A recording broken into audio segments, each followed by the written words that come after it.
Oh no, Nigeria! Somebody come get Nigeria, dude. Benin's kind of doing it, though. Benin's kind of doing the business. What's up, James? Oh my God! Wait! Kyrgyzstan beat Qatar? Uzbekistan? What?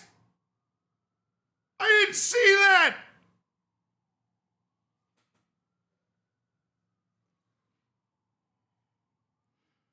If the UAE fails to beat North Korea, Uzbekistan can clinch World Cup qualification for the first time in its history.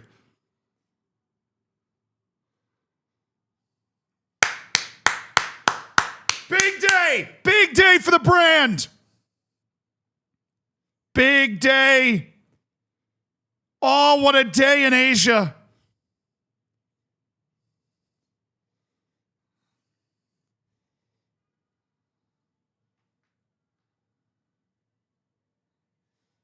What a win for Kyrgyzstan.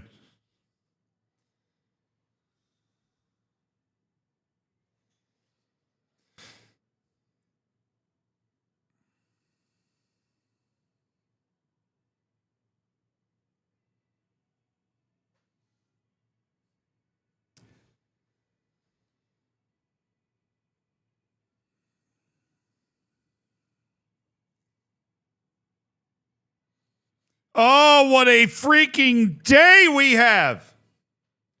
What a freaking day we have in World Cup qualifying. What's up? Welcome to the stream. I'm your boy, Zealand. Hope you're doing well. Running Key, thank you for the 14 months, brother. Thank you for supporting the stream and everything we do. Axe Power, thank you for the 23 months. I appreciate it. Big day. Big day in qualifying.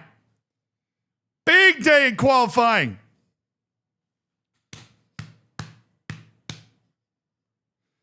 Yes! I forgot to look at Asia when I woke up this morning. That is massive. Massive lead for Cape Verde.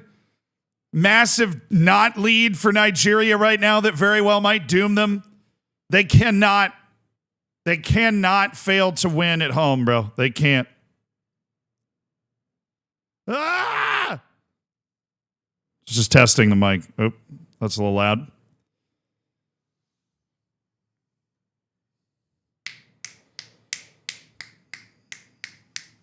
Now that's a man who doesn't run. Hey, shut up. I'm going to run today, I think.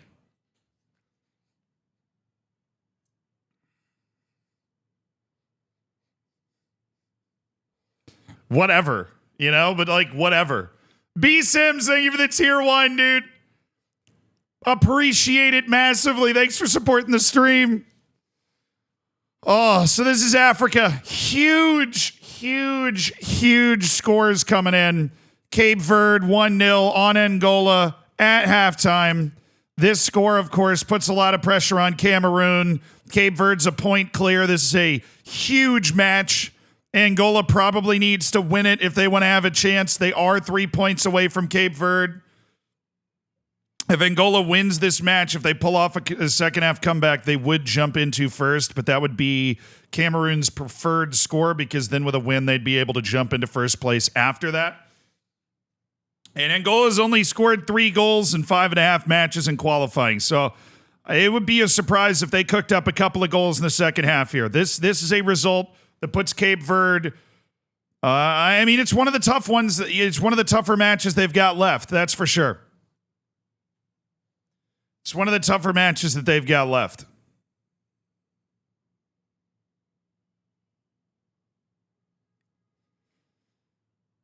But Cape Verde's never been to the World Cup before. Vast majority of people probably don't know what Cape Verde is.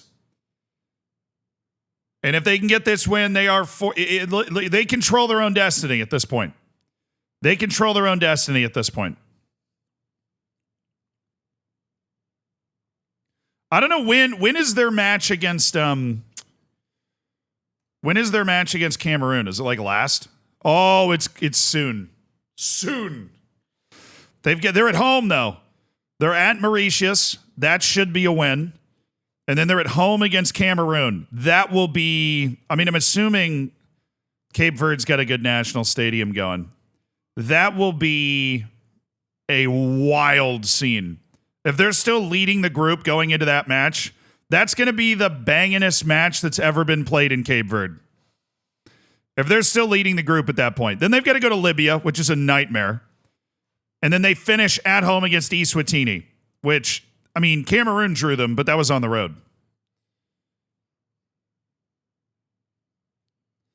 September 6th. Yeah, I mean, that's the way World Cup qualifying works. It's always like way off into the future, right? But still. Lavinho, thank you for the 35 months, brother. If you're here for yodeling lesson, please form an orderly.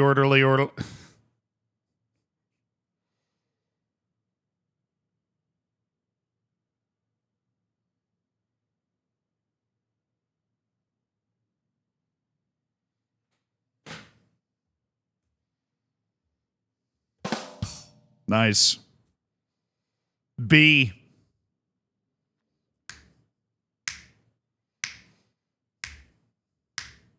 Why was Congo disqualified? I don't actually know. I should know.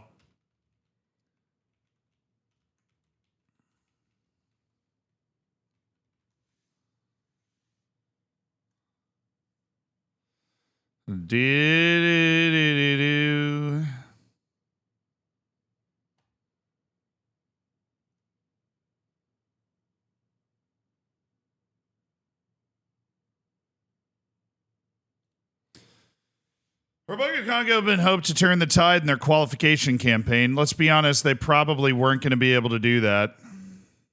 Oh my God. Sports Star Hindu, I don't care. I'm just looking. I'll give you one hit on an ad here. Congo's fallout.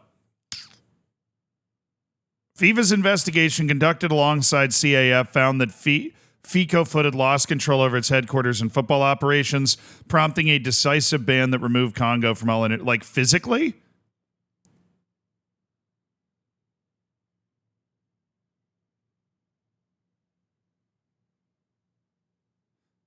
Are they talking about like they physically lost control of their offices?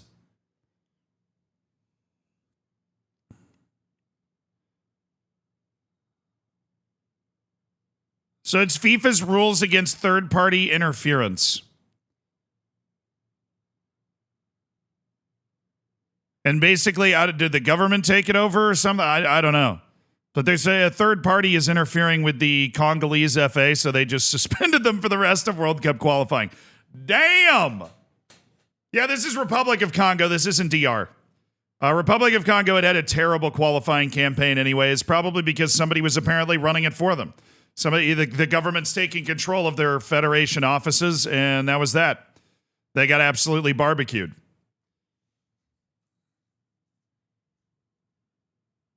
Well, I know. I knew that Congo had been suspended the rest of qualifying by FIFA, but now you've got Eritrea who just didn't show up for qualifying, and Congo's suspended.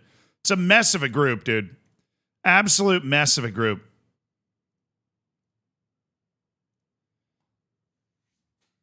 Cape Verde. Oh, come on. The second half just kicked off. Benin and South Africa. This is Benin's Super Bowl. If they can actually win that, dude, what a group. What a group. 3 0-0 matches.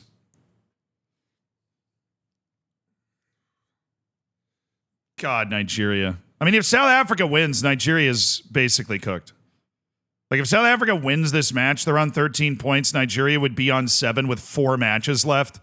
Like, I'm sorry. You're not going to close that down. If Benin wins, they go to 11. South Africa goes to 10. I guess Nigeria would still technically be alive. That would be a choke by South Africa, though. Benin, of course, has never been. Rwanda's never been. If Rwanda wins, they're on 10 points. They're playing Lesotho, so that's possible. They got an easy road right now, so they can keep the dream alive as much as they want.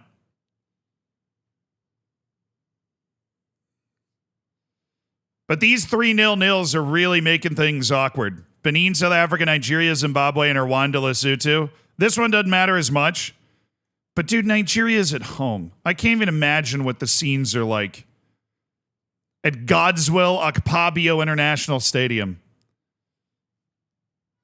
Nigeria's public is not necessarily the most forgiving after watching their country play at 6 straight World Cups. It's basically like Italy missing 2 straight. I mean, Nigeria was the one team in Africa you could count on to make the World Cup every year, or like every time. And they missed last time. They lost the playoff match to Ghana. And now they're really bad. It's not even like, oh, Senegal might miss. Senegal's at least close. Nigeria's not even close. Like we're living in a world where after 6 matches out of 10, Nigeria could be behind Rwanda in World Cup. No! Oh, Cape Verde's gonna blow it. The dot of death.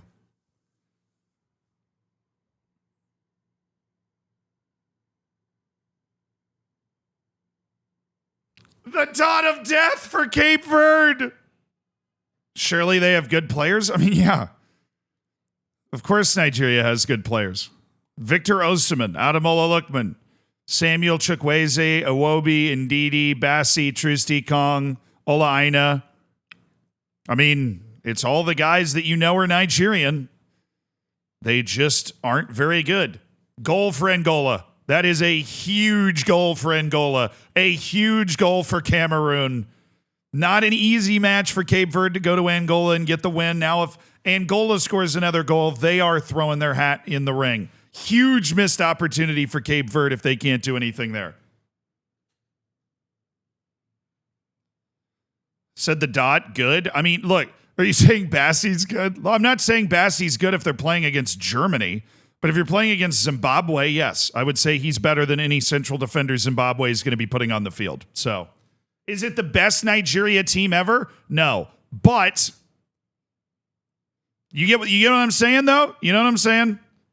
It's like Nigeria's talent level relative, in world-class experience relative to the teams they're playing against. And you would expect maybe the road matches, wild, weird environments on bad fields, but Nigeria's got great fields and a great crowd. And they're at home against Zimbabwe, who's literally bottom of the group right now. Yeah, the Sudanese derby is later. I know. Ain't that the truth? Sudan, South Sudan. Except it's not really... It wasn't close last time. Sudan won 3-0 in South Sudan in the first round of that. This is a big one, though. Senegal and Togo. Woo. Oh, mamma mia. Togo drew Senegal last time. Togo is the king of the draw. They've drawn 4 of their 5 matches. They're way more dangerous than those 4 points would indicate. And Senegal cannot afford to drop any. They are behind 2 teams right now. They cannot afford anything but a win in that match. Basically, literally what Nigeria is doing right now, they cannot afford that. And then, of course, there's Algeria, Mozambique. These 2 teams are tied at the top of the group, so big chance for Mozambique to get a famous result there. Egypt can blow it out. Cameroon needs to not choke against Libya. Harder than you might think. Morocco's the only comfortable team in African qualifying right now. The only one. Any goal in these 3 matches is front page news on this stream. This is an entire group right here. They're all playing at the same time. They're basically at the same time in the match. The teams with a chance, Rwanda, Benin, South Africa, Nigeria, all have a chance at the automatic spot, depending on what they can do on the field. Patty, thank you for the 42 months. No FM content. This channel's fallen off. I know. South Africa! It's a goal for Bafana! Somebody said this channel's fallen off. Bro, we're watching dots pop up for teams. We're in our flash score era. Who's Nigeria's manager? We've got FM25 at home. It's literally this. So the goal's good. The goal's good. South Africa leads at Benin. Huge goal for South Africa. Huge goal for South Africa that might just bury Nigeria. As it stands, South Africa would be 6 points clear of Nigeria with 4 to go, which is wild.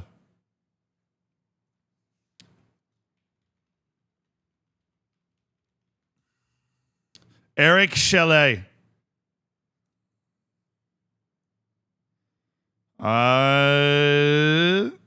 He was announced as the new head coach in January. So this is his first qualifying window, and he did win. They won their first game under him. They hadn't won a match in the group until they went down to Rwanda and won 2-0. Coaching history. So the coach was Augustine Eguavon and Finidi George. This is the guy that tanked their World Cup qualifying. Augustine Eguavon. He was... Oh, this dude's coached everywhere. Oh, he coached Black Leopards in 2008. Let's go. He also managed Nigeria from 2005 to 2007. Interesting managerial career. He was a caretaker in 2010. Came back as an interim in 2021 and then managed him in 2024. This dude's been around COD United, true. Call of Duty United. Hey, he's managed the U23s, the U20s. This dude's Nigeria manager through and through. Tasty Wikipedia picture also. Played 49 matches for Nigeria over an 11-year international career. So this is what the table looks like now. This is Benin's chance. They lose this match. That chance is probably gone. This is Benin's chance. But South Africa's taking it. They're going on the road. They're getting the result right now. A goal for Rwanda would put them into second on 10 points. Unthinkably 3 whole points ahead of Nigeria after 6 matches played. Oh boy. But Nigeria is succumbing. I mean, this is what Nigeria does, dude. We'll go to the Asian qualifying in a second because there's crazy stuff happening there. But if you look at their results in World Cup qualifying, like you're looking at Africa Cup of Nations. Dude, Africa Cup of Nations qualifying, they lost to Rwanda too. No way they're not going to qualify for the Africa Cup of Nations. There's no way.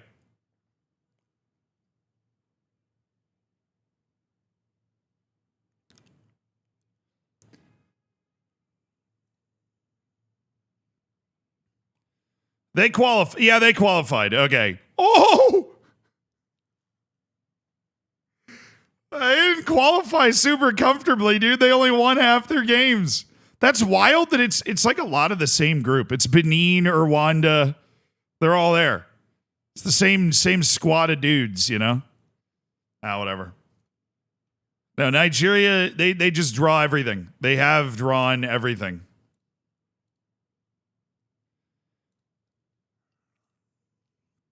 Like, let's look at their World Cup qualifying. Lost to Benin, draw against South Africa. World Championship qualifying, draw. They drew at home against Lesotho.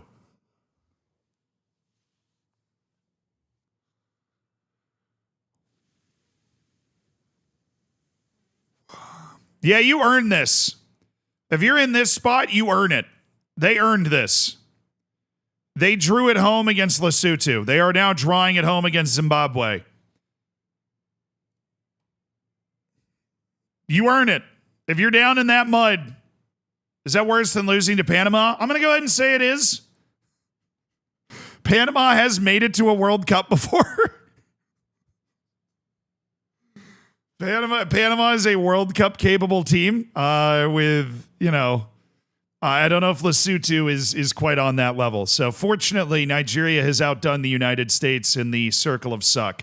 But where we leave Africa for the moment is with just a couple of key goals scored, a huge goal for South Africa. Who scored it? Oh, it's Lyle Foster. Lyle Foster. All right.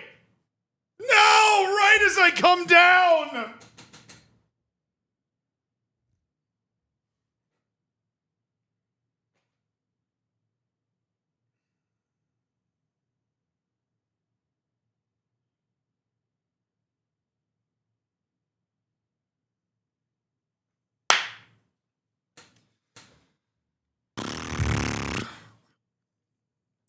One in Iran. Mehdi Taremi equalizes against Uzbekistan. The Uzbeks might have to wait.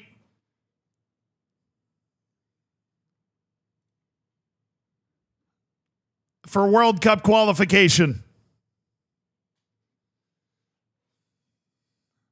But we look at the earlier results, a huge point for Saudi Arabia against Japan. Only the second match that they've dropped. The other one was, of course, a draw against Australia. That gives Saudi Arabia a point to stay in touch with Australia. They are 3 points off them. The goal difference is terribly unbalanced for Saudi Arabia. But they've got company because Indonesia pulled out the huge 3 points against Bahrain. And that puts them in the driver's seat for a top 4 finish. If you finish 3rd or 4th, you go to the Asian playoff, which is 2 groups of 3. You then have to win that group and then play off against the other group winner to go to the Intercontinental playoff. It's a very convoluted system. Basically, out of the 16... Oh! It's Uzbekistan!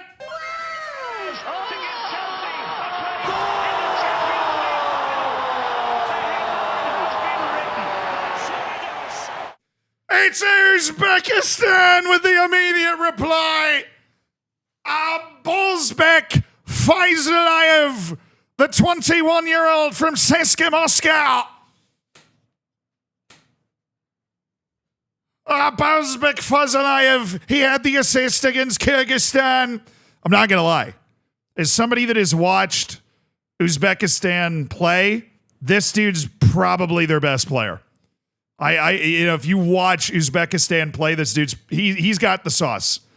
Abulzbek Faizullayev has the sauce. Type of guy that if they go to the World Cup, he's getting signed by somebody.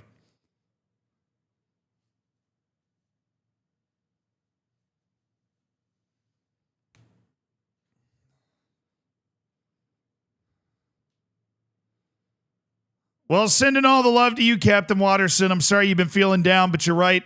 You always remember the proverb of the Persian king who got the ring that could lift him up when he was down and keep him level when he was too high. This too shall pass, is what it said on the ring. This too shall pass. But I appreciate you, brother, and I hope you're doing well. Australia picked up the 2-0 win over China. This is Australia's best window by far. Best window by far for Australia. They picked up a clean 6 points when they desperately needed it most. They beat China. They beat Indonesia. Dominant stuff from the Aussies trying to get both hands on that automatic spot. Japan is, of course, already through with 2 matches to play. Australia will not be able to guarantee as much with their group. But they will be 3 points clear. Next match is against Japan. Next match is against Bahrain. If Saudi wins and Australia loses, that means they're tied at 13 points going into the final match. And if I'm not mistaken, I think they play each other. Oh, yeah! Oh, that is big time. This summer, baby, that's going to be a showdown. That is big time right there.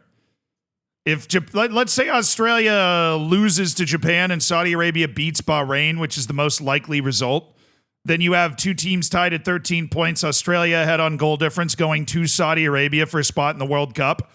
Oh, that's tasty. Action in Africa. Oh, it's Cape Verde. Rwanda's taking the lead against Lesotho. That's huge for Rwanda's unbelievable World Cup dreams that are still alive. Cape Verde, if this goal goes through, goes back to the top of the group and controls its own destiny and ruins Angola's hopes at a second World Cup appearance.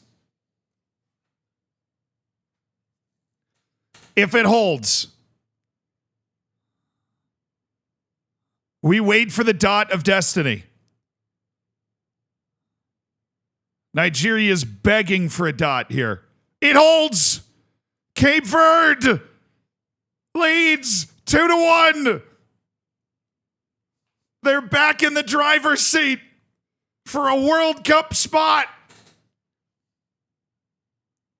Cabo Verde. It's what they do. It's Cape Verde. Putting Cameroon to the sword. Wow. Angola must have been feeling good after they scored that goal to equalize, but Cape Verde has flipped the script. Rwanda has scored. Underrated banger names coming out of Rwanda. Jojea Quizera. Hell yeah. Dude plays for Rhode Island FC in the USL. Love that for him. That goal puts Rwanda in second place, 3 points off of South Africa, a team that they managed to beat the first time they played them. Surely the miracle run from Rwanda isn't coming through. They're ahead of Benin. They're ahead of Nigeria, for crying out loud. Fizalayev scored a free kick. Ooh, do you think we might be able... Do you think that somebody's uploading these to our soccer? Yes, they are. Let's go, baby. Fezalayev, right after Iran scored to equalize. Come on, load. Load!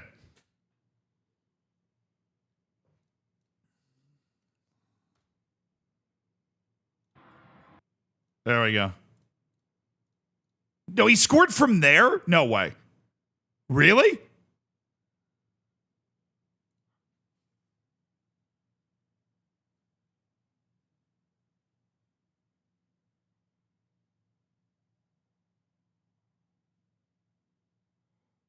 Oh, what a goal! Dude, most annoying play of all time. As a former goalkeeper, you're just begging, like, there's no way nobody hits this. It just goes right. What a goal to put freaking Uzbekistan back on the cusp of the World Cup. They're winning in Iran. This puts them at 19 points. A win from the UAE is the only thing that keeps them from automatic World Cup qualification with 2 matches to go. Qatar. We haven't even touched on that match yet. Friggin' Qatar. What is wrong with Qatar? This is Kyrgyzstan's first win of this thing, like of this cycle. It actually keeps Kyrgyzstan alive. I don't want to get like over my skis here. But if Kyrgyzstan can beat North Korea, which I'm gonna spoil this for you right now, they can.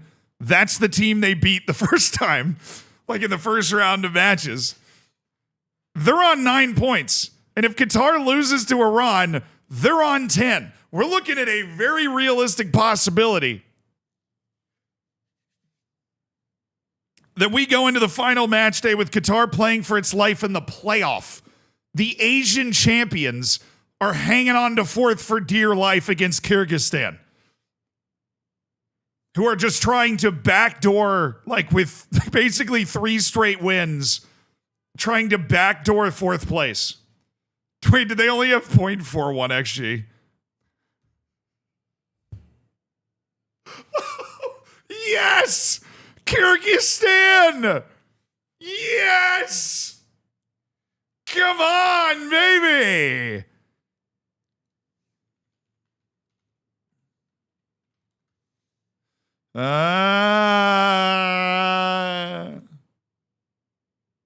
So you said the second goal was a banger?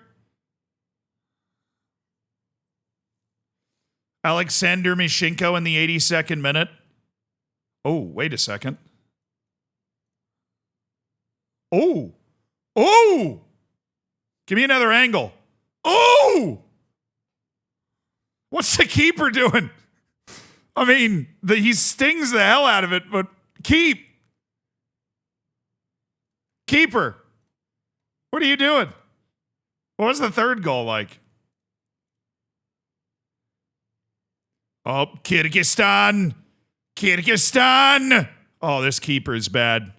Oh, Qatar's keeper is bad. I mean, I could have told you their keeper was bad because if you look at the dude, they've allowed 21 goals in 8 matches. Qatar's goal. Well, how did they win the Asian Cup if they're this bad? How have they won it 2 straight times? They're a dynasty in the Asian Confederation. How are they this bad? They should be like better than everyone. Yeah, but here's the thing. If it was dollars, Why does it not work on World Cup qualifying? What's so different about World Cup qualifying from the Asian Cup? And it's not, because I watched it with my own eyes. I watched them be good. I saw it. We watched the extended highlights of these matches on stream. Like they beat very good, like they beat the top Asian teams to win back-to-back Asian Cups. They like beat Japan in the final. There is no other explanation than they're choke artists. I mean, they choked at the World Cup. They showed up at their home World Cup and choked. They played terribly. Like to the level that they, played. They can't win away from home. I mean, is that it? Is their away record just terrible?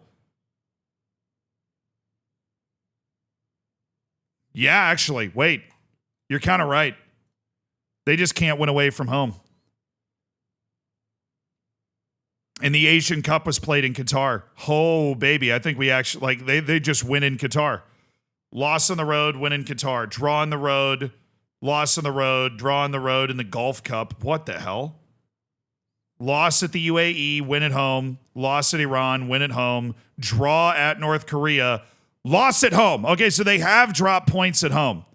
They have one loss at home to the UAE. That's how they started qualifying.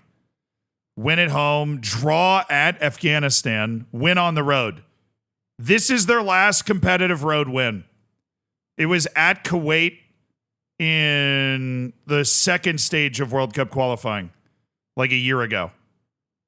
They have not won on the road since.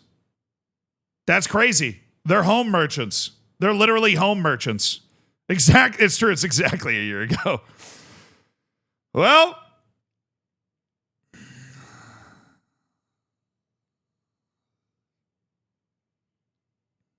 they can't win on the road. Total home merchants.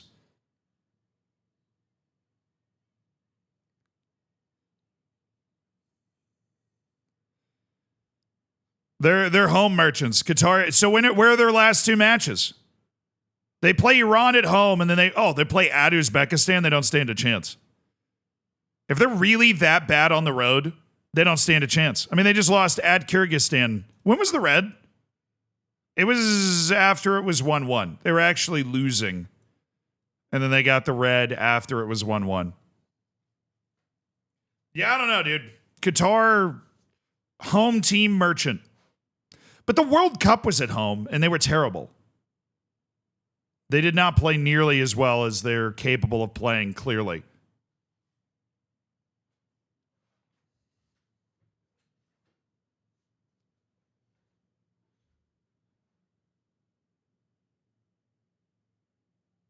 Bros scored, then left. No. Different guy. I was thinking it. How's it in Uzbekistan? Isn't it way colder there? I mean, yeah. I mean, dude, if you're able to play matches in Bodo Glimt in Europe, you can play in Uzbekistan. It's fine. It'll be cold, yeah. But, like, it's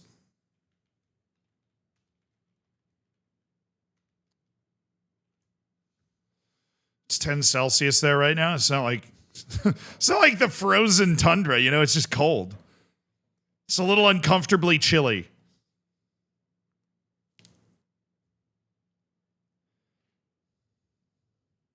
Senegal, Ecuador, Netherlands is a tough group in the World Cup.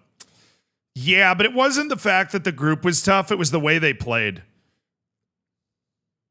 Like, Qatar just did not play well. They played really poorly. Like, if you watch Asian Cup stuff, which I do, Nigeria saved it. Nigeria might have just saved it, and they lived to fight another qualifying window. It looks like they might pull it out of the fire against Zimbabwe.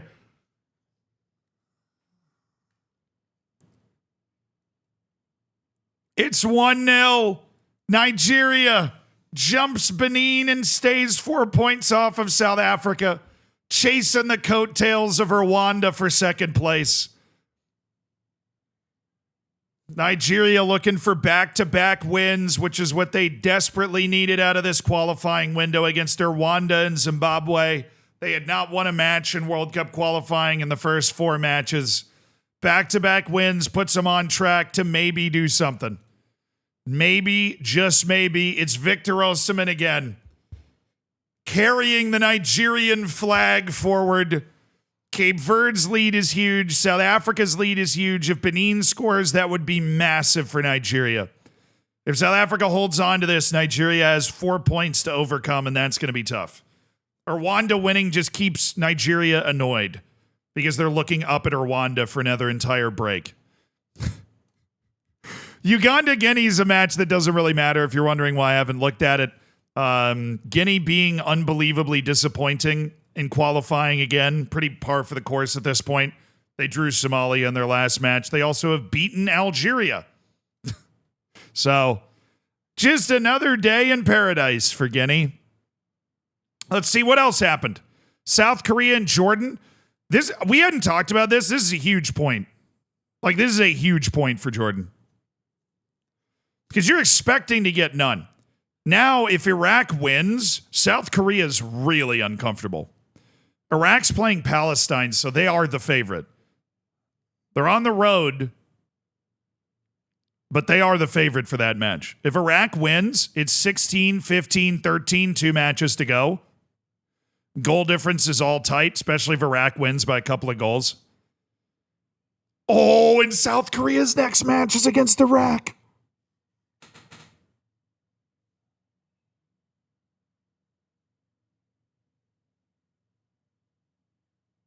Oh, no way South Korea misses the World Cup. There's no way. They were in such a commanding position, and now they've drawn 3 straight, and it's on the road. And we've seen those highlights out of Iraq. That place is going to be bumping. That stadium's going to be packed. Basra's going to be going nuts.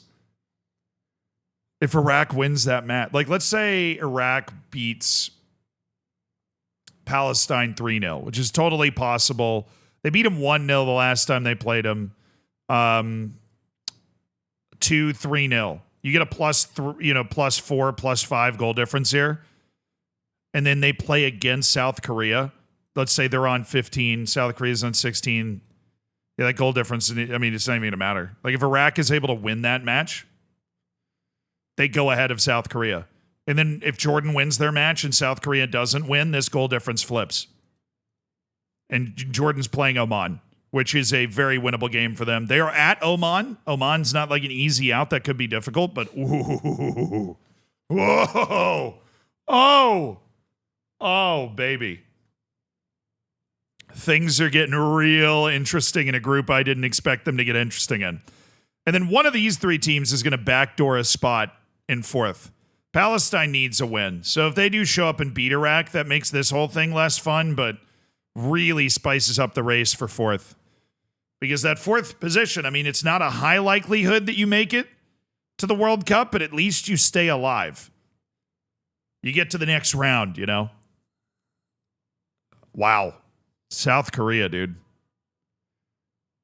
2 of those draws are Oman and Palestine, too. Who's their last match? Is it like a layup? At home against Kuwait. Should be 3 points for them. So it's really, if they can just avoid catastrophe on the road in Iraq, which is a tough away day, then they'll be fine. Desaad.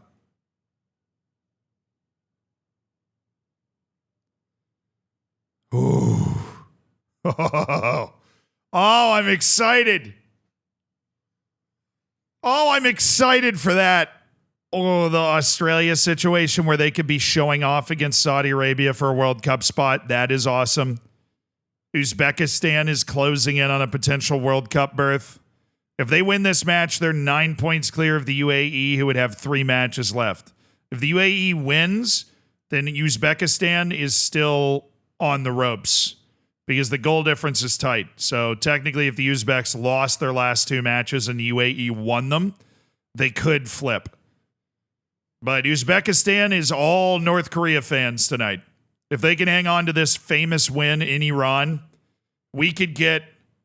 I mean, it's crazy because we only have 2 teams guaranteed a World Cup spot right now, Japan and New Zealand. The third team could be a team that's never made it. Well, I'm going outside the hosts, obviously. Canada, Mexico, US. Fortunately, we're going to be there. We might not qualify otherwise. I don't think Argentina have clinched. No. I don't think Argentina have clinched. Like, mathematically. I mean, obviously. The problem is Argentina's got 5 matches left to play. So it's like a 15-point swing that could happen. I don't think Argentina's 15 points clear. They're basically in, but because they're not just going to lose.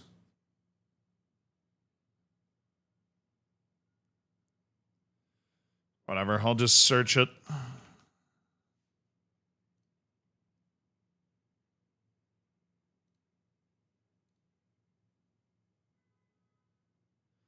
(28-13). Oh yeah, they have, but they haven't mathematically. You guys aren't ready for this 31-goal swing on the goal difference that Bolivia is about to pull off with Argentina. You're not ready. You're not ready. You're not ready. Bolivia needs to win every match. Argentina needs to lose every match, and Bolivia needs to make up a 31-goal difference. But it is mathematically possible. Unless the tiebreaker is something other than... Unless the tiebreaker is something... 15 score differences will be the tiebreaker, yeah. So, yeah, I mean, it is possible. Right now, anyways. I mean, I think Argentina could clinch because they have one more match this window, right? Yeah, today. Okay, yeah. I mean, if Bolivia doesn't win against Uruguay, or if Argentina gets at least a point against Brazil, then Argentina has clinched a World Cup spot, yeah. Oh, Bolivia at home against Uruguay. What an opportunity. Playing in the International Space Station at Bolivia's home stadium. Venezuela at home against Peru is huge, too. That is basically like the who wants to finish in 7th match right here. If Venezuela wins it, Peru is basically out. Chile also needs to do something. They're at home, so at least maybe they have a chance to get 3 points, but they're so bad. Oh, no, yeah, we've been staring at World Cup qualifying the whole time. We haven't talked about Trent at all. I'm gonna level with you for a hot sec. I think that Trent Alexander-Arnold has known for at least a year, probably more, that this is exactly what he was going to do.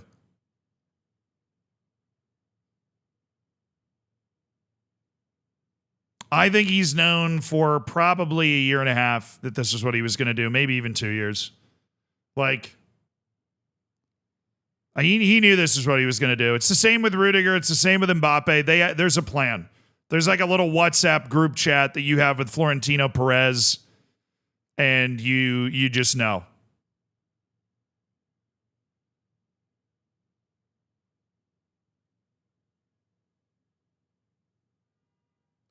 Loyalty's dead? No, I mean, it just, sometimes it just hurts to lose. Sometimes it just hurts to lose. Real Madrid's the big bully, and they're just better at this game than, like, basically every other technical director.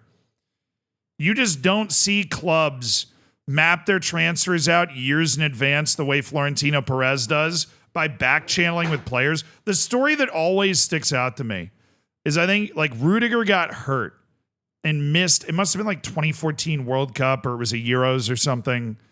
And he tells the story that he got hurt. And this was years before he joined Real Madrid. And Florentino Perez called him.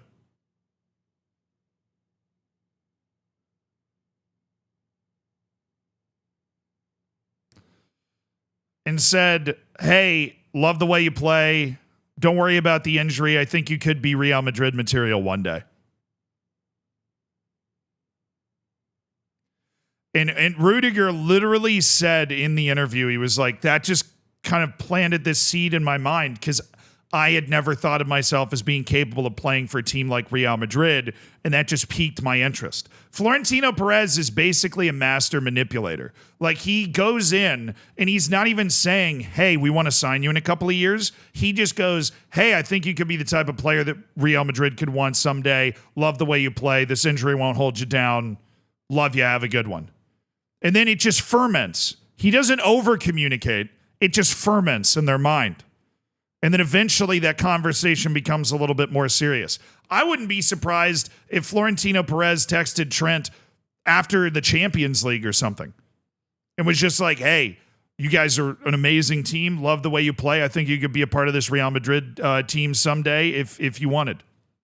Oh, South Africa's going to bury it. A second goal for comfort for South Africa. And that puts Nigeria on notice. Benin's chance has passed them by. If they won, they would have finished the day top of the group, but now they're in third or fourth or whatever.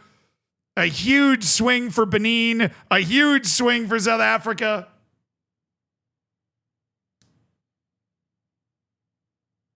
But for Trent to leave in a way that LFC don't get $100 million for him, it's betrayal. Here's my question to you. It's more complicated than that. The transfer market when you are young and you don't know what's going on is, oh, let's list this guy for a transfer and we'll get this amount of money for him because this is what he's worth.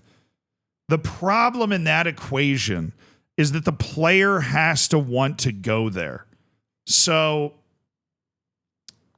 like, let's say Trent and Florentino, as I'm saying, I believe he's known he was going to do this for years because that's how Florentino works. They've been talking for years. Lesotho, no!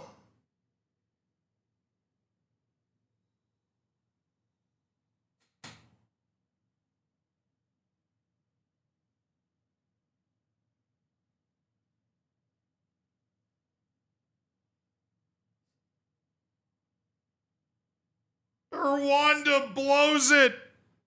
And that might kill their World Cup dream. It puts Nigeria in second. 4 points off of South Africa. And it is going to be hard for Rwanda or Benin to come from behind with Nigeria and its new manager. Lesotho's ruined everything. What have they done? Fotoane has scored, and Rwanda has like 10 minutes to save its World Cup dream here.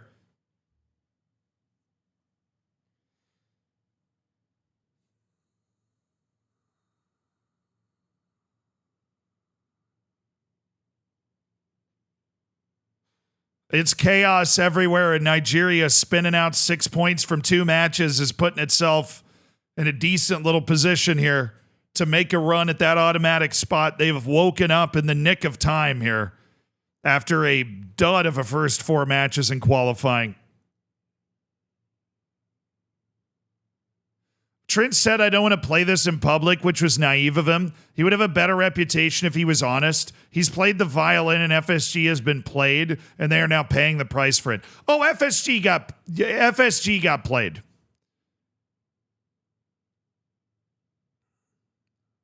FSG got played 100%.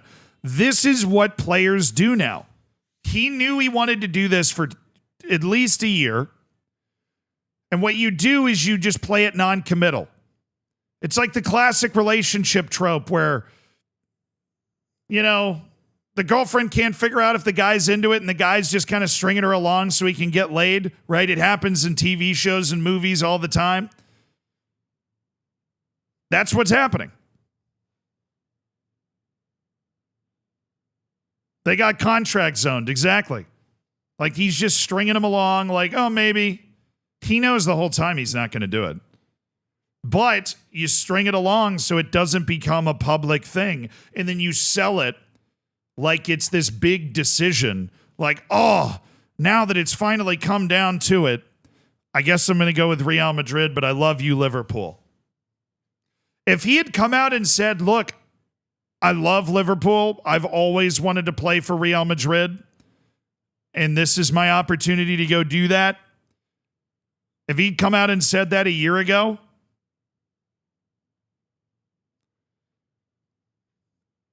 then it turns into, but here's the thing. I don't know if he can do that. Iran got a red dot.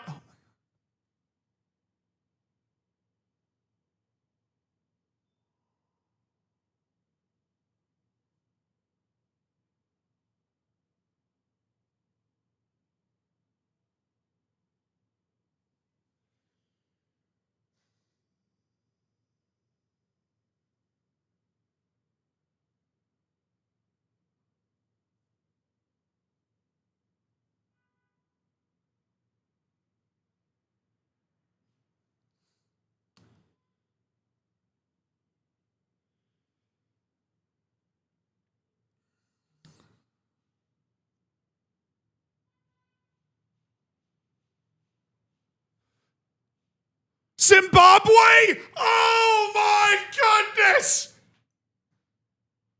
Zimbabwe! From the bottom of the group with a knockout uppercut to the jaw. Nigeria's on the floor. They're in fourth. They're 6 points back. Rwanda's alive. Benin's alive. Freaking Lesotho's alive somehow. What a day in Africa. It's Zimbabwe with a stunning punchback from the bottom of the table. And for a moment, it looked like Nigeria might be okay and finish the window in second. They have conceded. I can only imagine the scenes.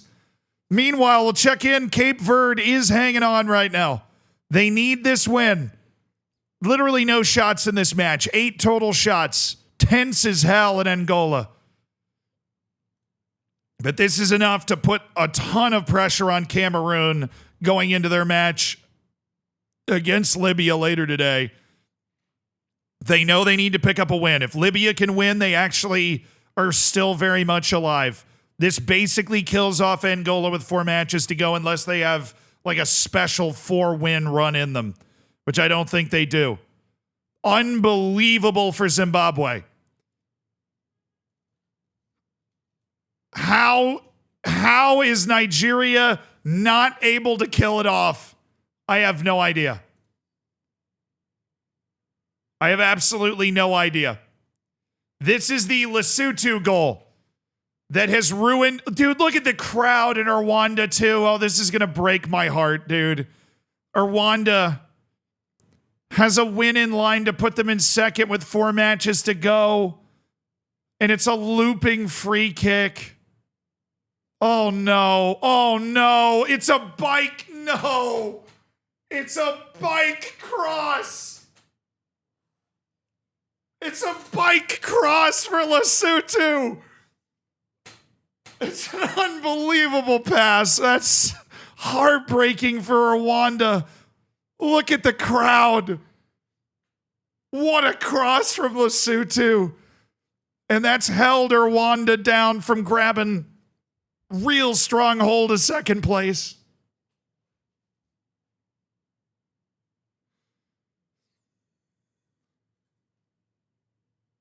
You always saw the Iran equalizer. We just jump back up here because Zimbabwe slotted. Iran has tied it. It was Mehdi Taremi again for Iran, who are, in their defense, they're trying to, with a draw, Iran guarantees World Cup qualification, so they're playing for a lot too. They're trying to mathematically guarantee that they're going to the World Cup. They just need to not lose. Uzbekistan with a win would then need North Korea to get a draw. With a draw, Uzbekistan can still clinch. They just need the UAE to lose, which is not very likely. North Korea has not looked very good in this qualifying cycle. 2 minutes left for Nigeria to save itself here, or else it is going to be a mountain to climb with 4 matches to go in the group.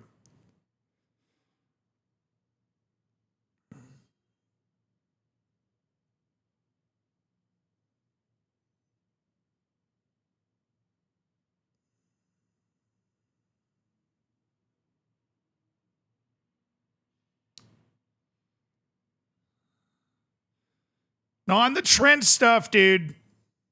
I mean, this is the way transfers work now. This is the way transfers work now. Fans just have to figure out how they want to balance the fact that Trent's definitely known he was going to Real Madrid for at least a year.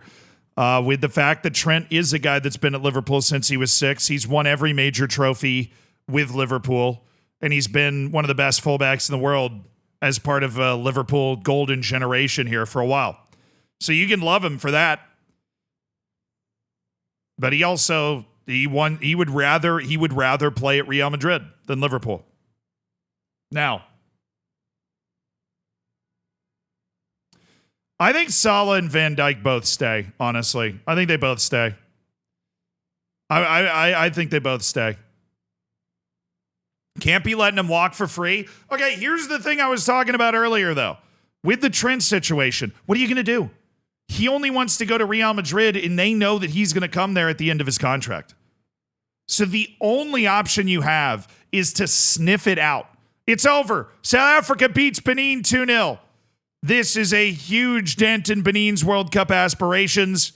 It leaves them at 8 points.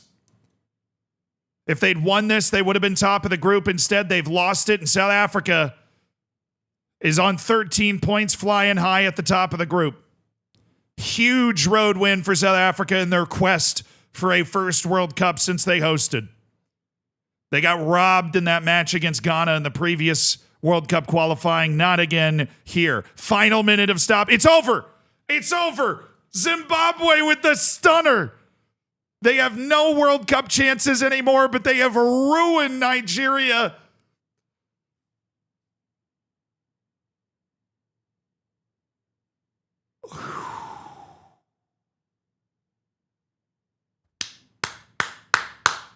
I can't even imagine the scenes in that stadium.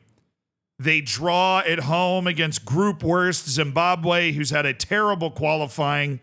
Zimbabwe is a decently talented team that's usually at AFCON, so it's not like they're terrible, but that is a draw that could not happen for Nigeria.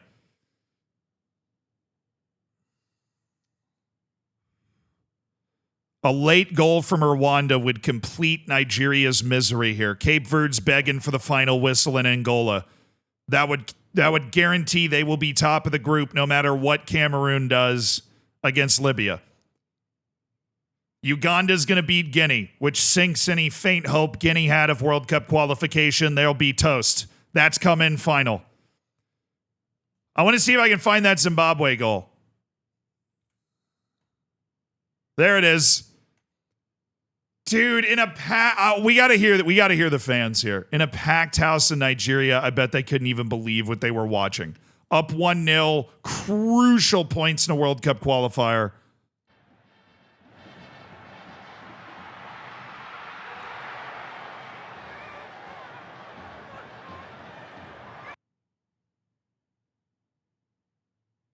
You could hear a pin drop. That was so quiet. Nice move from Zimbabwe there.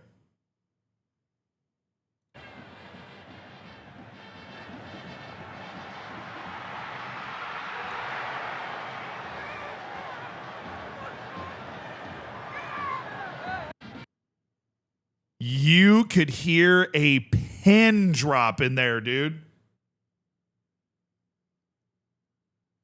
Cupping the ears is insane. Hey, dude, just scored a 91st minute heartbreaking goal for the other team. Do it. Cape Verde holds on. It is Cape Verde 2-1. They will be top of their qualifying group with 4 matches to go. It's guaranteed. Huge win at Angola that makes it very difficult for Angola to see their way into the World Cup now. Rwanda blows a huge chance against Lesotho, but can we blame them? What a beautiful goal from Lesotho. When we watch that back, Rwanda dominated the match too, but it wasn't enough. And Rwanda, you got to wait for these to kind of process for a second. But Rwanda's going to slot into second place, but on 8 points, which is just not enough right now with the draw against Lesotho. So with 4 matches left, This is the World Cup qualifying group. Nigeria is still in fourth.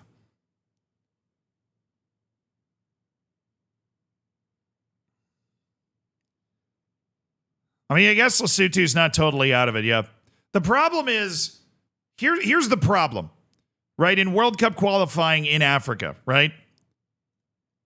There is, I'm going to see if they have it on this site here. There is a second place table. You have to be in the top 4. All right. Rwanda's nowhere near it right now. They're a whole 3 points away, right? With DR Congo and Cameroon still left to play, Mozambique still left to play, and Niger still left to play. So finishing 4th is not good enough. You got to be in the top 4 second place teams. So it's really, so here's the whole situation. You got to finish first. You got to win. Second place is like faint hope, but it's the hope that kills you. Because if you are one of these 4 teams, so these are all the second place teams right now in their groups. If you are one of these 4 teams, you then go into a playoff. I'll see if I can find like,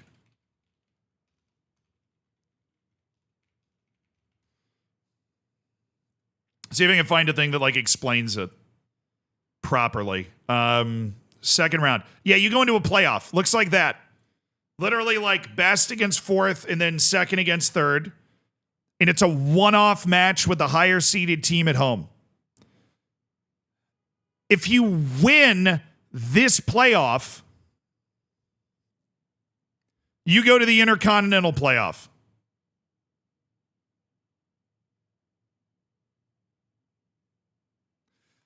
Africa has 9.5 World Cup qualifying spots. If you're thinking, damn, that's crazy, looks like this is going to end in a draw, which is, that's a good result for Uzbekistan to draw at Iran, but they had the lead 2 separate times.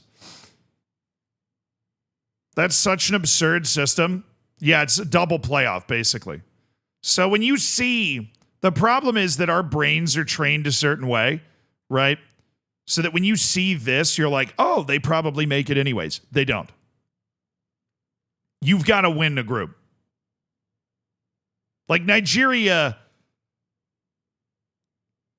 if they win all 4 matches they have, that's 12 points. That would put them on 18. That might be good enough to be a qualifying second place team. But that's literally winning every match they have left.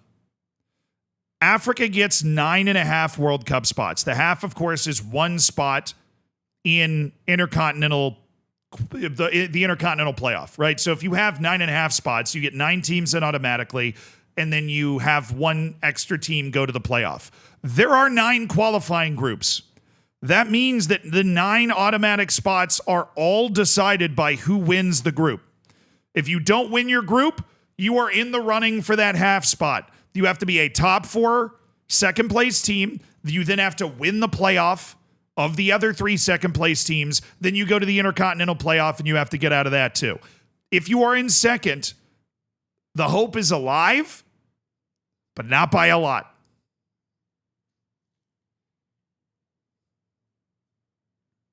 You have to win your group. You got to win it to get an automatic World Cup spot. If you don't win your group, you better hope you had the top 4 most points in second. But that's how that works in Africa. I mean, this is obviously new because the new World Cup is 48 teams. Africa used to get 5, which was way too small because there are a lot of pretty good teams in Africa. And that's why it was so hard for teams to consistently qualify out of Africa, because you'd have playoff matches that were like Cameroon against Algeria. It's like both those teams should probably be at the World Cup, right? But now they're playing each other in a playoff. You know what I mean? Now you get 9.5. Africa got one of the biggest upgrades when they increased the size of the World Cup. Africa got one of the biggest upgrades. Iran and Uzbekistan have finished as a draw. Well, that leaves us with this. Iran is officially going to the World Cup. Congratulations to them. They have clinched World Cup qualification. With that draw, it is enough, no matter what the UAE does.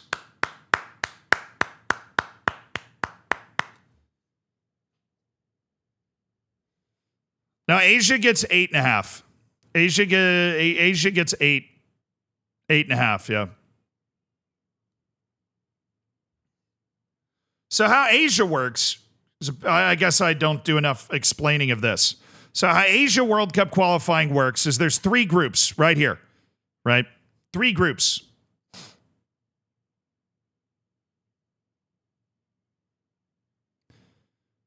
Iran, Uzbekistan, South Korea, Jordan, Japan, Australia. Obviously, if it ends right now, if you finish in the top 2, you're automatically in. Asia gets 8.5 qualifying spots. So if you finish in the top 2, you're automatically in. That puts 6 in from this round. What happens after that is you then take third and fourth, third and fourth, third and fourth. So that's 6 teams that qualify for the Asian playoff, and they go into 2 groups of 3. All right, seeded into 2 groups of 3. You play each team in that group. I think it's once. It might be twice. Let me check. It might be twice. It might be like a full round robin.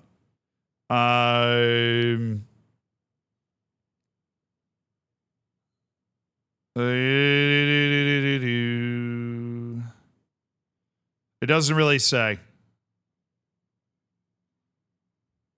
Other than the fact that October 8th is when the first matches will be played.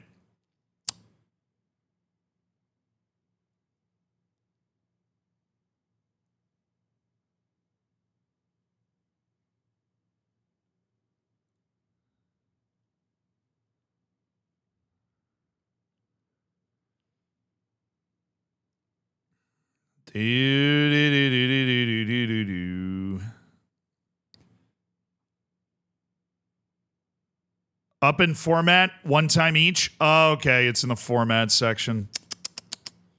Oh, there you go.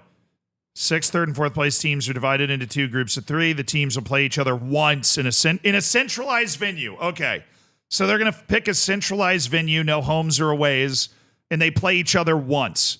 So if you finish 3rd or 4th in these Asian groups, you go into this system. You get drawn into one of these 2 groups. If you win that group, you go to the World Cup, which means that 2 of the 6 teams, Saudi Arabia, Indonesia, Iraq, Oman, and UAE, Qatar, if it ended right now, would go to the World Cup. 2 of those 6 teams. But you have to win your group, so it kind of depends on how hard the group draw is. If you finish 2nd, then you go to the 5th round. World Cup qualifying is very convoluted. So let's say this is the 3rd round of Asian qualifying. You finish 3rd or 4th. You go in here. You draw and then lose by less to the other team or something. You finish 2nd. You go into the 5th round, which is a home and away against the other 2nd place team. If you win that, you then go to the Interconfederation playoff. Then you go to the Intercontinental playoff. So Asia gets 8.5. 6 are being decided right now. The other 2 are then decided the automatic spots in this group set right here. Then if the last half Asian spot will be determined by a playoff between the 2 second place teams in this group stage. That's how it works. Very simple, really. Yeah, so Asia gets 8.5. Africa gets 9.5.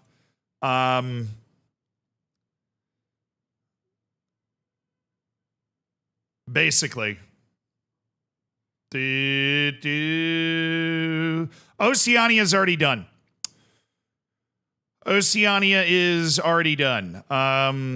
Oceania plays a first group of 4 because there's a couple of teams that are here. I'll pull it up for you. There's a couple of teams that are so bad that they just try and sort them out. So they play they didn't even play a group this time. They just played a playoff, like a one-off match playoff. American Samoa, Cook Islands, and Tonga. It's basically always the same 4 teams based off of world ranking. They just try to eliminate them because they're so bad. Samoa advances out of this by beating American Samoa and Tonga. Then the second stage is 2 groups of 4. And so that was these groups right here. where New Caledonia and Fiji ended up advancing out of the top group. New Zealand and Tahiti advanced out of the bottom group. Samoa scored 1 and allowed 15. I swear the team that always comes out of this opening round gets destroyed in the second round. Because these teams have like actual professional and semi-professional players on them, where the teams in the first round just don't. But yeah, you got to finish in the top 2, and then it's seeded. So 1 plays 2 here, and 1 plays 2 here, basically. So New Caledonia, Tahiti, Fiji, New Zealand, and that's what happened here. New Caledonia smokes Tahiti, New Zealand smokes Fiji, and then that goes to the final. And if you win this, you go to the World Cup. So New Zealand won it, took until the 61st minute to break through. It was a pretty tight match up until that point, according to people in chat yesterday that watched it. But New Zealand was able to kind of break the dam, and then New Caledonia pushes, and New Zealand gets another goal or 2. So you win that, you go to the World Cup. But what is really cool is Oceania went from a half point, like a half qualifying spot, to 1.5, which means not only does New Zealand make it, but New Caledonia goes to the Intercontinental Playoff. So you're going to get 1 team from Africa through that really convoluted second place deal. You're going to get 1 team from Asia through that really convoluted, you finish 3rd or 4th, then you finish 2nd, then you won the playoff deal. And you've got 1 team from Oceania that basically lost to New Zealand, the other group winner, New Caledonia.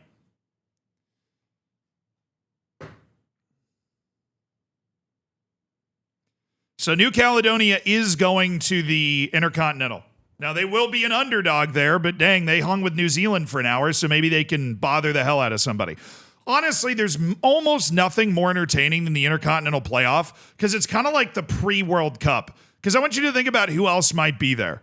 So let's just take Africa, for example. Intercontinental Playoff could have Gabon, for example. They're the favorite for that spot right now. Gabon against New Caledonia against Iraq. That's awesome. That's insane, right? Like, that's just crazy. And then there's more. There's more to it, because South America gets a playoff spot as well.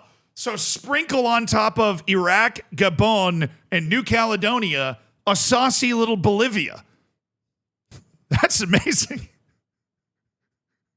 Like, the Intercontinental Playoff is going to be fantastic. It's going to be better than it ever has been before.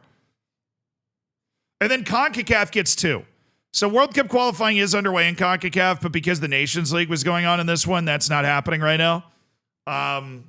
So this is the sorting group.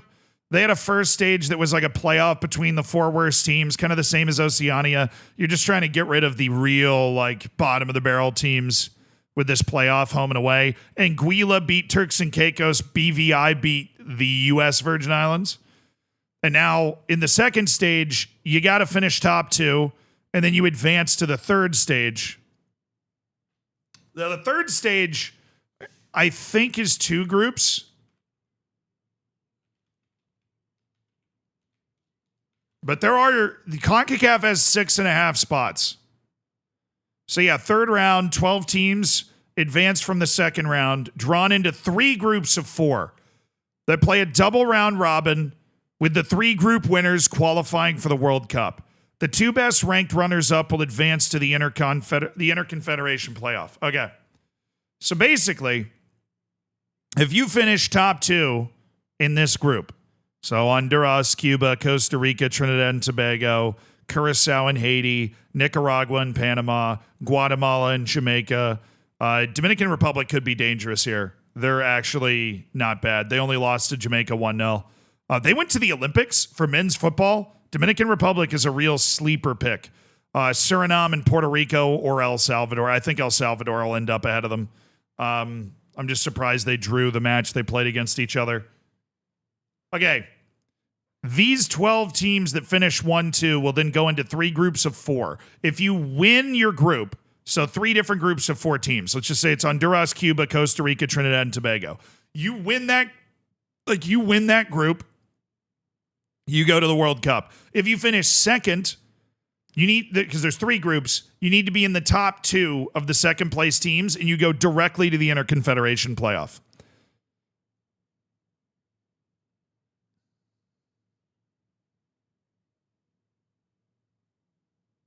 That's how it works. So there'll be 2 CONCACAF teams in the playoff. If you're the World Cup host continent, I think you get an extra playoff spot is the way they kind of sorted that out. But that's how CONCACAF qualifying works. It's just getting going. And we're at a stage right now where like the good teams like Jamaica aren't really in danger. Suriname, Panama, who beat the freaking US. Yay. You're just waiting to see if there's a surprise. Like, I don't know, maybe Guyana knocks out Nicaragua or the Dominican Republic knocks out one of these 2 teams or something. Now, CONCACAF will have 6 plus 2 playoffs. So I believe they classify that as 6 2/3. So CONCACAF has 3 hosts, US, Canada, Mexico. And then it will get 3 more teams in through qualifying. So likely Costa Rica, Honduras, and then pick your poison, maybe Jamaica. Actually, I would say Costa Rica and Panama are the 2 that I would be stunned if they didn't make it. So Costa Rica, Panama, and then like Guatemala, Jamaica, Trinidad. And then 2 more will go to the playoff. And they'll be playing teams like New Caledonia and Gabon and Iraq for a spot at the World Cup. And who the hell knows what's going to happen there, right? How would that work if Europe's hosting? They don't send anybody to the playoff? I don't know. I have no idea. It's also a little weird because there's 3 host countries, but they're just going to kind of have to figure that out because there's a lot of host countries for the next one. So I don't know. No, I mean, Guatemala looks good right now. Said you'll cry if Guatemala makes it. Well, they have destroyed the 2 worst teams in their group so far. Now, there is a chance for some really wild teams to make it out of CONCACAF this time around.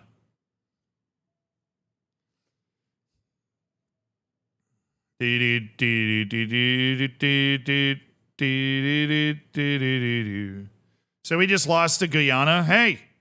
Not in World Cup qualifying, so who cares? All you got to do is get your best matches, get your best foot forward in World Cup qualifying, you'll be fine.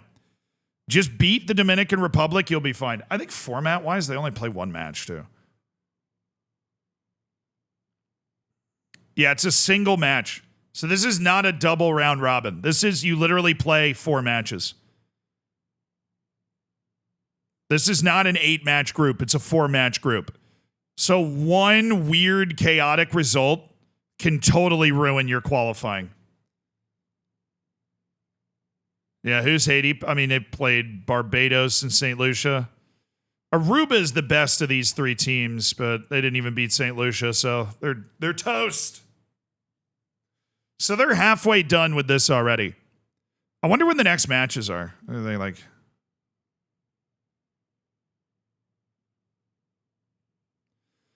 Oh, it's the summer.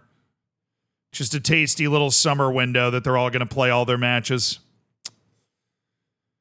So these groups will be sorted in the summer, and then we'll have our 3rd round groups drawn, and that'll be when you really get an idea of who has a good path to the World Cup out of CONCACAF. Right now, it's just trying to avoid the big upset.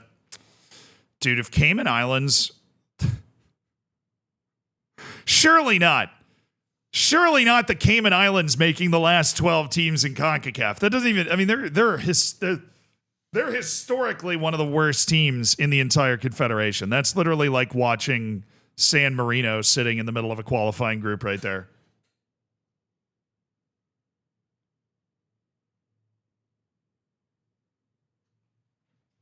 Europe kind of gets shafted. I don't know, man. That's kind of like the point. And Europe got more spots too. It's not like,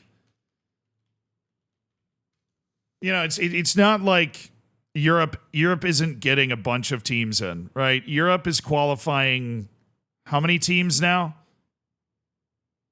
16. Europe gets 16 teams in. They added 3 spots. which is 25% of the, it's 33% of the entire tournament.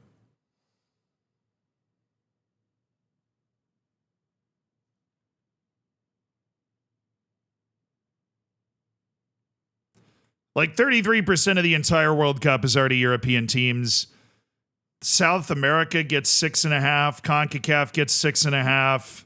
Asia gets 8.5. Africa gets 9.5. Oceania gets 1.5. I mean, Africa is the next closest to Europe at 9.5, and Europe's at 16.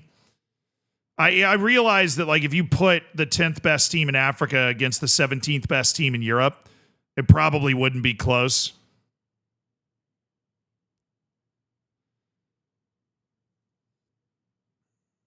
Yeah, the best teams to miss out are clearly the European teams, true.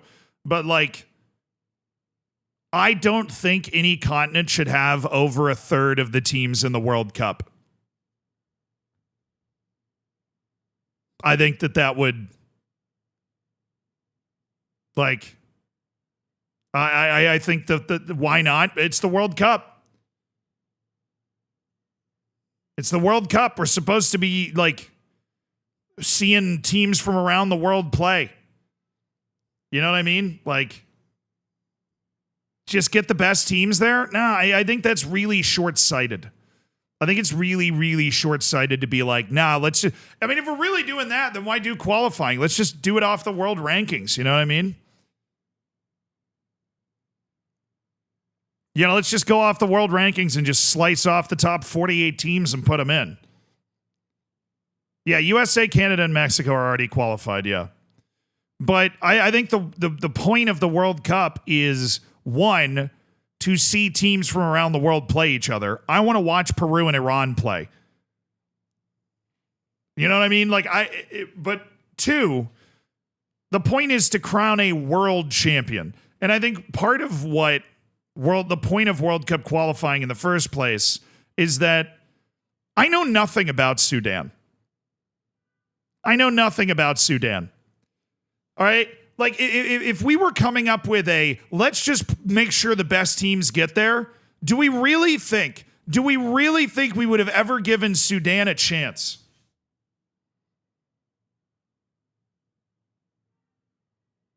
No. Their whole team plays in the Sudanese league and the Libyan league. We looked at it yesterday. We would have never given them a chance.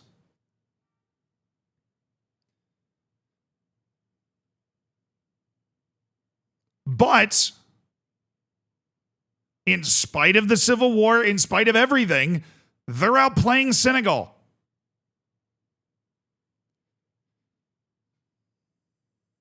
They're outplaying Senegal, and they have a chance to make it to the World Cup.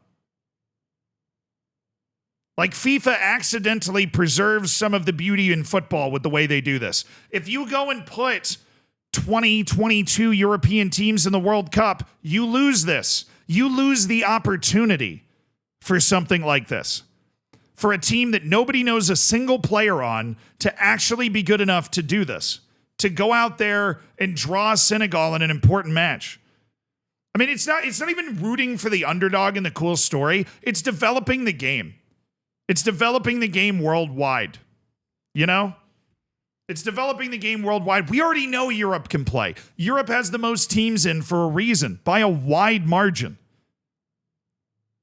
Right? Europe had let's be honest, Europe had a head start on this.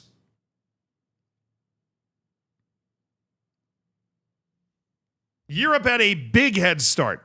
And the rest of the world's trying to catch up, and the fact that they get a decent number of teams into the World Cup, nowhere near Europe, but they get a decent number of teams into the World Cup, allows them to dream, allows them to try and catch up. Also, they're never going to give Europe more spots because, like, that's my idealistic reason. You want to know the actual reason Europe doesn't get more spots? FIFA hates UEFA. Hates. Oh, VAR! Take it off. Take it off right now. Take it off right now. FIFA hates UEFA. And think about how FIFA presidents get elected. FIFA presidents get elected where every country has one vote. The vast majority of countries are not in Europe. And what that means is, if you want to make all of those other countries happy, you should probably give a few more qualifying spots to these other continents. Yeah, this isn't World Cup qualifying. This is Asian Cup qualifying, but good for Syria. Glad to see something good happening for him. Been through a lot, obviously. So how's this VAR review? Anybody actually watching the match? Is he offside here? Because if UAE draws, North Korea has to win for Uzbekistan to clinch a World Cup spot. I don't think that's going to happen, but I'd like to keep dreaming. So, yeah, I mean, if you want to keep your job as the president of FIFA, giving Europe 22 of the 48 World Cup spots is dumb, because the vast majority of countries that vote for the FIFA president will be like, hey, you're screwing us. I think, honestly, the number of teams that qualify for each region is pretty bang on for what I would want it to be if I was the king of the world. It gives an opportunity for one or two inexperienced national teams to make it every time, like a Sudan, like a Guatemala. But you still, there is an edge to World Cup qualifying, but you're still now, with the expansion of 48, going to consistently get more teams in. Do you think Russia will ever be allowed back in? Yeah, duh. I mean, can you imagine asking somebody in 1947 Europe, yo, do you ever think a unified Germany's ever going to be playing in the World Cup? I'd be like, probably not. Yeah, I don't know how long. Could be a couple of years. Could be, I don't know, maybe Putin has a friggin' heart attack tomorrow. Do not assassinate me. I'm just talking about natural forces. I have no political agenda whatsoever. Please do not leave me alone. I'm just saying, in the way things work, you never know what's going to happen. Not that I'm not saying anything. Please, no. Please. Please leave me be. I just want to watch my soccer scores. But that's what I'm saying, is you don't know where the world's going to be in 5 years. It's just dumb to be like, yeah, Russia's never going to be able to qualify for anything again, right? Stay away from balconies? Yeah, I know. I can't trust the water now. Dear leader, Vladimir Putin. Sorry.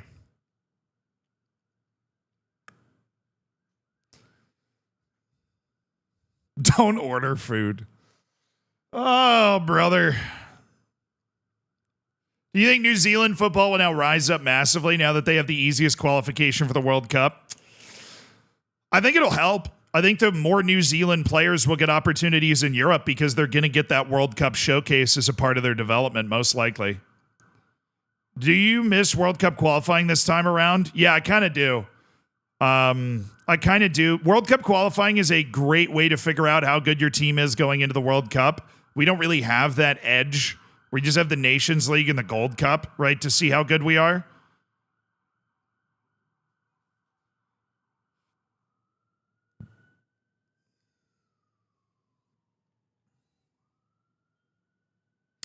I feel like FIFA shouldn't be banning countries based on what their government actions are. I don't know.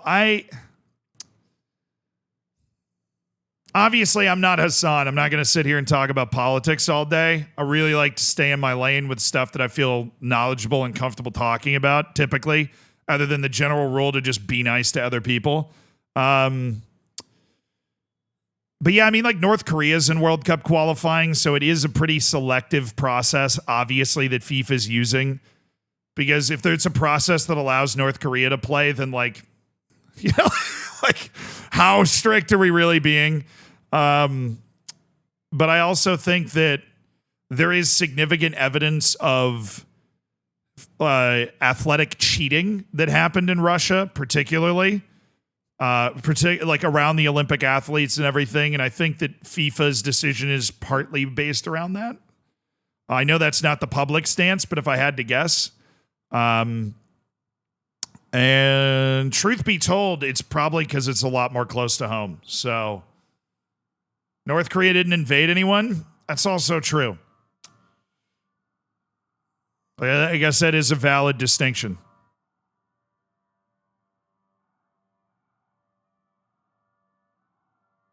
When did Estonia go down to 10-2? The 48th minute. Oh, yay, World Cup qualifying in Europe. Big game, Israel-Norway, actually. Speaking of, countries that are able to play under FIFA, North Macedonia, Wales is kind of a big deal, too. I think they both won their first match. So that's going to be, whoever wins this match is going to be the team that's chasing Belgium in that group. They can at least grab the mantle and be the team that's chasing Belgium. If Erling Haaland wants to go to a World Cup, he's got to win that game. Because that's the team that's, in their way. That's the team that could... Because Italy's in this group. And so you want to be the team that's chasing Italy. And Israel is not bad. They are competent as a team. They've been getting better. That's a dangerous game for Norway. Don't look at that and be like, oh, Norway's walking this home, Do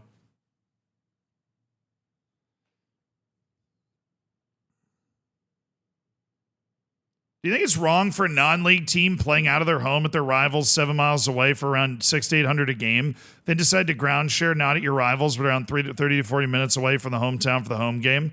I don't know if I really understand what you're talking about, to be honest. I think stadium sharing 30, 40 minutes away from your hometown is generally a stupid idea.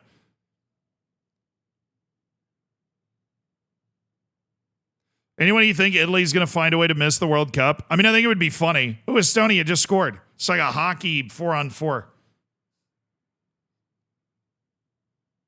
Hey, Henry, thank you for the 4 months.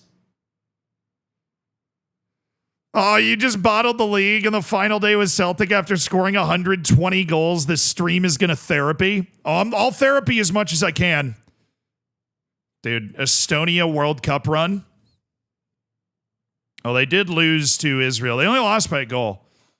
As Omer was saying, they're not very good right now. Yeah, only beating Estonia by a goal is not a great look. I love just keeping the dream alive as long as possible. Estonia's doing that. Estonia's doing that. Nikki, thank you for the 57 months. Oh, George Best is definitely the best player that never played at a World Cup. Definitely.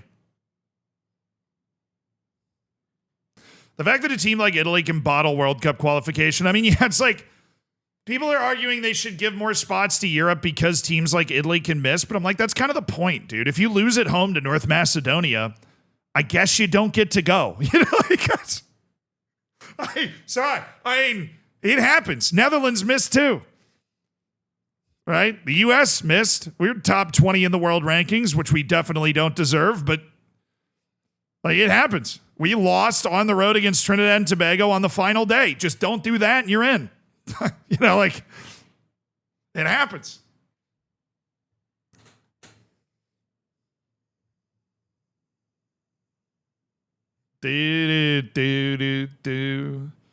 All right, so the matches that are going right now, the UAE goal obviously was upheld.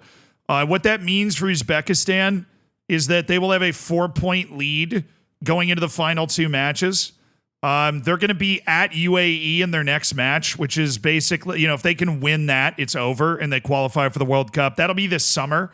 So we'll have to wait until the summer to see if Uzbekistan can qualify. Iran is officially going to the World Cup. That makes them the third team, along with Japan and New Zealand, to clinch a World Cup berth that is not a host nation. So congrats to them for continuing their World Cup streak. No fall off in this Iranian national team.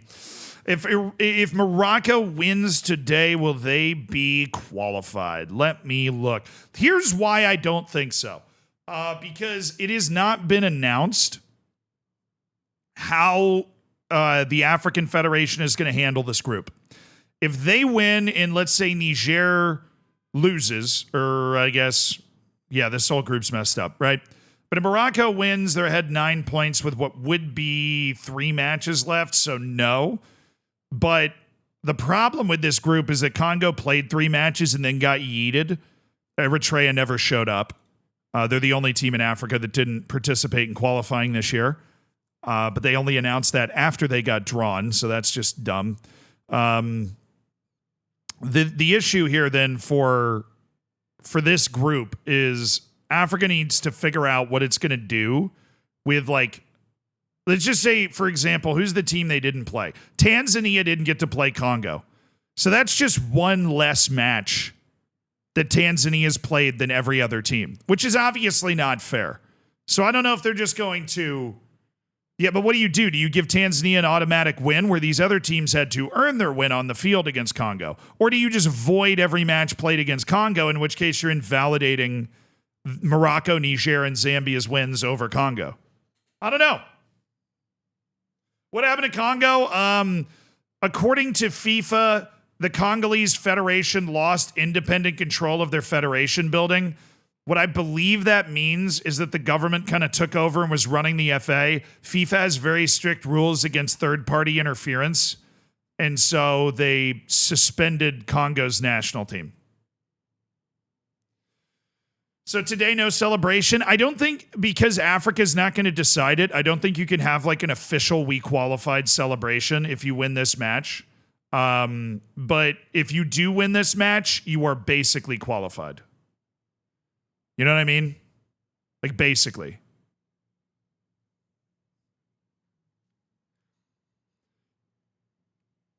I mean, if you win this match, I would just pretend you made it to the World Cup, but you can't have the 100% certainty that you're going to the World Cup. Just, you know, you never want to assume in football, right? There is always a chance. What happened to Eritrea? Eritrea is basically North Korea in Africa. Super authoritarian state. Unbelievably tight control over the media and everything. It's actually where Alexander Isak's family is from originally. Like, you know, in the same way that Americans, like, I'm Scottish. Alexander Isak's family is Eritrean. Just weird side note. But yeah, it's a really, really restrictive kind of, lack of a better word, like a nasty country in terms of freedom of anything. And they haven't played a national team match in a couple of years. They're actually not ranked in the world rankings now. They just kind of stopped. I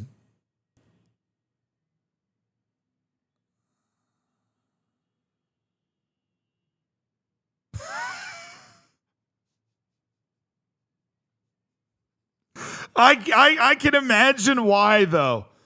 Because look at this. In September 2019, 4 members of the national under-20 team sought asylum in Uganda after the team qualified for the semifinals. A few months later in December, a further 7 players selected for the international team refused to return home and sought asylum in Uganda after a tournament. In October 2021, 5 footballers from the country's under-20 women's team also disappeared while on international duty in Uganda. In the first round of qualifiers for the 2018 World Cup, 10 players from the Eritrean football team refused to return home after playing a World Cup qualifying match in Botswana and were granted asylum.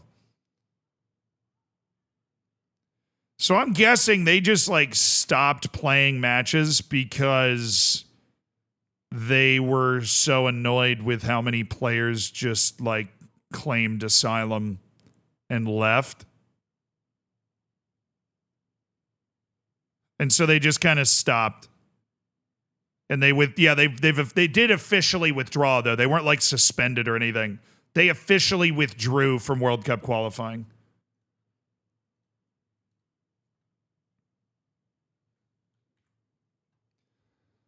But so they never even started. The issue is somebody like Congo that starts but can't finish because FIFA suspends them. And the fact that they're both in the same group is kind of funny because now you just end up with 4 teams that are like, well, what do we do now? We have a lot less matches to play. Do I think Han Kwang-Song will make a comeback? No. Han Kwang-Song is definitely not going to make a comeback. There is a UN rule against employing North Koreans abroad. This has nothing to do with FIFA. This has to do with the United Nations. This is not like Han Kwang-Song was playing in Italy. He was forced to leave because the UN had restrictions on North Koreans working abroad. So Han Kwang-Song is back in North Korea. He plays for April 25, which is the best team in the North Korean league. And he appears every time North Korea's national team plays, but that's basically it. That's what Cuban athletes do. Yeah, Cuba does it less, though, because Cuba is more open now. Cuba has been opening up. It is not nearly as restrictive as it used to be. But I remember Cuba made it to the Gold Cup and like half their team claimed asylum in the U.S. That is an issue that certain nations have. But honestly, if you're a nation that has an issue like that, you should probably try to fix the nation a little bit so people aren't so desperate to leave. Why does the same thing not happen with North Korea? In short, it's because North Korea is worse.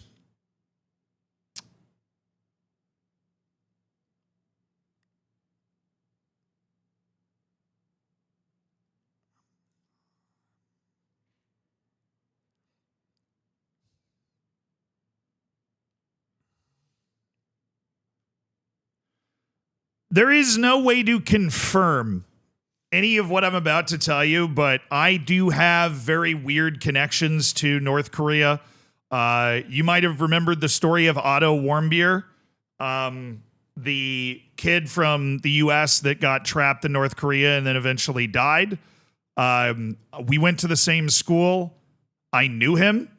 I had ties to him. People that I am still friends with that were incredibly close with him. So like that North Korea like was very relevant in my college experience at the University of Virginia in a way that for most people it wasn't.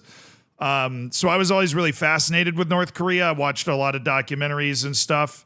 I did not know him well. I'd like, hi bro, sort of knew him. I have friends who were very, very close with him that are, that I'm like at their wedding and stuff, that were like in the same fraternity and whatever.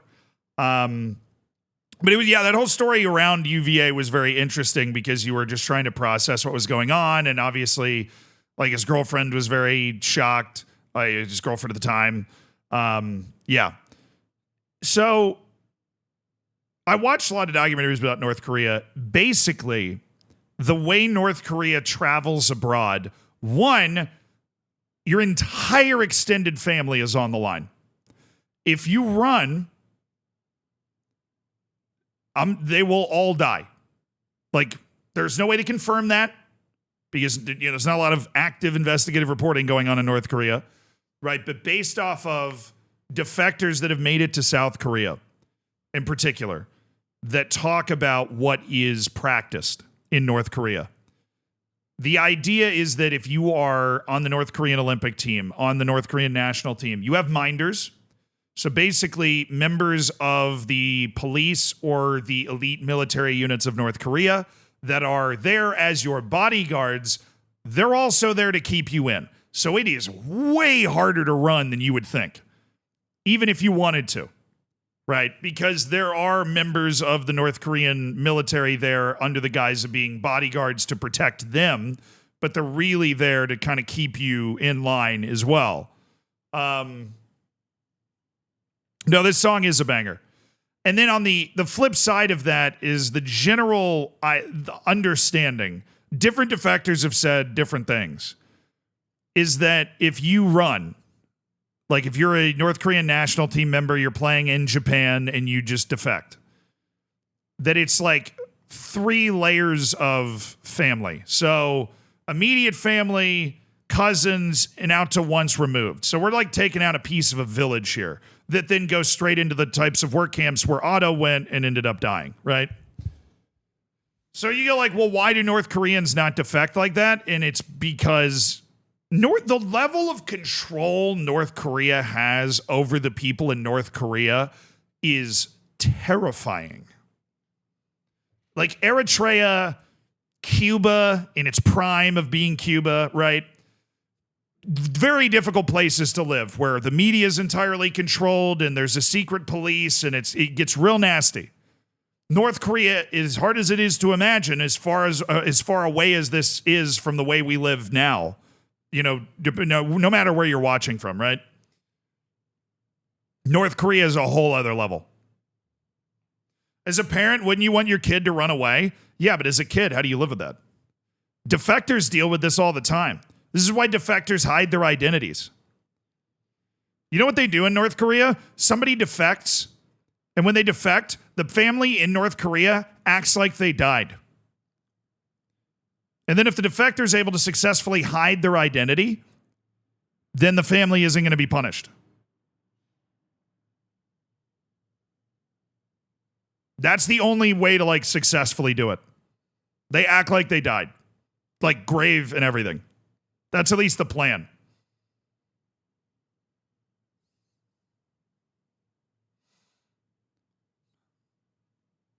How are they playing home games? They don't. They play in like Laos.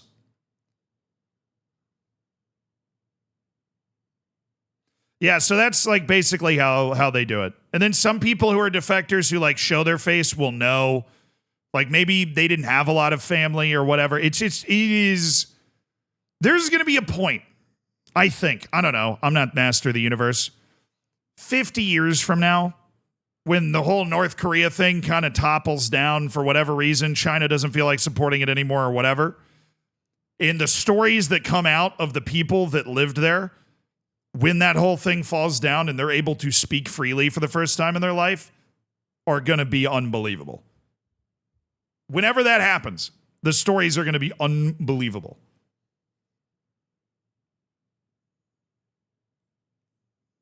Yeah.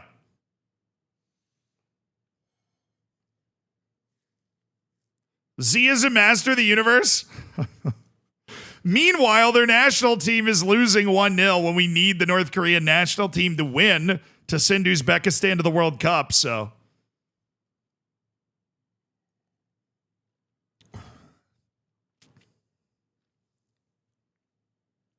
"50 years from now in the robot versus human World Cup?" Yeah, for sure, dude.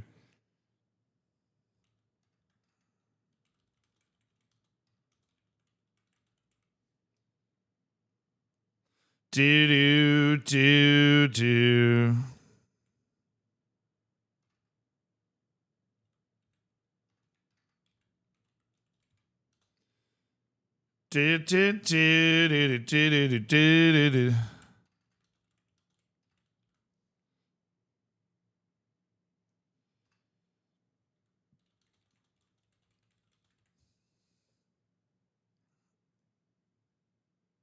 Yeah, Morocco does have a very easy group. It didn't look like it was going to be that way for a while, but they do have a very easy group now. Yeah, if you're a Moroccan fan, you are basically the only person, you and Egypt.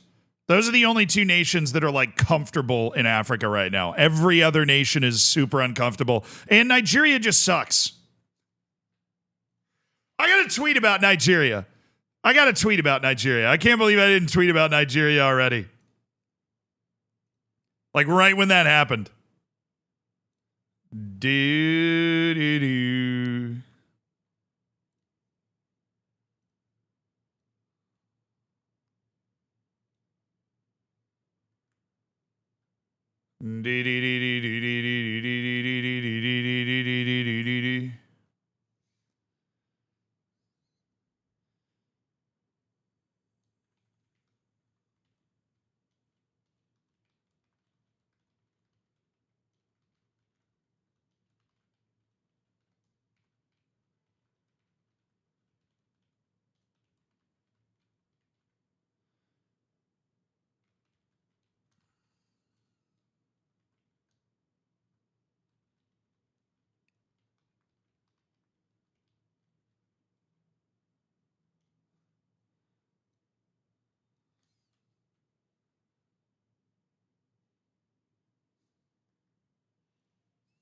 I'm just gonna throw that out there.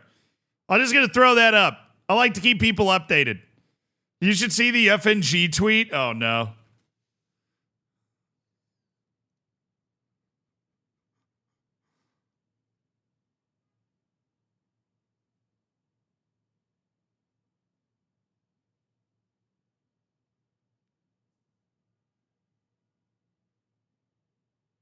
Yapo up, dude. San Marino scored a goal against Romania, I believe.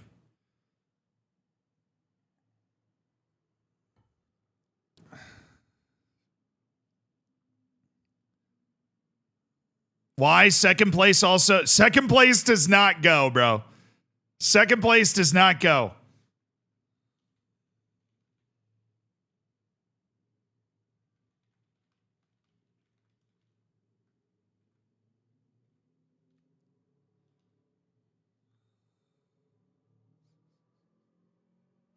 Yeah, we're shifting into Kingdom Come, but second place does not go.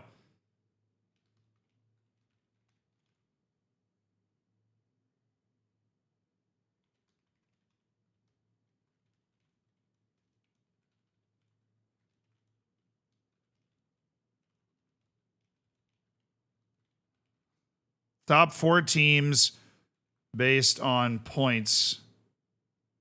Top 4 second place teams based on points enter into a playoff. If you win that playoff, you go to the Intercontinental playoff. Second is a death trap. You have to win the group. Just because I know people won't understand that's what's going on.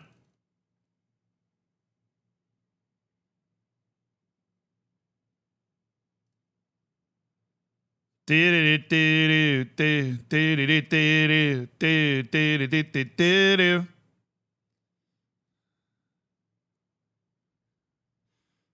so anybody second does not do it. Oh, Iraq scored, really? That's a huge goal for them. Huge goal for Iraq. South Korea sweating, dude. South Korea is sweating. They drew Jordan. South Korea's bottling. This is full Tottenham now. Iraq gets this win. This is full Tottenham. It is so set up for the full Tottenham here. Dude, Jordan's next match is Oman. South Korea's is Iraq. Iraq beats South Korea because it's in Iraq. South Korea has to go to Iraq. Iraq wins and Jordan wins, and South Korea is suddenly in third with a match to go. That's what we're looking at.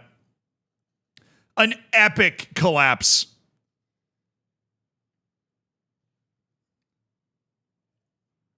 We are living in a world where it is still possible for Kyrgyzstan to qualify for the World Cup and South Korea to not. Yes, that is true.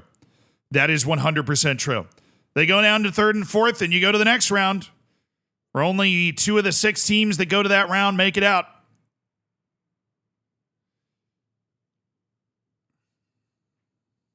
Yeah, 3 straight draws, dude. Palestine, Oman, and Jordan. Jordan being the best of the 3, but still. Oh, they're VARing it.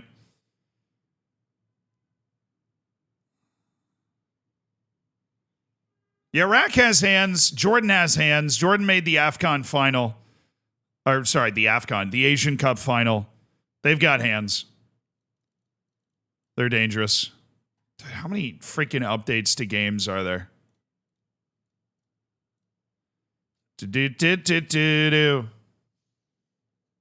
Son's gonna play the World Cup? You freaking hoping? Oh yeah, dude, we've gone through all of the World Cup qualifying, dude. We've gone through all the World Cup qualifying. We've been talking about Trent for a while. I know there's some guys talking about who would replace Trent and everything. I think Connor Bradley, by the way. But yeah, Nigeria totally mudded. Oh,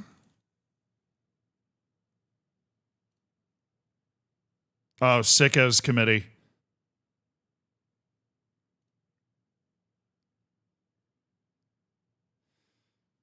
I don't know why they're tagging Sickos committee on that. Now, the only stuff going down right now is Moldova trying to pull off a multi-goal comeback in extra time to ruin Estonia's day, and whatever's happening in Asia, which is the UAE. If North Korea scores 2 goals, where are they playing this, by the way? They're playing in Saudi Arabia. North Korea playing a home match in Saudi Arabia. We love to see it. Why not? Why not? What's the probability of Israel to beat Norway? 20. I think that match has draw written all over it. I'd put Norway at like 35% the win. 45% draw, 20% Israel win. Kuwait can't draw its way into the World Cup, though, dude. They need to like actually win a match if they're going to get into the playoff. They can't just draw their way into 4th, especially against Oman. They got to find something they can do.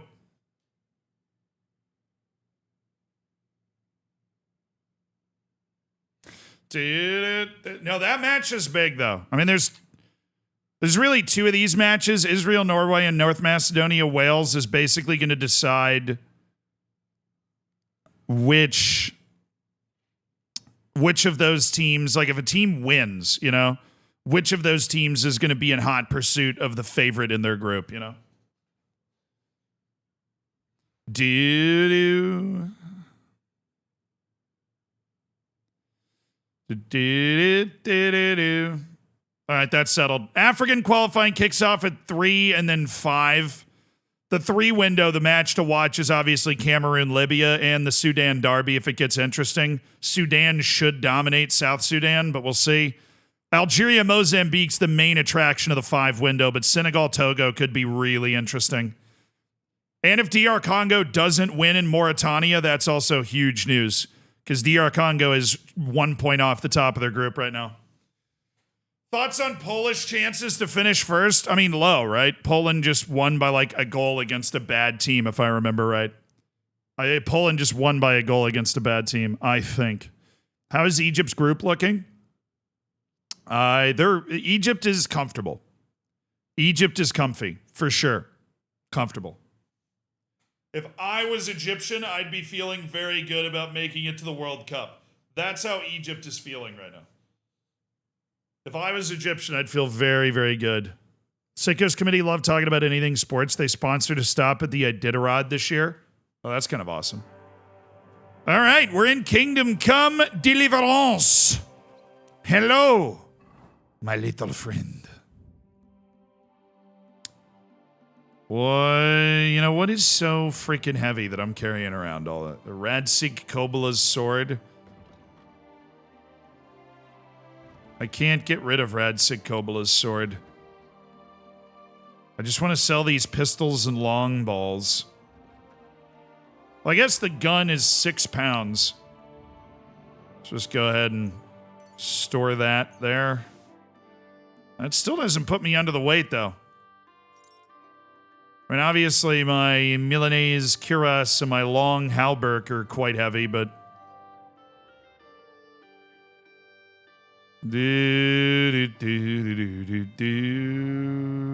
my noble's bassinet. Master Huntsman boots. I'm not going to sell those. Burger coat. Store that on the old horse. Godwin's ring.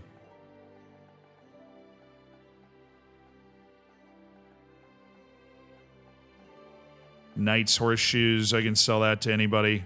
I got a lot of potions. I'm sure that's where a lot of my weight is tied up. I also have a lot of dried beef. I'm sure that's where a lot of my weight is tied up. Oh, I overate. Damn. And I do have a lot of books. Can't move a quest item. Oops.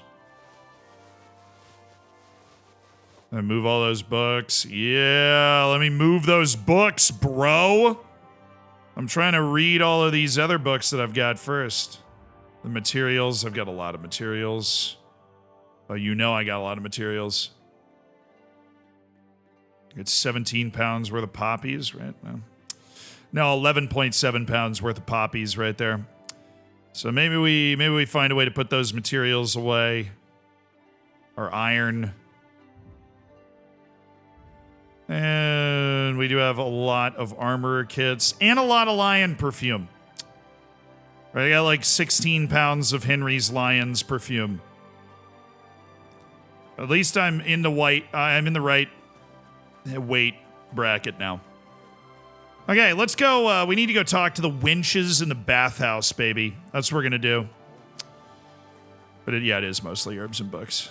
I already have a lot of poppies. Don't get distracted by... I can get distracted by dandelions.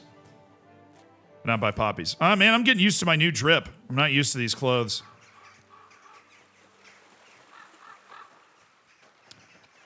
Alrighty, lads. To the bathhouse.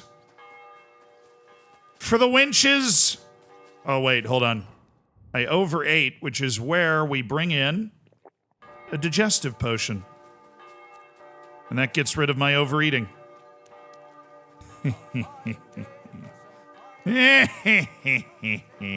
I'm not even wearing any perfume right now. How embarrassing.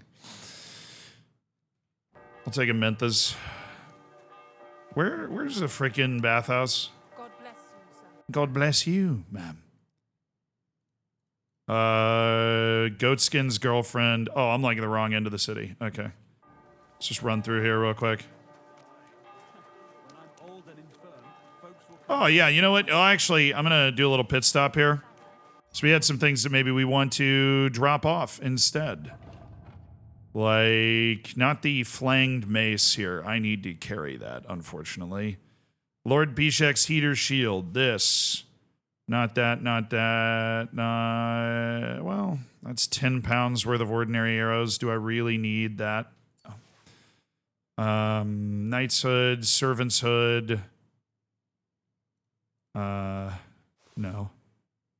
Couple of different disguises that I have.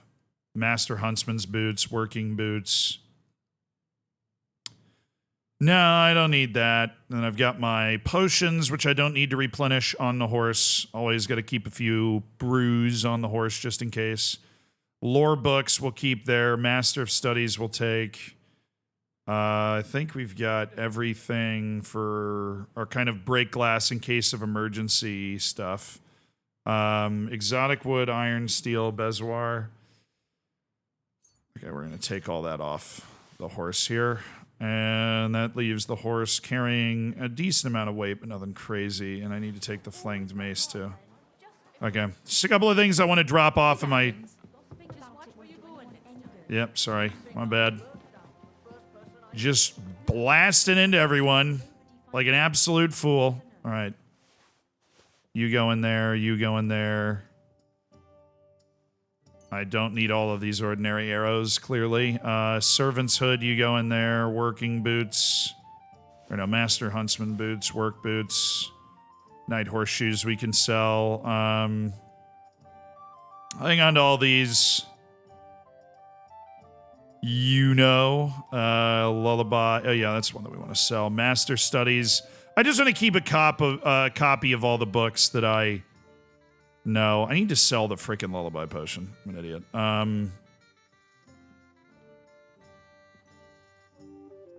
What do I have that's dried and a lot? I have a lot of dried mint. Yeah, I don't think we need to drop any of that.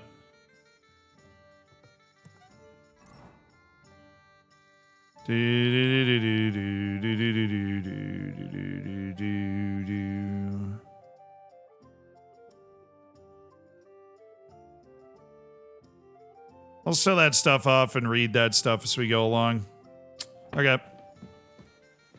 Just a quick little exchange to the bathhouse we go. Why is there always somebody on these stairs?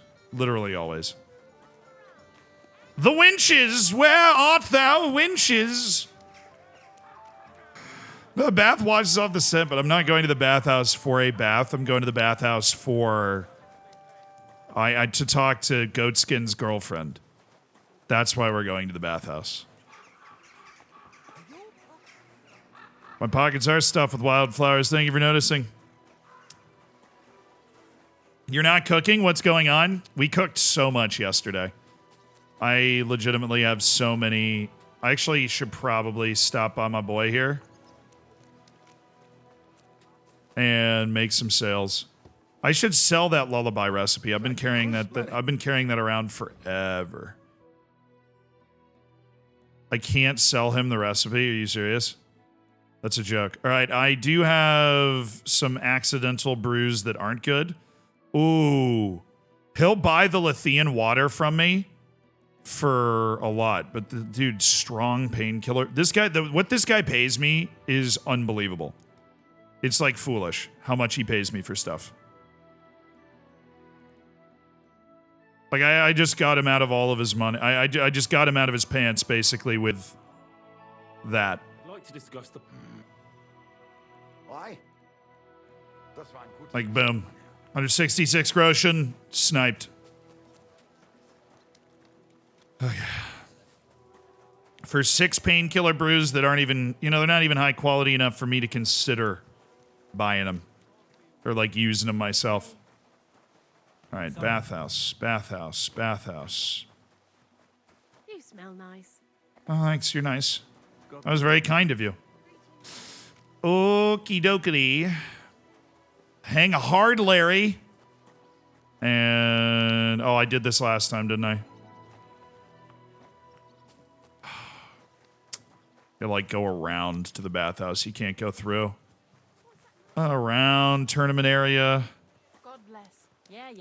Greetings. Never played a game where cities felt more alive than this one. Literally that probably the best attribute in this game. These cities are just so damn alive. All right, I'm in the bathhouse. This is not the front door, but Kachka? Christ, it's hot out. Kachka. Stop.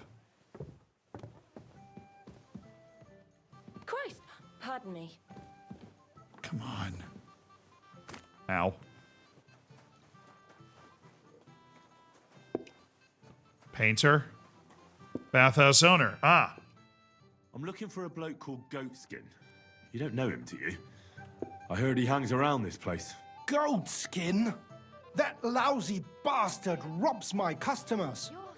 Deutschers mostly. And they're the very ones that pay best. What's worse? Really? Word's got around already. If you get hold of him, well, there's something I'd like to sort out with him. Sort out? That could mean lots of things. Nothing nasty, don't worry. Besides the Germans. Goatskin also robbed a scholar from Prague. Jan Schindel, he's called. And I reckon he has friends in high places. Ooh. Because he went straight to the city council. Not good, brother. Not good for business. No. How will it help you if I find Goatskin?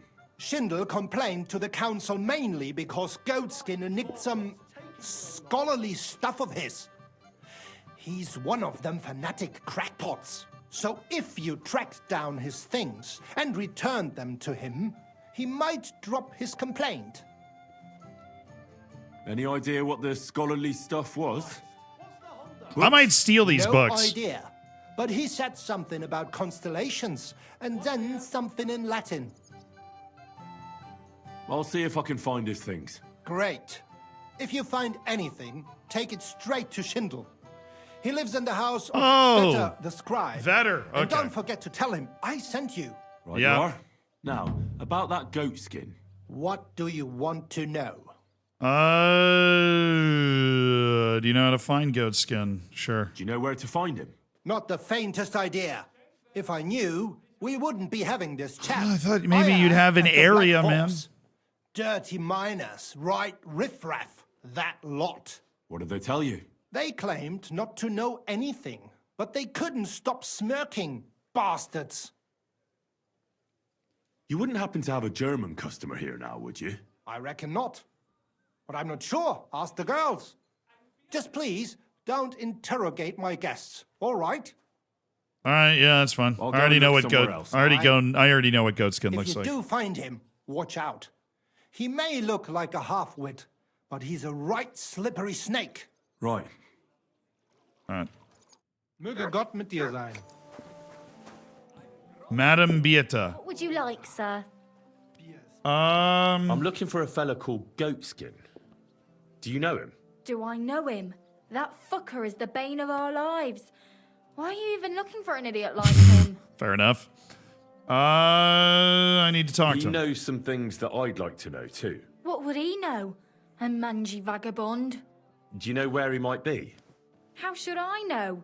If I knew, I'd have told Adam long ago. He'd wring the bastard's neck in a trice. Last week alone, he robbed 3 of our customers. All German. This dude's a damn good crook. Yeah, the girlfriend. You know Goatskin's seeing one of your girls. What? Nonsense. I mean, I wouldn't put anything past my girls, but I can't believe they'd choose to hang out with a vagabond like that. That's what I heard. Everyone badmouths whores. You know what it's like. Nobody stands up for them. But if it's true, then as soon as I found out who, she'll be out on her arse. All right, we'll just learn a little bit more information. Why does he choose to rob Germans? See if we can A find this German guy. merchant always has more coin in his purse than a Czech one. Haven't you noticed that? Well, I don't go looking in their purses very much, Could you milady. tell me where exactly he robbed the customers? Hard to say. You know how it is. Drunk and merry gents who can hardly walk. But it usually happens somewhere near the Black Horse, and in those lanes there. The bastard stays clear of the main streets. For good reason. And any Germans Have you here? got any German customers here now? What do you think? No, because words got round. Except Udo. He couldn't care less, it seems. Ah, good old Is Udo. here now? No. You think she Too knows early him? for him. He usually comes later in the evening. I reckon he only comes here when other alehouses kick him out. I gotta find Thanks. his girlfriend. You're welcome. And have a word with Adam if you really want to find your goat skin. Oh, I already did, He's the lady. You owner. got it. I reckon Already he'd be did. keen to find him too. Playing FM24 first time on a $300 laptop.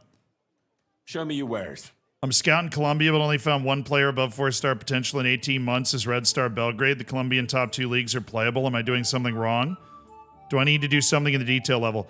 If a league is playable, you're doing what you can. All right? There are a lot of things that go into... So when you say above 4-star potential, do you mean like 4.5-star gold? Like, what do you mean by 4-star potential?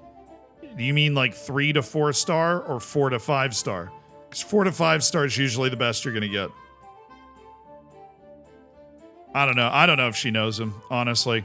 I don't think she does. I think she actually would tell me. Can I sell perfumes here? Oh my goodness, I can. For crazy money.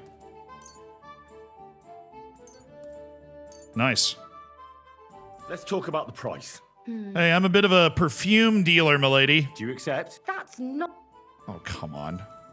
I'm glad you found what you needed, sir. Yeah, I found all your gold for my Come crazy over good here. perfumes. Hey, Louisa. Afternoon. Hi. You're pouring Have you drinks? got anything good to drink here? Of course I do, handsome. Would you like some?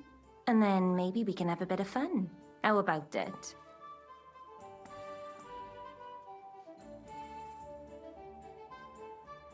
I'm here on business, okay? Stop thanks. it, lady. Suit yourself, handsome. I'm here on Be business. with you. It happens. Just watch where you're going next. Kachka. Hey, Kachka. Are you... Handsome. Come and have a drink. Calm down. Little Lita.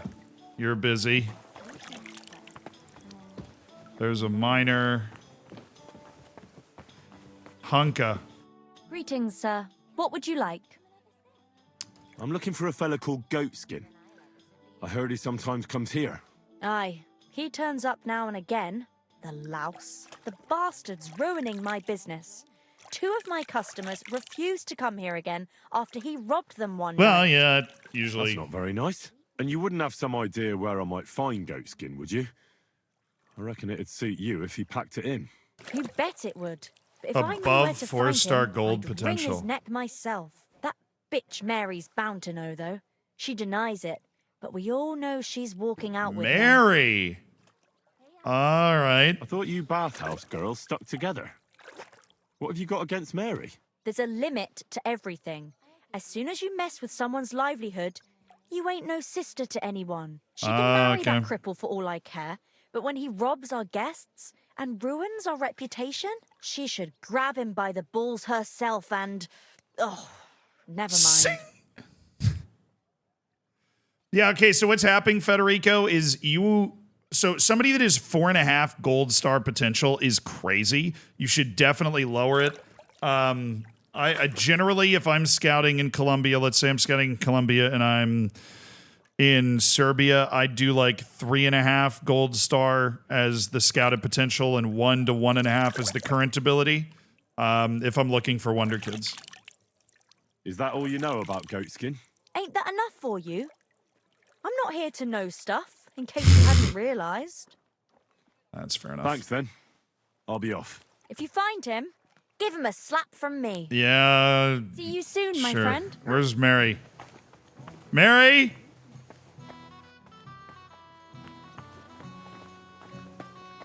Meaty Mary? Ain't no way that's her name. God be with you, sir. I'm looking for a fella called Goatskin. You haven't heard of him by any chance? There's plenty of fellas come to me looking to see some skin. But you're the first who wants goat skin. I've heard the name, though. He's some vagabond who hangs around the Black Horse, ain't he? Aye, that's him. Any idea where I might find him? I don't mix with his sort, so I reckon I can't help you. I could help you with other things, though. Mary, focus! Go and see Madame Beata, and we can come to an arrangement. Are you not the Mary I'm supposed to be talking to? I'm guessing Meaty Farewell, Mary is sir. the wrong Mary. I'm looking for a less meaty Mary. Hello? Recently, I do the best I can. Kachka. Greetings. I'm looking for a fella called Goatskin. You wouldn't know anything about him, would you? Don't think so. Who's he supposed to be? Some vagrant. Do I look that rough? Like a girl who hangs around with vagabonds? If you're looking for low life, go the tavern on Uprink. We're all honest bath maids here. Thanks. Take care, sir. Okay, Kachka, never mind. It happens. Just watch where you're going next time. Come and take a swig, sweetheart. So there's Meaty Mary, Lousy Mary. So it's not Lousy Mary. I'm looking for Goatskin. Do you know him? My, you're a good-looking fella. What would I want with some goat skin when I've got a handsome young Stop buck right flirting here in with me front for of I couldn't 5 care less seconds! about My your goat eyes are skin. up here! I do. Focus, And the girls here ladies! Tell me you know him quite well. I know I'm dripped out of my You're not mind. here to have a good time, Shame. I know goat skin, but don't expect me to tell you anything. He's lying low, and for good reason. You ain't the first to come looking for him. Why is he hiding? Who from? How should I know? He's never far from trouble. Goes with his trade, doesn't it? Where is he hiding? I don't know. And even if I did, I don't see why I should tell you. That's why he's hiding. So strangers like you don't find him. Do I look like a scoundrel?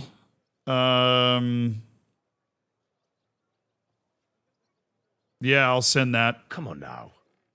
Do I really look like I someone look who'd want great. to hurt him? No, you don't. You see? I'm trying to help Goatskin. But I can't do that if I don't know where he is. Help him?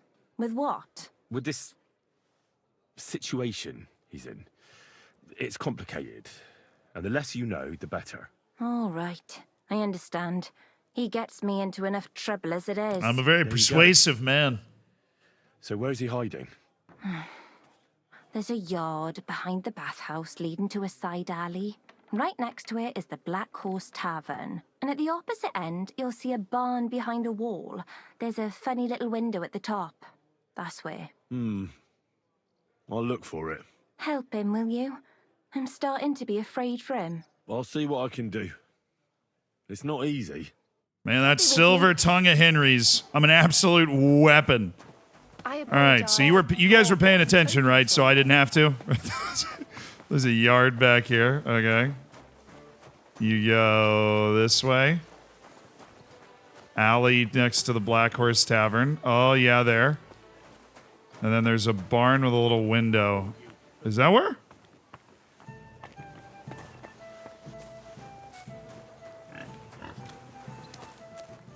Or there.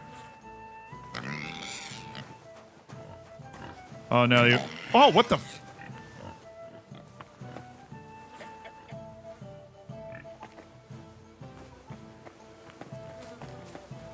you following me? Get out of here, you dirty dog. Hey, handsome. Come and have a drink.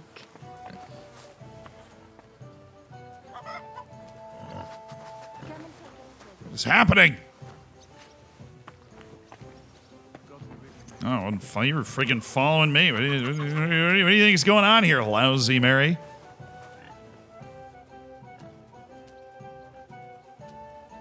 Yeah, that was a pretty abrupt adjustment. Okay, I mean, we can't pull up the map here to try and figure this out. Other side.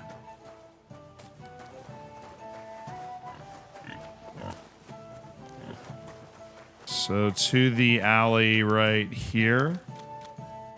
It is marked on my map, so I don't need to like... It's over there. Man, your instructions kind of sucked, Lousy Mary.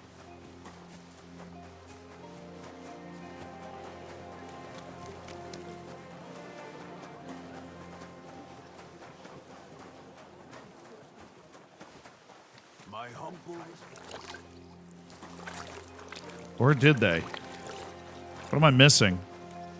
There must have been a simpler way in.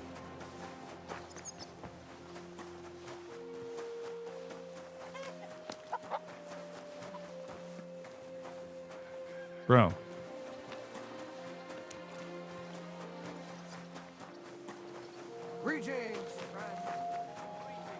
Oh, this is ridiculous. Kutenberg, Careful. you need street signs, okay? Kutenberg, you need street signs. Somebody's asking if I can help them. A little busy right now. Okay. Okay, so through here.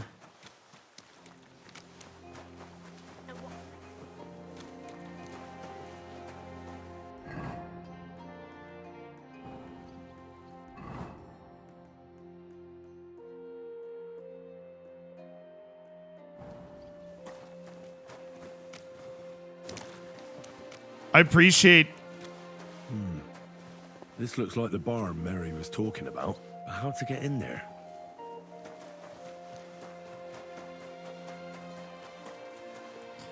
This is hot out. I didn't expect to find fresh comfrey in the city. Almost never find that. A fountain? Where does the water come from? Here, in the middle of the city.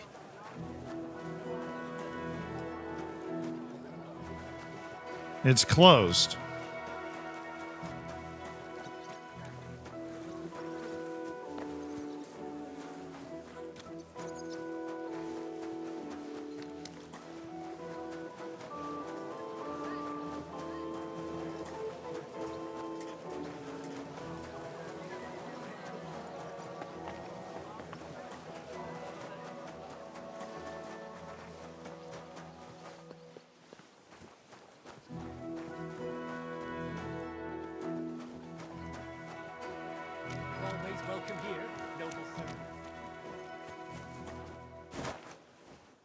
Huh.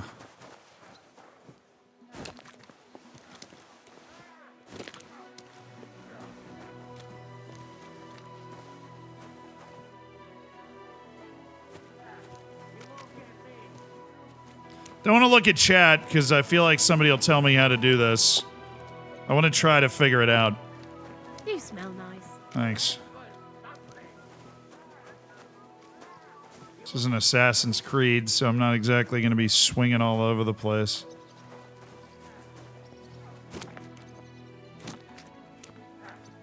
No, you don't.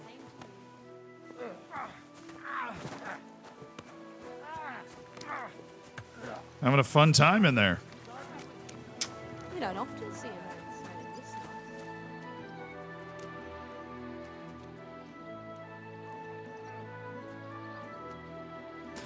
Don't really have anything that could boost me. Maybe the horse?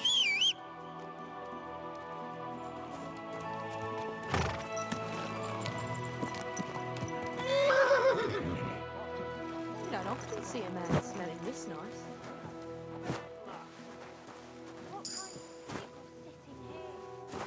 Oh, I nearly had that.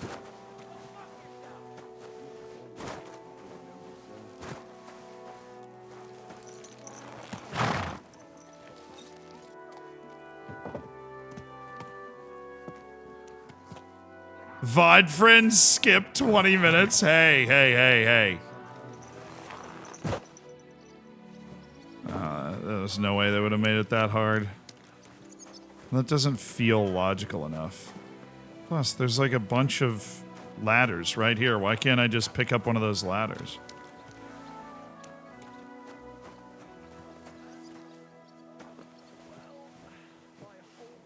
Stiff, but my knee still hurts. Come back tomorrow. I'll just put some ointment on it and I'll be here first. Who are you off to see?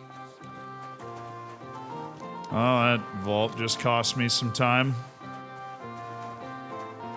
It's the Swordsman Society over here. Those unbelievable douchebags. Okay.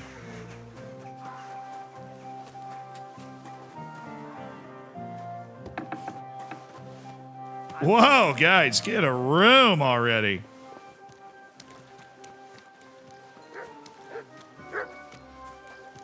At your service, sir.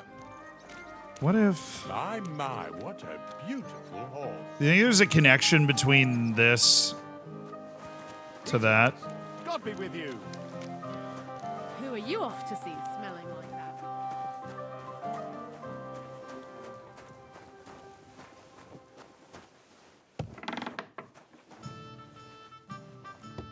Is there a basement? Maybe they share a connected basement. What the Ew.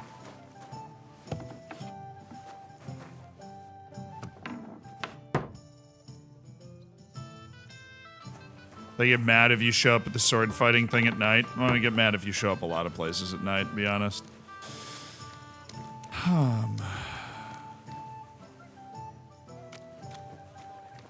Doesn't look like there was a basement in there. Alright, the house is all buttoned up. The cart's in front of the door. This dude's battened down tight. Let's go up and get like a better vantage point. So, it's you.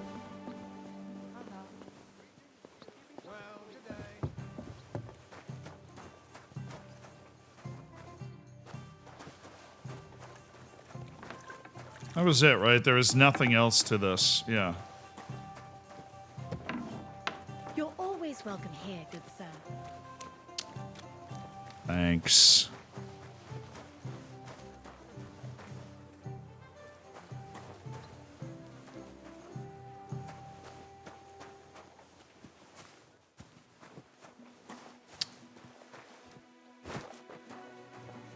Interesting that they've posited me with such a challenge.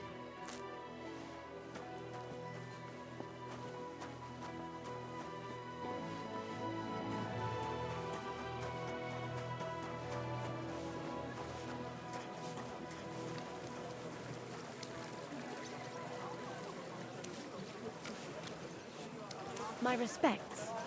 Hey, housemaid, any way in?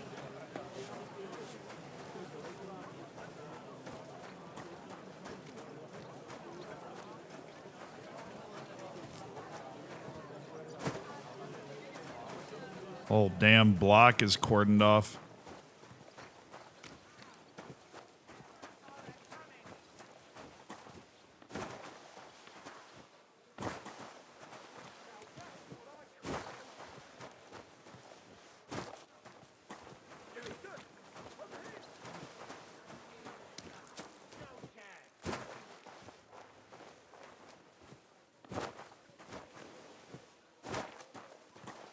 Save your whistling for the cows, you lout. Screw you too, lady. I'm busy. Getting absolutely ruined by this game. Okay, so it's gotta be something over there. I don't think they'd want me coming all the way over here. Thinking game design, how would I figure this? Can I move one of these carts over there to jump on it? No. Guess not. I muted the sub message just in case you were trying to spoil it, but I will read it back once I figure this out. Can I do anything with any of this? No?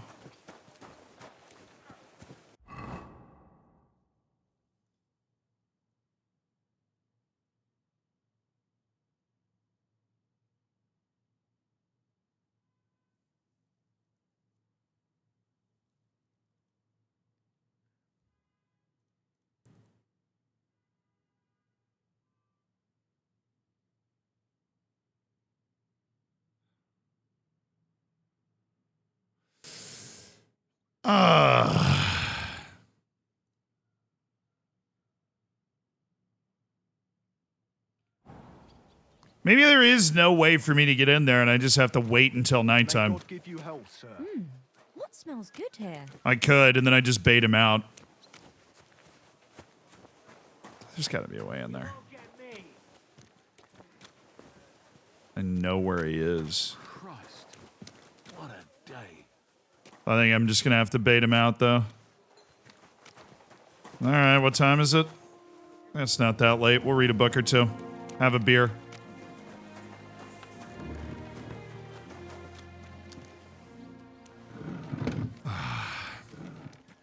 You got anything good? Do I have anything good? I got some schnapps. All right, well let's hit some schnapps then. Yeah, just have a little bit to drink and read a book or two. What are we thinking? Anything else level 1 that I have?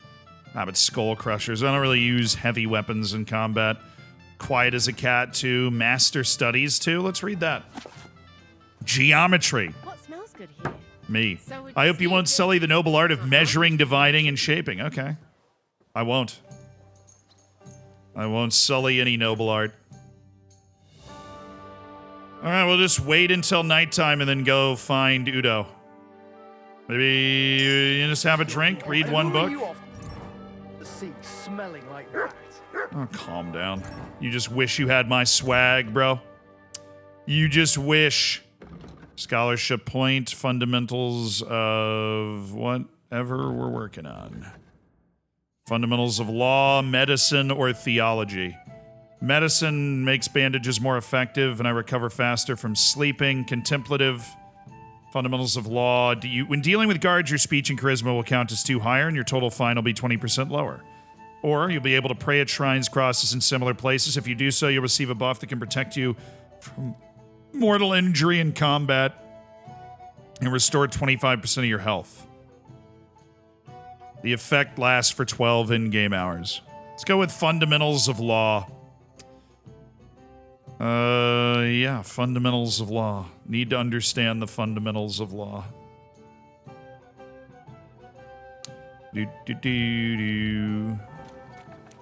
Alright, they said he comes there in the evenings, so maybe we go at like 8. What time is it right now? I don't know, but I've fully read Master's Studies too. I've fully read that book. We could read Composition of Alchemy 1. But like, what's the point? Art of Demosthenes, that's the speech book. I do like the Art of Demosthenes. The soul of wit always speaks such that you say just what you want to say and no more, then keep quiet. For those who want to hear, be proud and say a few more words. But only a few. Let them be sated, but not stuffed. That's good. You smell nice. Let's read an hour worth of that book. I want to make sure we don't miss Udo at the spot. Greetings, sir. Hi. Oh, how you doing? Thank you for letting me read with you, you know? That was nice.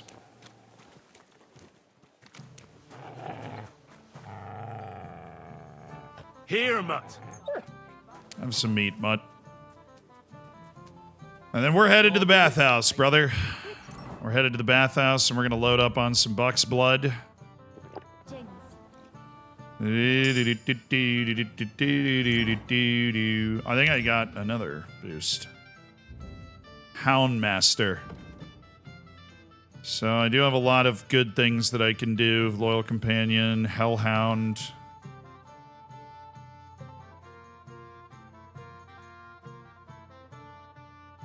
I'll do Hellhound. I appear more tough and dangerous with my hound next to me. Alright, to the bathhouse.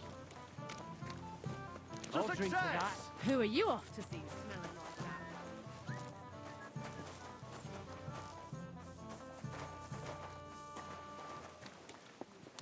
You know, I am supposed to be able to get in here, and I don't know how to do it. Irasaga, thank you so much for the sub, dude. Thank you for the anonymous gifted sub. Whoever threw that down, I appreciate you making somebody's day. Joey, thank you for the 27 months. Did you know there's a guy called Zealandism who's impersonating you? You should sue. I was thinking about it. Dude, somebody's gifted anonymous subs to Old Zealand and Big Forehead. You wish you had this. You do. Look at that. You smell nice. Look at that shit. Drink it in. Oh, where the hell's the bathhouse?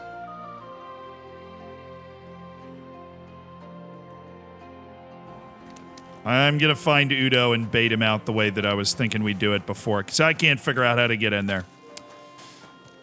So, Udo. I'm glad I'm starting to knock out reading all these books, though. So I've been lugging all these books around forever. Oh, it's Lita. Hello, milady.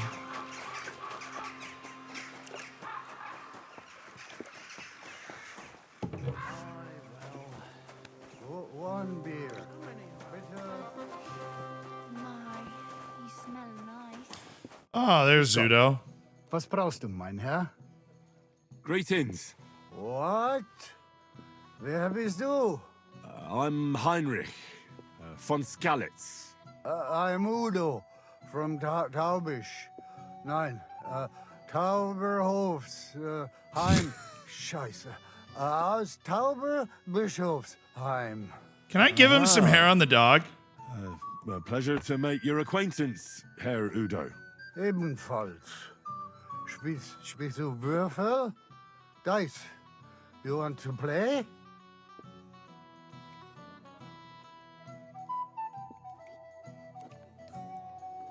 Sure. Let's play some dice. Ja, sehr gut. Wiedersehen und einen guten Abend für dich. Yeah, totally, dude.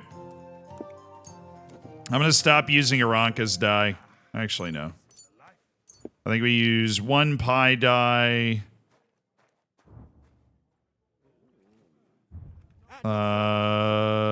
We use odd die.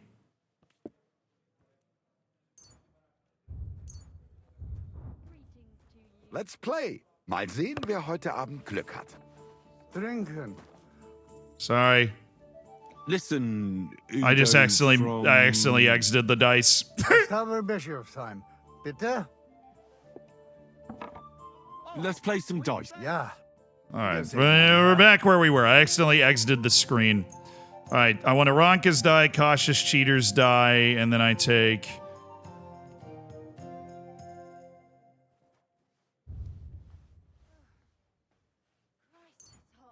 two painted die, an odd die, and a pie die. You're always welcome here, noble sir. Okay. Ich hoffe, das Glück steht mir bei. Show me what you've got, lad. Yeah, well, I think I just won, so... That's 1,000. That's 1,050. So that's pretty cool. Let's just, yeah, let's just roll with that. And show me the winner. No way I just busted. There is no way with my loaded dice I just busted on that.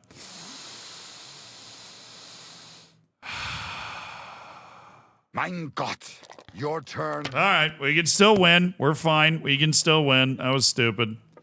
I just got it. I just won. Yeah. Okay, there you go.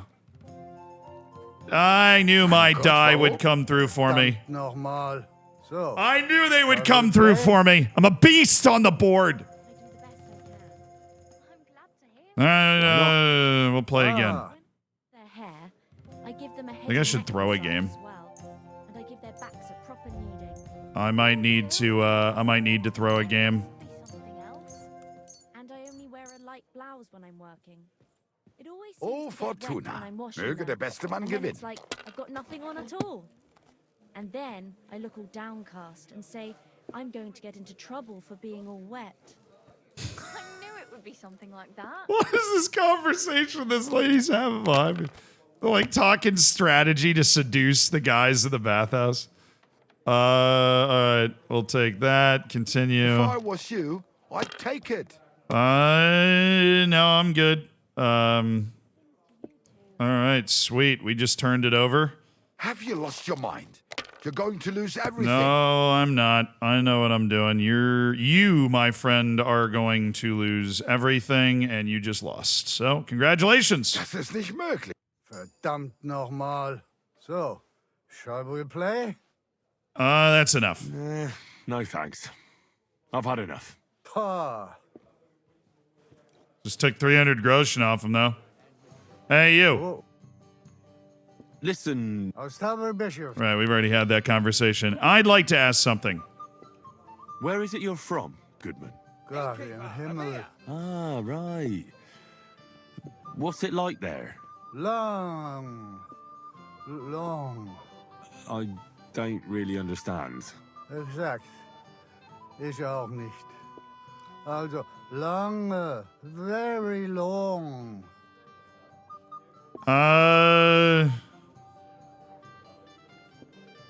What do I just wait for him to walk home? It's been a pleasure, Goodman. Klar. For me too. Möge Gott mit dir sein. I heard you're in need of money. I guess I just wait for him. I need to pay the tithe and One beer. my father's Bitte. something off. Is it a bit early for that? What makes you say that? Snowy, thank you for the 26 months. You're right, but I promised myself I Honey, wouldn't leave mein it. Schatz, come here. God give you help. Take all his money? Yeah, I guess. Hey, you want to play again? Listen, let's play some dice. Ja. Sehr gut. All right. We will take more money from this poor drunk fool. Heute werde ich Glück haben. I can My feel it dice in are my good, bones. man. You gotta really bring it to beat my dice. At least you'd be doing something useful for a change. I'm afraid it'd be easier to make a deal with those hares than with him. Oh, I don't like it.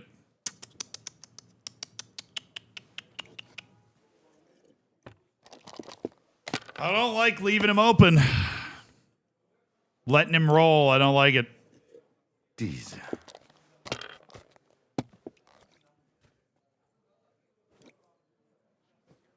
Hier. What you got? Schön. He's still rolling. Interesting. I think he's gonna sit on that. Yeah. It's all yours. Yeah, this guy sucks at dice. This is very bad at dice. It's like I'm invisible or something. I'd like something to eat. Shut up. Shut up. God bless you, sir. That was close. That was Let a it be. terrible I roll. want to play too, you know. Shut up, man. I thought I busted there. This is not a good run. We need some good rolls here. I'm surviving, but I don't really care for this hand, so give me something good or I'll leave. Let's ride with the cautious cheaters die. Old-fashioned way. Got it. That's like my best loaded die, so we can keep going. Hallelujah. We should win on this roll. If I know anything about what I know. I'll take the painted die off, but we didn't get anything that I wanted. So we're just piecing this run together. I see a couple ones. Tell me where... Oh, yeah, that's it. 4 ones. I don't even know what that is, dude. That's freaking 2,000. That's crazy. Scheiß drauf. Scheiße. You took my last groschen. Oh, well. I will have to go now. Perfect, yes. Game is a game. Yeah. Gute Nacht. Alrighty. He didn't tell you anything. He didn't even look at it. He just told me to bugger off. Women, sure. Happy to help them. But when it comes to me, he don't give a fuck. Strange. Hey, you fucking fucker. I can't even take a piss without scratching my balls all bloody. All right, now we just have to wait for this idiot to get robbed. I mean, we already took all of his groschen, but...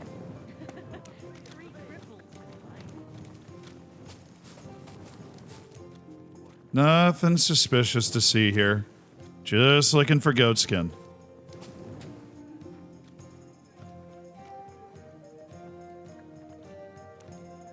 What's the best potion to sell?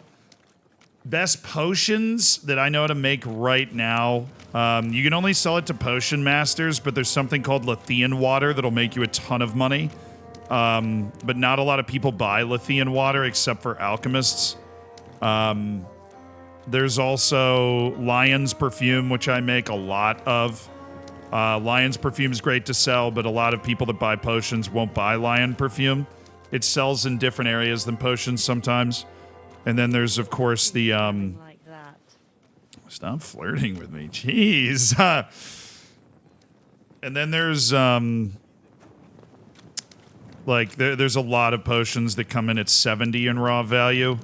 Aqua Vitalis is my favorite to make, but there's plenty from Buck's Blood to whatever. Whatever you're feeling.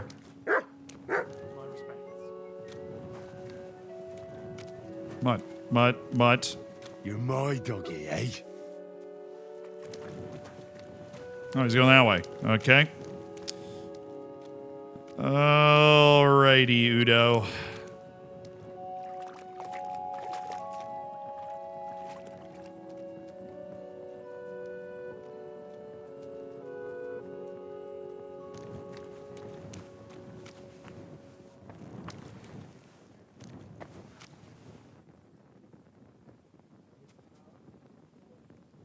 Sit. Stay. I don't want Mutt ruining this. Okay, this is looking more promising.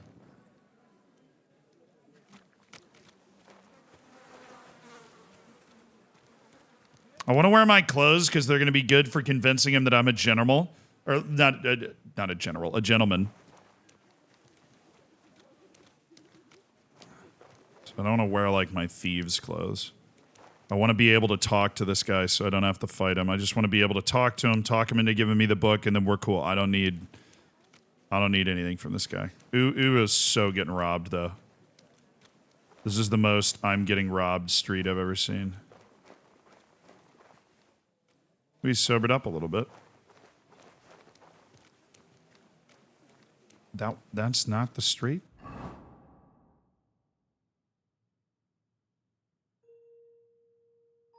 He's going the wrong way. Udo, damn it. Always welcome here, noble sir. You kidding me, Udo?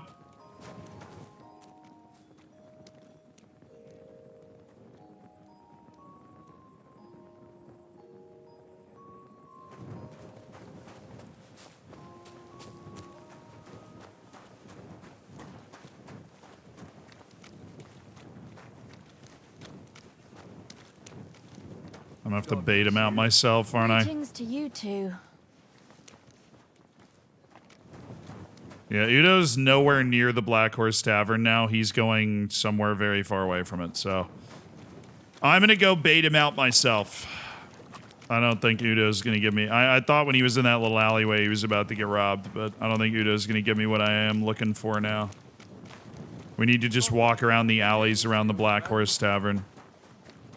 Bait him into, coming for us.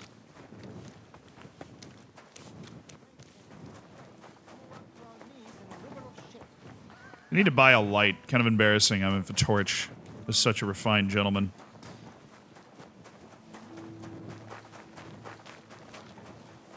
Please, good man. Sorry, very busy. Good fellow. Could you help me, please?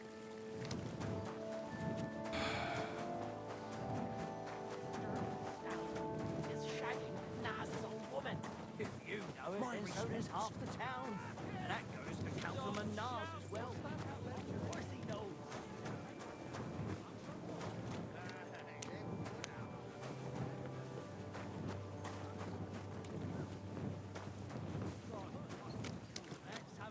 Hello, I'm very wealthy and would love to get robbed. Please, rob me.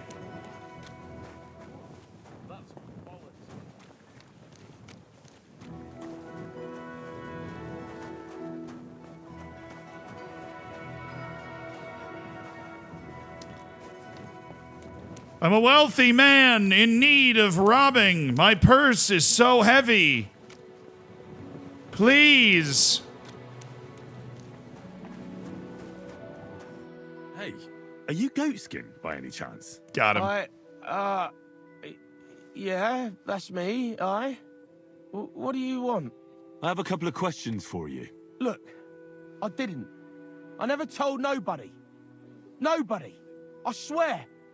I'll even swear to Samuel on his God if he wants. Who the hell is Samuel? You weren't sent by Sam. I wouldn't be asking you if I was, would I?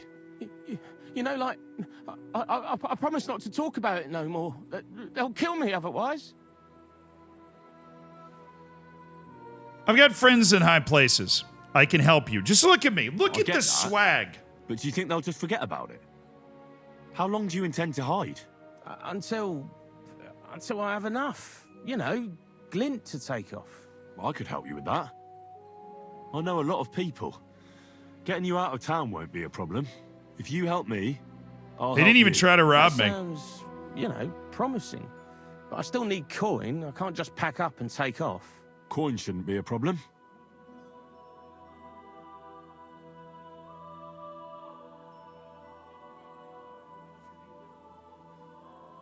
How much do you want so you can disappear in peace? Not much, a few score groschen. But that won't be a problem for a well-heeled fella like yourself. Fair enough. Here you are. But you're gonna talk, right? Right. Well, I like talking, you know, like... What is it you want to know? I heard you were spying for some nobleman. Is that true? I was doing nothing but, you know, like, I was spying for 2 weeks. Who is this Samuel you're so afraid of? All right, now we're getting into it. Me. He's one of them lot. You know, them Jews, innit? He was nice to me till I started blabbering. Do you know where I could find this Samuel? Go to that, you know, synagogue. He hangs around it in front of it and people, like, brings him news of what's on the grapevine, you know. And evenings he sits around at the King Solomon. It's like a, you know, a Jewish tavern. But watch out. They ain't too welcoming towards our people there. What is it you did as a spy? That's what I want to know. Mostly I was standing guard in front of that palace, you know, like Rutard's place. I was watching for who was going in and out, see? You know, who, with who, where, when, and that. And what went on there? Well, people was coming and going, all sorts of nobles, and I'd tell Samuel what colours they was carrying, see? I was good at that. I remember pictures good, you know? Yeah, totally, man. Absolutely. And there's another thing. Those things you stole from that scholar? You know what I mean? That... What about it, like? What happened to them? The owner wants them back. I still have them. Where? In them secret, you know, tunnels under the city.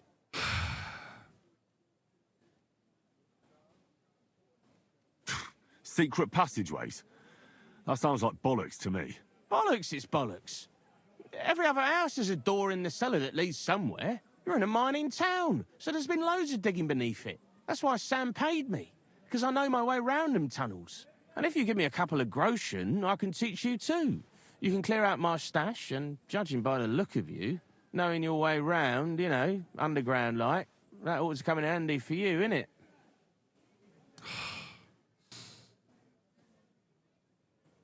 How are you going to teach me? Walk around underground? How are you going to teach me? You said you were going to pack up and go. Look, if I tell you, it won't be no secret no more, innit? Wait and see.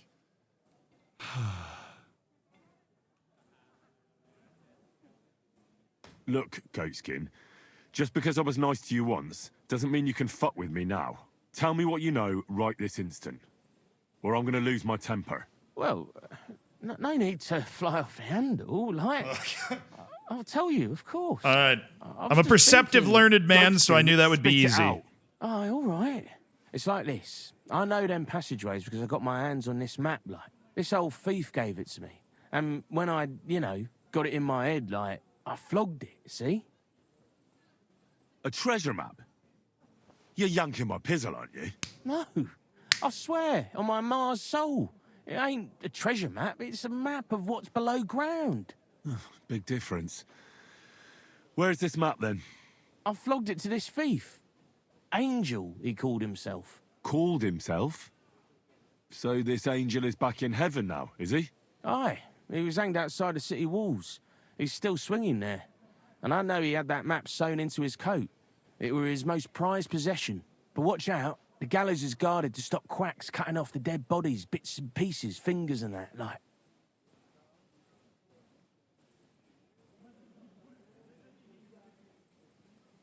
Okay. Thanks. You've been a great help. That's me through and through, innit? I'd better be off, like. I've got a long journey ahead of me. Off you go. Wait, no, hold on. Goatskin, stop.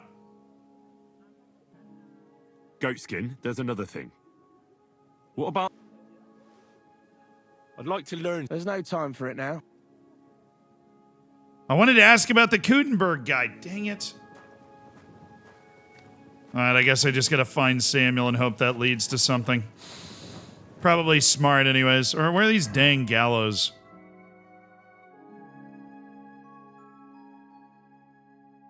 Oh, they're way over there. Alright, well it's nearly midnight. Let's head off that way and see if we can't sneaky our way to this map of the underground stuff. Then we can find that guy's possessions and we're friends with the bathhouse owner. That's not bad. I am running this way, though, which is bad. That's stupid. Towards the flag, Zealand. Towards the flag. Come on, Henry. All right, I paid him 150 groschen and sent him on his way. Who are you off to see, man? Consider my pizzle yanked. You want to know how you were supposed to find him? I don't care. I found him good old-fashioned way, walking around. But I'm guessing it's the tunnels underground that I failed to find. Your Henry is OP. I'm a very persuasive guy. You missed a ladder at the start? How did I miss a ladder? Oh no, 10 centimeters in front of your face. Oh, I could have gone through the barn that I went in. Oh, I know what barn you're talking about. I thought that just went up to like a little bed up there. I know what you're talking about though. That one barn I went into. Damn. Well, that's okay. That's the way this game's meant to be played. A lot of different ways to do the same thing. That was like my 5th different attempt to find Goatskin. Because Ubo didn't take me there either. I just won 450 groschen off him and then gave 150 of it back. Gallows outside the city.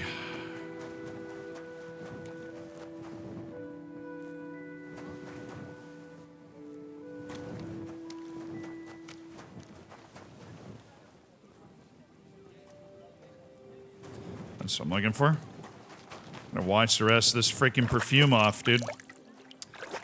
Don't want anybody smelling me while I'm sneaking around.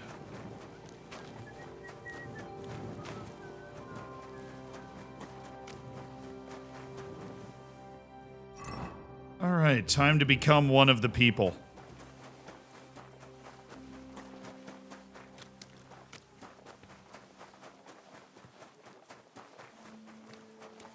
If you want to be outside after sunset, you need a lit torch.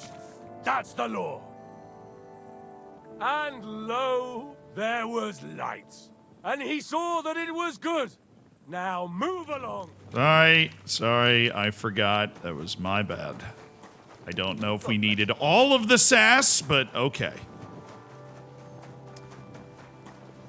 My bad, man.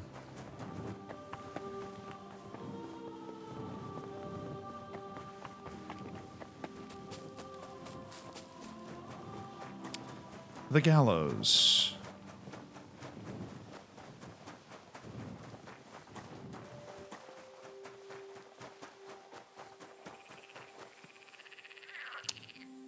Let's get a proper Nighthawk.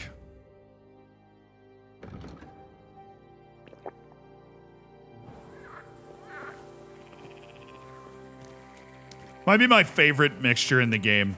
Nighthawk is crazy.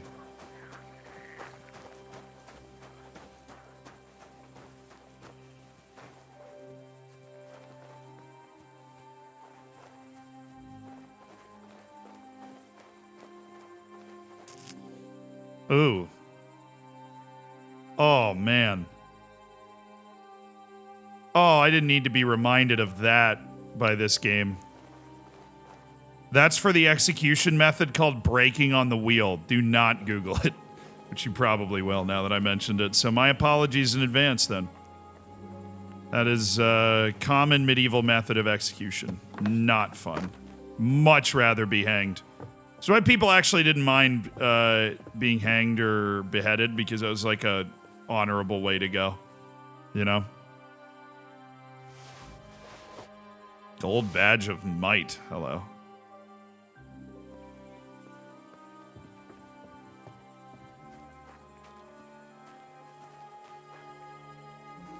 Yeah, a lot of the crazy methods of execution weren't used that much. Breaking on the wheel was used a lot. It was quite common.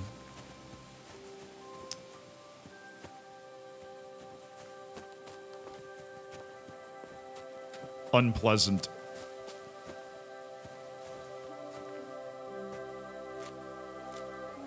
What's the TLDR? You kind of just get, like...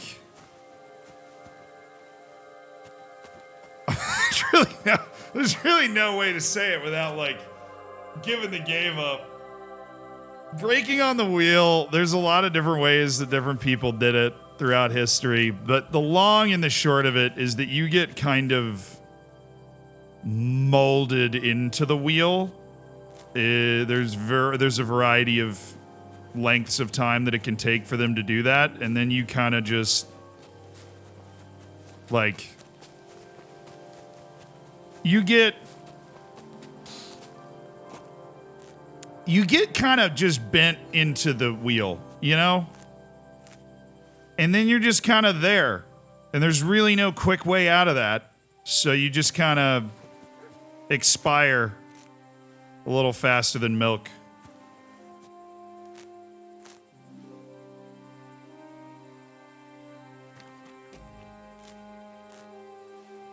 No. It's not drawing and quartering. Drawing, that's when you get, like, pulled apart. Breaking at the wheel is not, it's not drawing and quartering. Drawing and quartering is, while ridiculously show-offy, pretty quick. Breaking at the wheel is not. Breaking at the wheel is the opposite of quick. Very slow. Sucks a lot.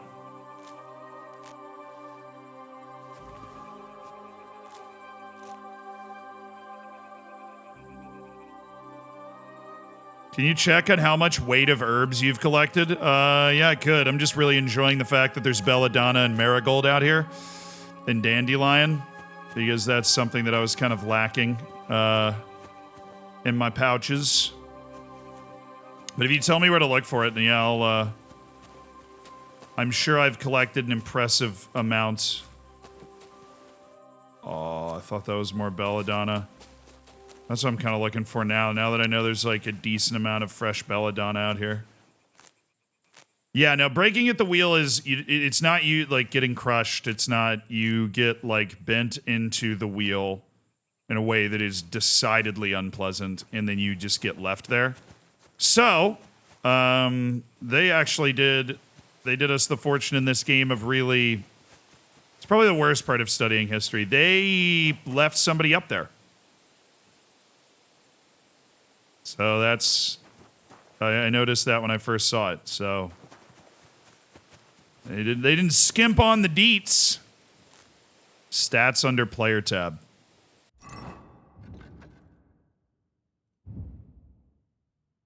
General.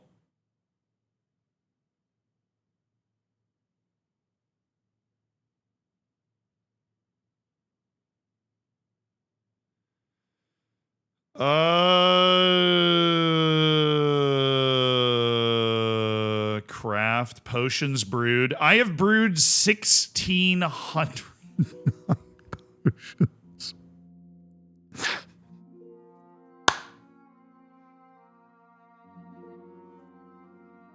I've brewed over 1,600 potions.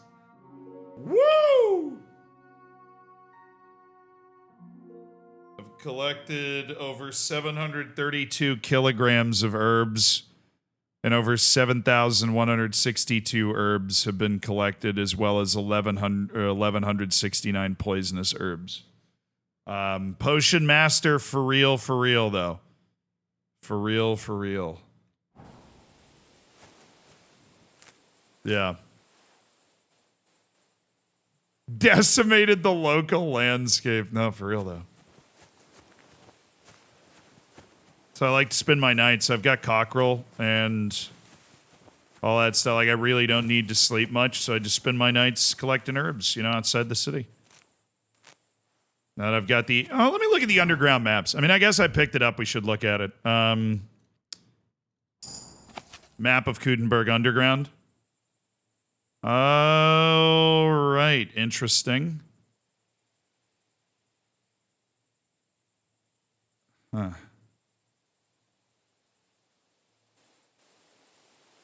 It's a good thing to keep on me, I guess. I don't know. Where's his place? Oh, it's circled. It's over there.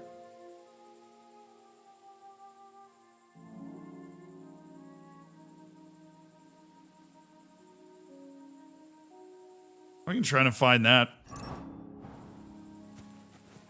I'm gonna find one more belladonna. Oh, there's a lot of belladonna right here. Hell yes, brother. This might be the biggest single belladonna pull I ever had. 11. Unreal. Unreal. 7 more. Oh, come on. Come on. Yes.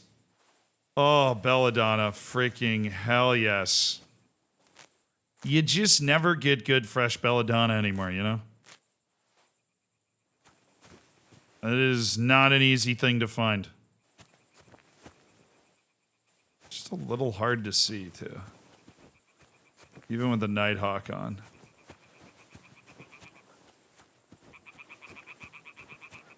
I haven't found much valerian in this area. Marigold doesn't grow in big crops around, or like big patches like it used to. Back in the old days where we used to be. 89th minute equalizer for Palestine. Oh, that is a huge goal for South Korea. I realize that's a weird sentence, but that's a massive goal for South Korea.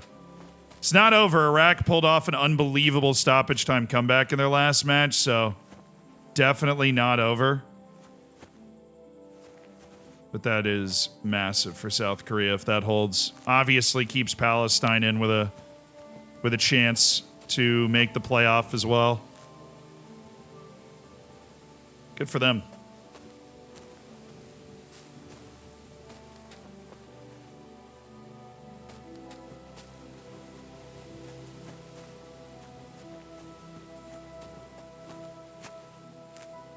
How many hours does Elon have left until he completes the game? Also, will he play any other single-play story games in the future? Yes to the second one. First one, don't really know. Kind of depends on like how fast I want to go about it. Any more belladonna in this field? This field has changed my life with the amount of belladonna that I've found in it. Such a valuable, valuable herb. So freaking valuable. It goes in so many things, too. That's why I'm also obsessed with trying to find it. Like savior schnapps, which is very important. Some of the poisons use belladonna. This is like a thicket of belladonna.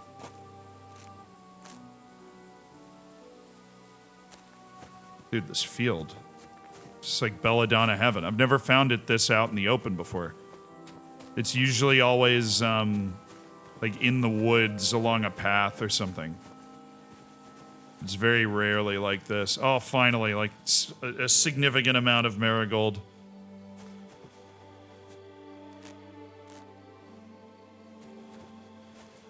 That was meant. You see that?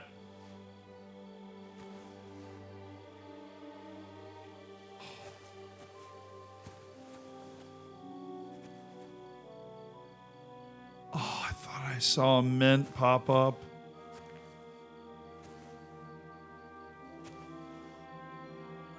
I guess not.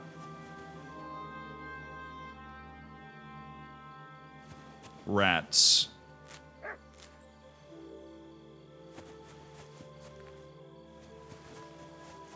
But why have you got to now? Oh, he ran away after I told him to stay. Damn. Sorry, Mutt.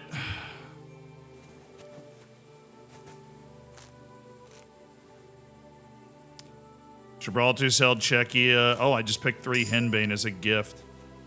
Strength level 22. That's what I'm talking about. So I get beefed up.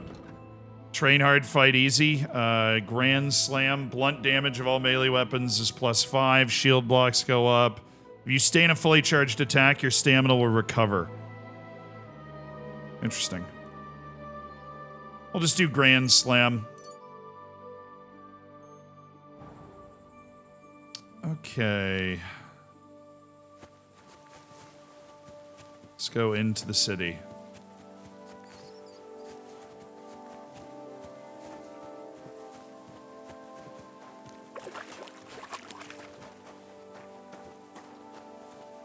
Is that not comfrey? Bruh. Oh. One pick out of here and I'll be set on Marigold. Boom. 17. Only picking the individual ones. You just need one thick one. I am just herb hunting. That is correct. I'm leading the invading army in.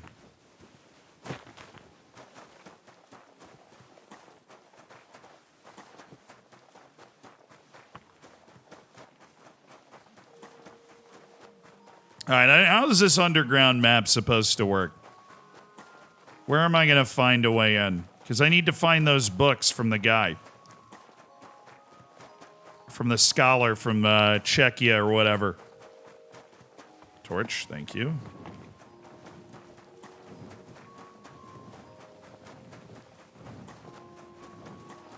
Palestine scored again? Greetings, Master Guard.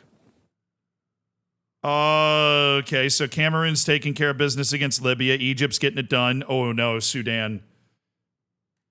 You can't blow it in the Sudan derby. Sudan, you've got to win. You have to be able to beat. They won 3-0 in South Sudan. This match is being played in Benghazi, but wow, Burundi just putting Seychelles to the absolute sword out of absolutely nowhere. That's unreal. Oh, North Korea scored. Oh, that's huge for Uzbekistan. North Korea's at 1-1. A late winner from North Korea would not only keep their World Cup dream alive, but it would send Uzbekistan to the World Cup. 1 goal from North Korea would send Uzbekistan to the World Cup. And what a result this is for Palestine and South Korea. This win puts Palestine 1 point off the playoff. Oh, no, it doesn't because Oman is winning.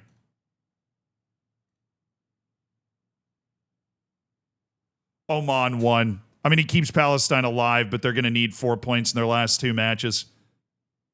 I mean, Kuwait's basically dead. A Palestine win putting Kuwait in last place, and they lost to Oman, which they definitely couldn't afford to do. Iraq, with this loss, they're fumbling. Complete fumble from Iraq here. Playing the lowest team in the group, and if you win, you're in the top 2.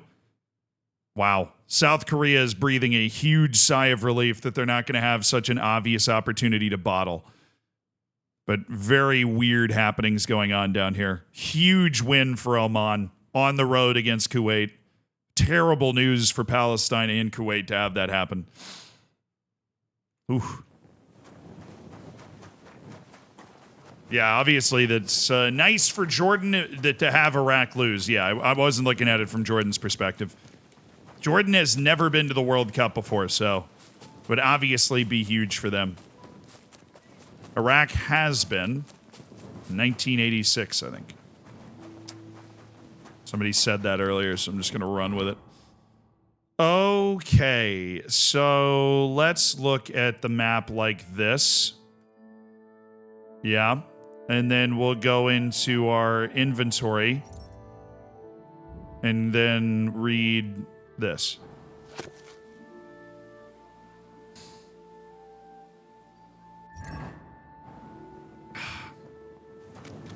Where's an out-of-the-way place that I'm not going to get in trouble for turning my damn torch off?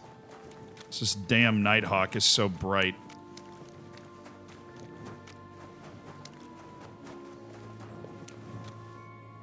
Alright, don't get me in trouble. I'm just reading, and yeah, okay. So, come in, bottom right, trader. So that's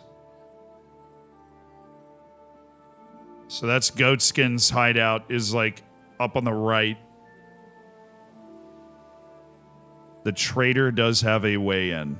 Apparently there's a way in between the trader and the... Maybe. That's definitely like where it starts. I know where that is. It's right over here.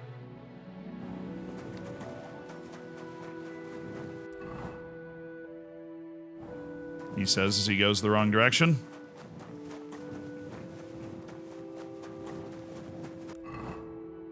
Yeah, okay. Go around this block, and then up. And we can get in the underground before the daybreak. Try and find Goatskin's stash. I like the fact that I never have to sleep. Because I'm so good at I'm basically just cooking up pure caffeine pills. It's like straight caffeine. Okay, let me, oh, it's starting to rain. Let me have a seat. How you doing?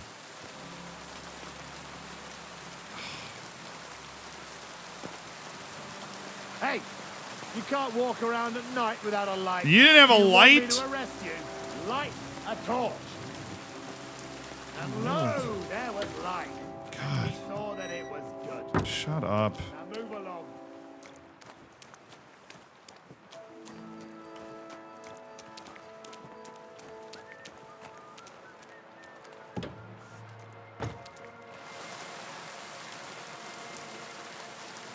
Okay,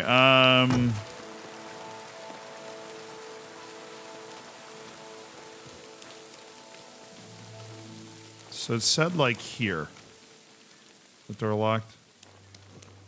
Come at it the other way. Maybe there is a way in... This is the inn that we're staying at. I've rented a long-term room upstairs at this place. If you're wondering why they're not looking at me sideways.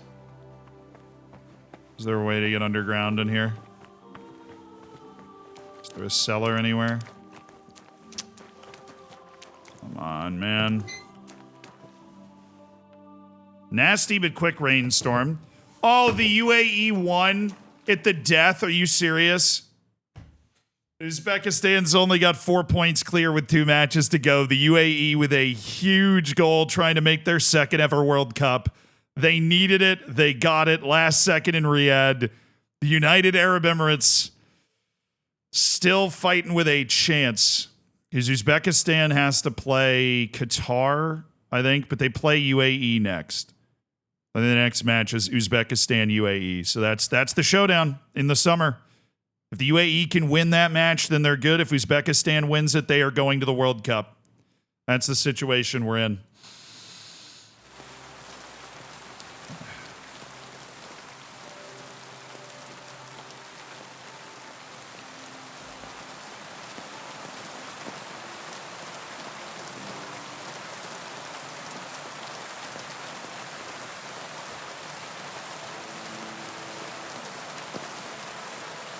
All right, let's get fancy. I don't do this much, but we're going to try and break in here.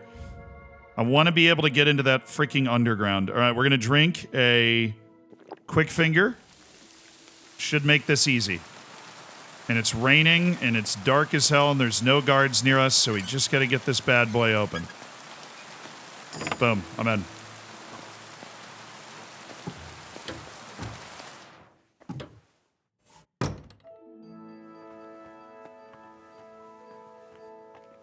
We might as well steal from the guy while we're in here.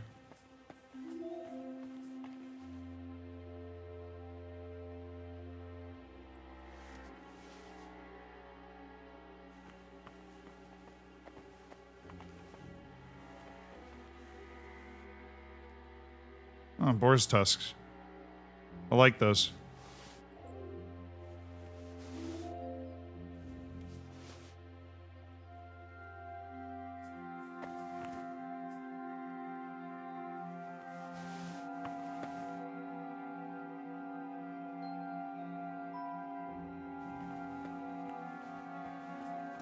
Not the point, though. Let's keep going.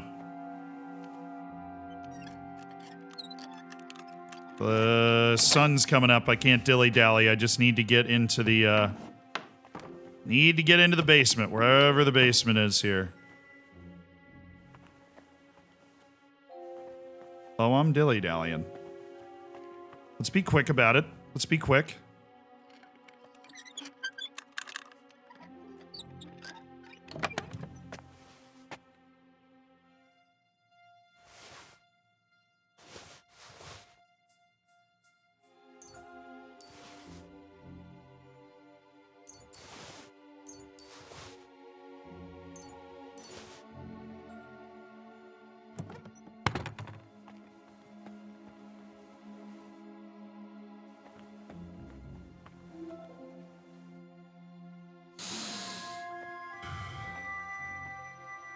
Where's the freaking underground, though? Like, how do you get into it? That's what I'm struggling to figure out. It's how you actually get into the underground.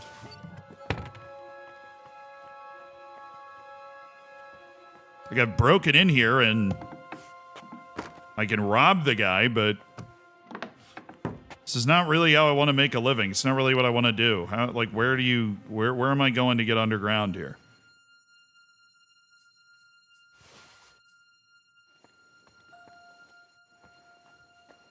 Here? Very hard? Oh, boy.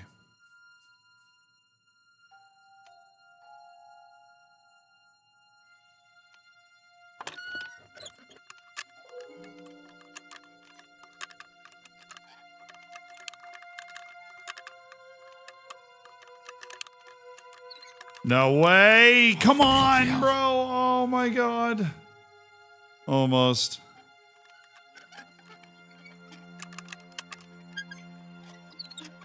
Surely, yeah. First very hard lock I've ever picked. Okay, that's the way in. Got it. Gotta be.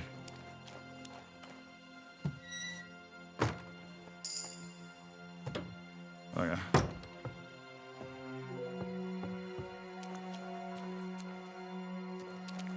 So I'm in. I'm in the underground tunnels. Real question is, how the hell do I get out once I find what I'm looking for? But, okay, his stash, we're in at the trader. So we gotta find, like, a thoroughfare kind of thing. And then once we do, we need to go left. We'll hit a wall and we go right until we hit the end of that path. Okay.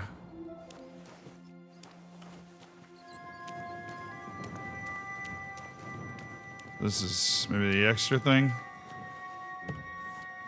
There we go. Now I'm in.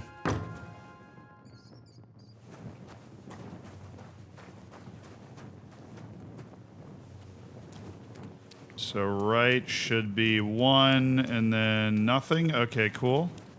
So I am in the right spot. I'm where I think I am. So we're going left until we hit a dead end.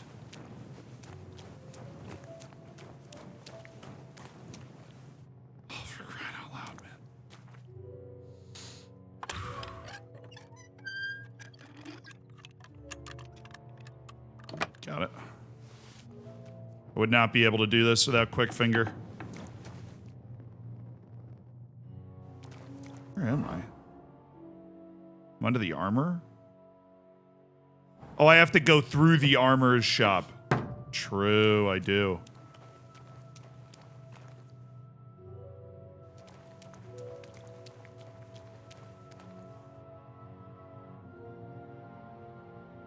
Just pour a lullaby potion in the wine in the basement of the armorer's place. For no reason at all.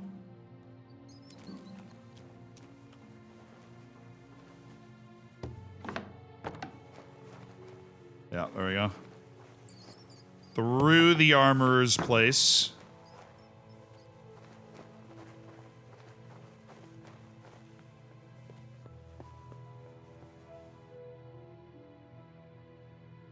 Damn, this dude got destroyed. But he has cement on him.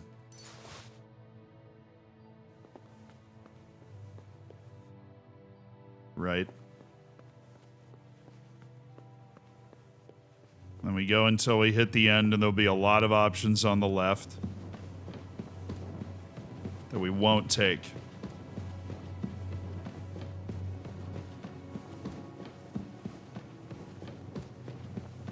There's one.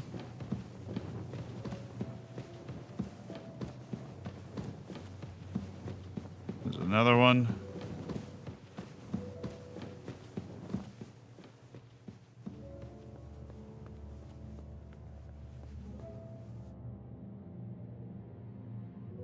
What the f...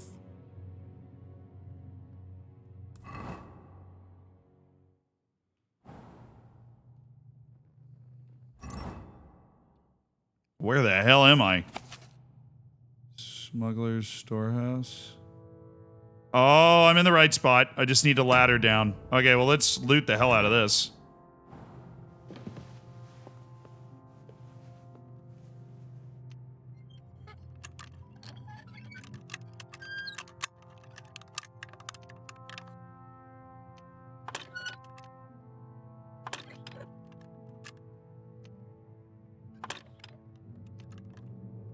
What's wrong with me all of a sudden? Bloody hell.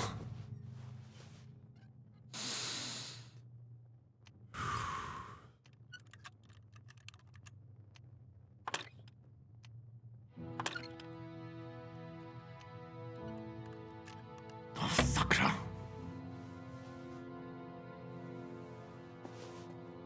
Oh, very hard. Got it. Okay, let's try the hard one first then.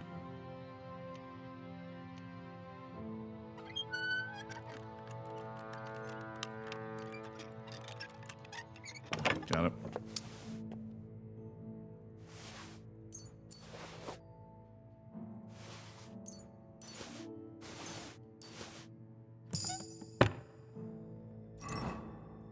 I was hoping for a freaking perk point of some kind. I got one for stealth. Dirtier you are, the harder you are to spot. If you're not wearing very heavy armor, you can feint with your body. No surprise. If you hit someone who doesn't know your presence with a ranged weapon, they're scared. Fleeting shadow. Or ambusher. Hitting a target unaware of you will deal 20% more damage. Sure. Thievery, that's the real one. Hidden pockets. 33% chance the guard won't find stolen goods if he searches you. Using a one-handed weapon on its own, you will deal 10% more damage. Effect also applies if you wield a torch in your offhand. If you're wanted for a crime, you gain bonuses for strength and warfare. After successfully picking a lock, you gain a 3 bonus in thievery and then stealth. The effect lasts for 120 seconds. Or until you break a lockpick. When you are in human settlements, their immediate vicinity, your stealth skill counts as 3 higher.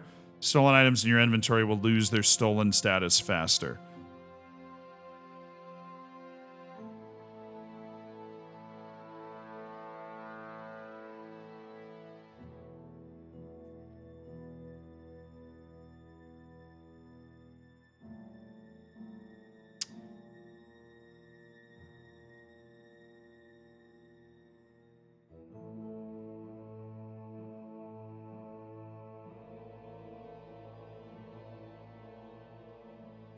Huh. I like the mischief artist, I think. Back alley skirmisher is fun too. Now I'll do Stamping Ground. The stealth boost in human settlements is nice. So, we'll do that. Wasn't really a lot, was it? Oh, a lot of soap. Okay.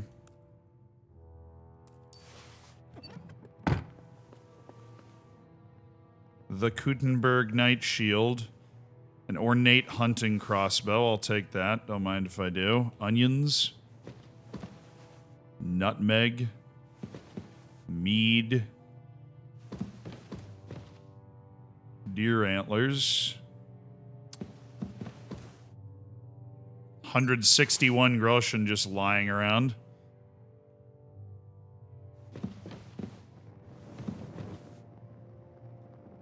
Oh, shit.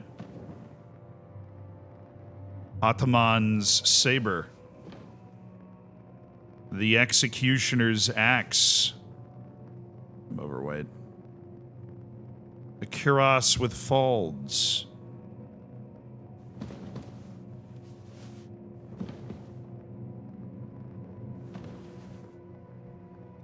Narrow headbands, quite nice. Frankincense. Yeah, I'll take that.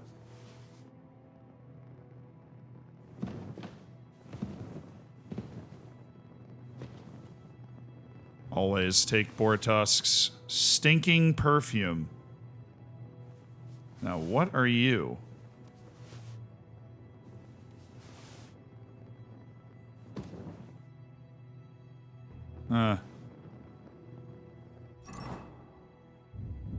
What is stinking perfume?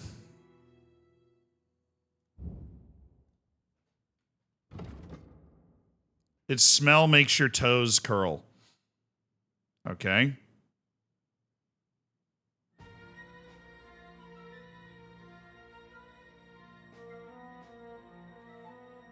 I am overweight by quite a bit. I don't think I'm going to be able to lift this,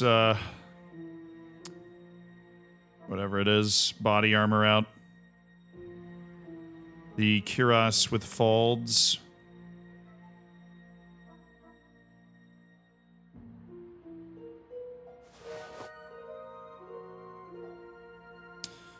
Never mind. I walked back and put it on my horse real quick. Ain't no problem here. I just put it on my horse, dude. I don't see the issue.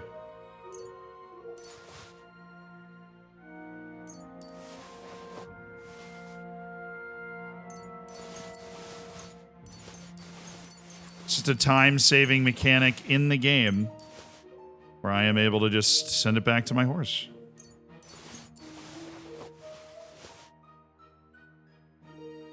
Oh, the weapons, yeah. Ataman's saber. Unusual curved blade. Executioner's axe. Yeah, ornate hunting crossbow. Okay.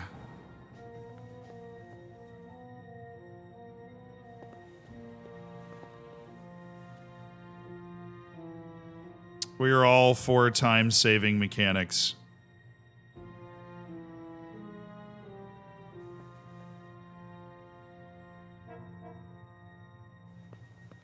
All right, well, you know what we got to do. Get into this bad boy. Where is it? Oh, it's near the middle? No, it's here.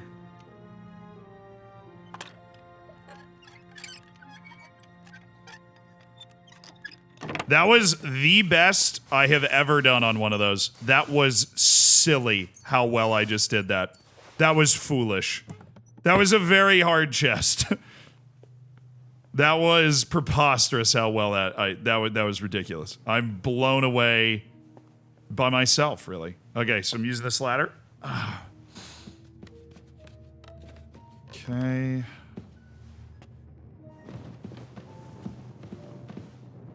Now, came in from that way. I want to go that way. I want to go right. Nice.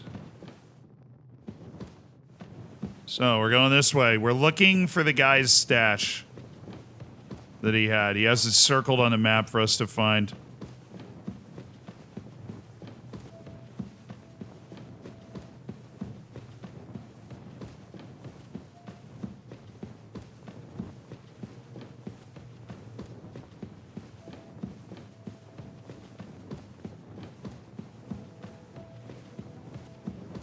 path off left, and then...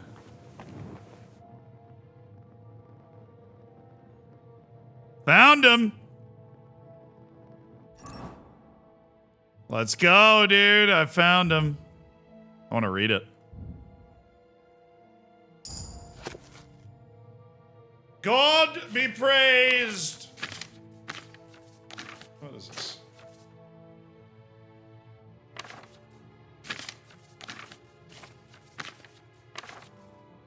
On the earth and heavens. Aristotle's treatise on heaven and earth, which I, Nicole Orasmus, Dean of the Church of Rouen, propose to translate and explain in French, by order of the Almighty and most illustrious Prince Charles, the fifth named by the grace of God, King of France, seeker and lover of all noble wisdom. This work bears this title because it treats the heavens and the elements of which the world is composed. The four elements contained in and under the heavens, for is this the treatise the world is commonly interpreted otherwise to mean the whole mass of the heavens together with the four elements. Elsewhere, world is used in several senses and not relevant to this treatise. This work contains 4 separate books. Okay.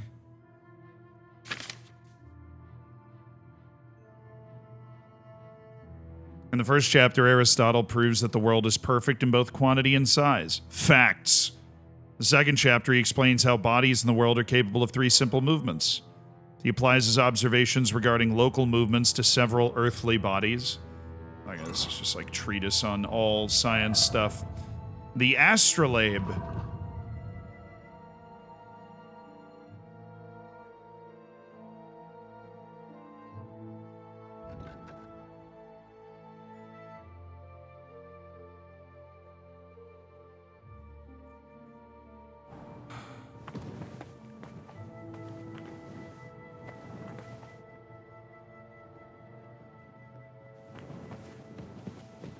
Alright, hopefully this is a way out.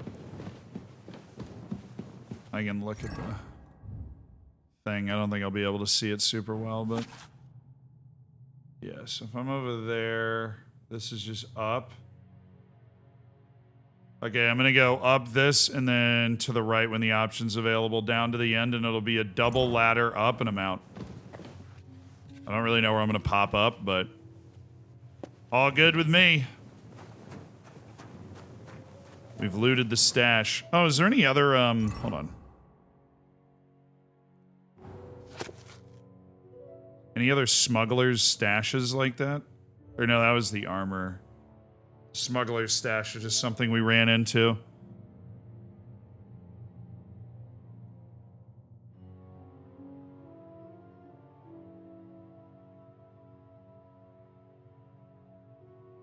Alright.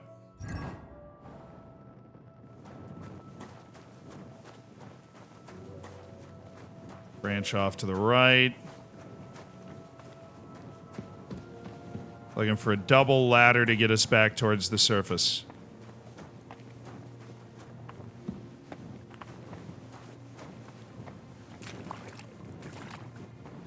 Yeah, and a little creepy. Oh, this is like an underground entrance. I picked the perfect spot. This is like if you want to come in, this is where you come in. Nice. And reach in my backpack and boom. Come out swagging around like $1,000,000. Nobody ever suspects a thing. That was a very successful little venture. I'm proud of us. We did a really good job there. No snafus in navigation. Absolutely none.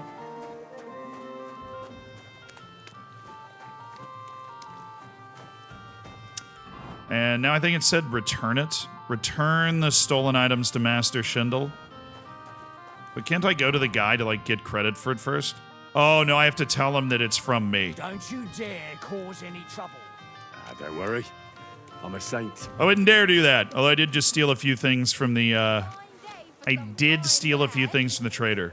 Which is totally my bad.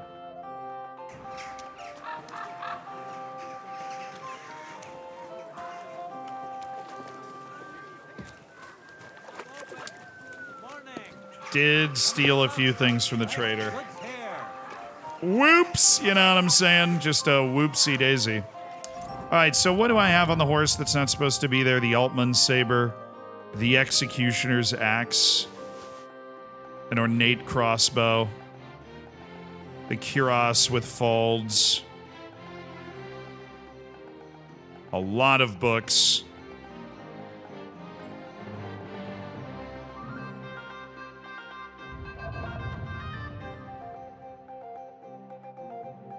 There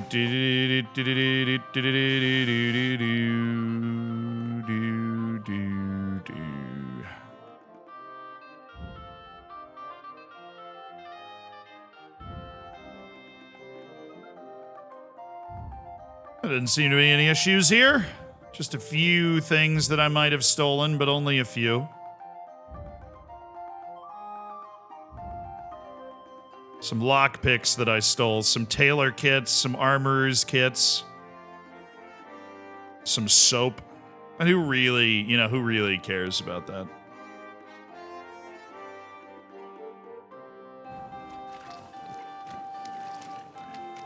All right, let's find this weird guy and tell him that we found his books and that the, Really? Be careful.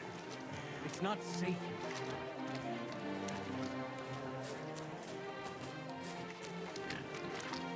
We're closed, really? For realsies?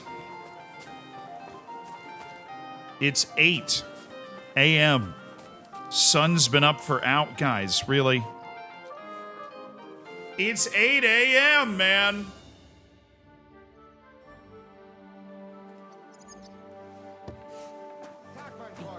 Take your pick, but no messing around.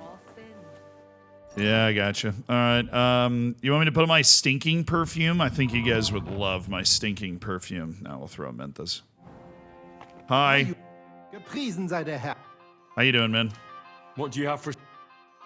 Just looking to sell. I've got an Executioner's axe. He has 3,608 gold. Okay, well, you're buying everything I got then. The cuirass with folds that I just found underground. These knight's horseshoes. Not the frankincense or the red feathers, but this copper jug, these silver cups, and the 10 tin plates that I found underground. All yours, man. Literally all yours. Yeah, oh, the cuirass with folds isn't better than what I wear. No, it's close. But it ain't the same. No, I just need your money. Thanks. I'd like to do something about that. Let's negotiate, shall we? Satisfied? That's still...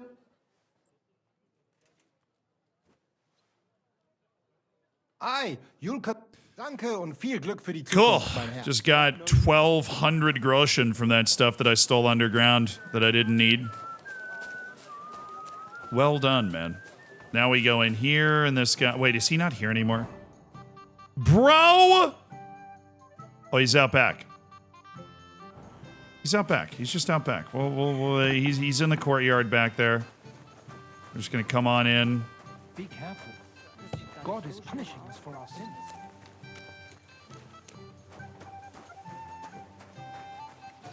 Hey, hello, good sir. Taking in the morning. Master Schindel. Good day to you. What brings you here? You must be Master Schindel. They sent me from the baths. Well, well, well. I reckon they want me to cease with those complaints, eh? But I shall not.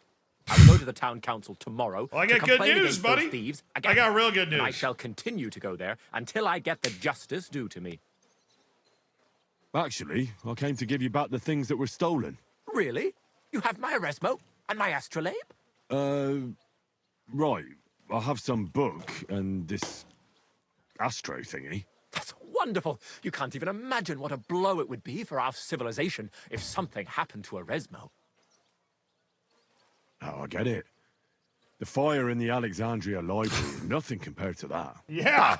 That was full of Ptolemaic balderdash. We've come a long way since then. This obsession with Ptolemaic antiquity is only holding us balderdash? back. At any rate, I am immensely grateful to you. Of course, I shall reward you. Thank you. But there was also this volume of strange verses. Oh, yes. One of my students who's from Kuttenberg gave me that. I think it's some kind of riddle. You can keep it. I don't really have time to traipse around town and look for, well, whatever it was he was trying to convey.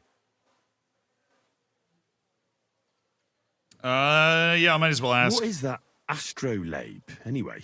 A device. To put it simply, it's a kind of portable armillary sphere. It allows me to display the position of the stars if I know the time and place where I'm located. Or, on the contrary, I can determine the time using the visible sky. Uh-huh. I see. So, that book by Oresmo, what's it about, actually? It's an interesting thought. Oresmo postulates that if, despite the current theory, the firmament wasn't moving around the Earth, but rather the Earth around the celestial bodies, we would perceive this movement as an apparent movement of the celestial bodies in our sky. Well, I must admit, you lost me a bit there. Think nothing of it. The relative reciprocal movement of bodies is troublesome to a good many scholars. Fine. I'll be going then. I understood it. I thought that was interesting. All right, I got 225 groschen for that. I'm assuming my new best friend at the baths is going to be incredibly thankful. And I'll be able to get my clothes washed for free. Where's the scribe? In here? Oh, there he is. Literally walked right by him. Yannick the Scribbler. Hi, Yannick. What do you have for sale? Just looking for books. Marathon 2, Spearman Training 2, The Art of Demosthenes 2, which I'm currently reading, I believe. Yeah. Art of the Sword 2, that's definitely a good one to pick up. I got the money. Spearman Training 2, I don't believe I have. Products of Skilled Hands 2. I have 3, but I don't have 2. Masters of Study 2, and I don't have Marathon 2 either. I have, however, Stolen Marathon 3, so that's nice. But I'll say I do not know what other things that I have. So hold on. Hey, freaking chill out, man. All right, I'm just getting my books back. Oh, dang it. Horse. Books.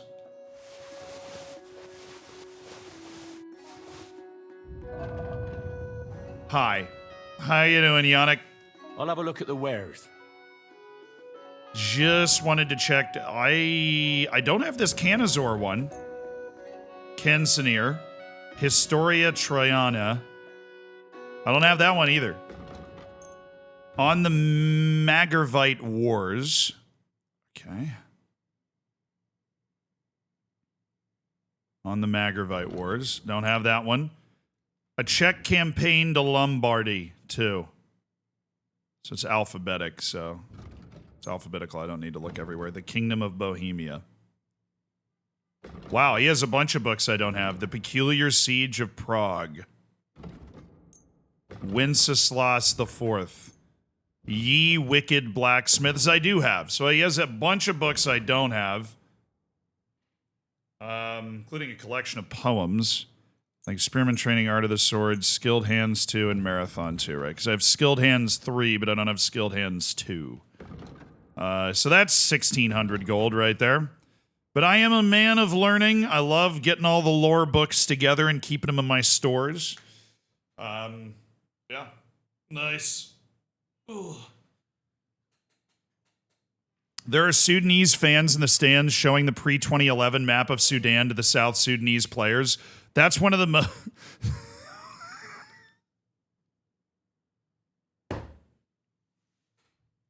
That's Unchained, dude. That's top. That's crazy banter from Sudan there. Wild banter from Sudan, but it is a huge goal. Sudan has the 1-0 lead, and that puts them in the driver's seat in the group with 14 points from 6 matches. All they got to do is hang on to it, and that is a huge 3 points in the bag. They're showing Sudan and South Sudan had a civil war, split apart. The Sudanese fans are celebrating their impending victory by showing South Sudanese players a map. Do they have like the goal maybe? Oh, this is Palestine's goal. This is probably awesome. We'll watch it.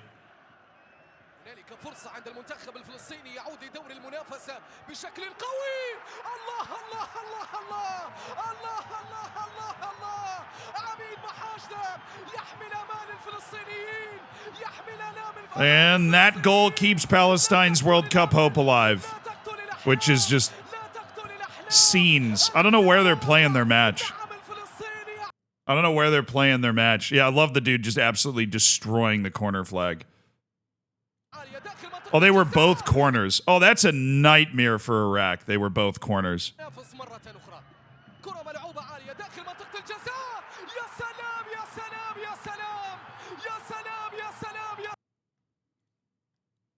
Oh, Norway's got the lead. Okay, they're up 1-0. I am not seeing the... Unbelievably, nobody has posted the Sudan goal against South Sudan. They're really sleeping on it, though. I'd argue that's more important than what's happening between Iraq and Palestine in terms of World Cup qualifying ramifications and stuff. Oh, I saw Libya score, and I'm like, no way! Cameroon's already up 3-1. So that means Cape Verde will be feeling the pressure. Cameroon is with them, but Cape Verde still has the lead. Angola and Libya have basically slipped out of contention for the moment with 4 matches to go. They've been left for dead a little bit. Cape Verde's next match is Mauritius, so they'll be able to pick up a little bit more momentum before they play against Cameroon. Sudan's fans are showing South Sudanese players a pre-war map. Crazy. All right, I gotta go to the bathroom. I'll be right back.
Oh,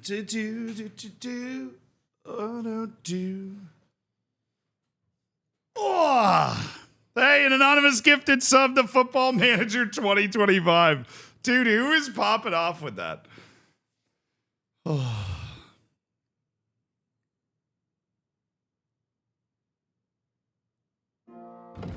Oh, we haven't actually made the purchase yet. I was like, oh, did we do the deal? Let's talk about the price. All right. Hey, satisfied? You must be from a poor region. Hey, shut up, man. Aye, that'll... Great.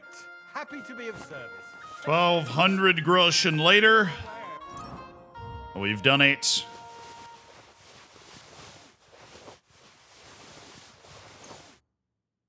Oh, I did have the Czech campaign to Lombardy. Oh, I just accidentally bought another one. That was dumb. Well, I'm happy I found another scribe. Always love the books, man. Always love the books. I have to talk to Samuel, but I also have to talk to the dude at the bathhouse. They're in the exact opposite direction from each other.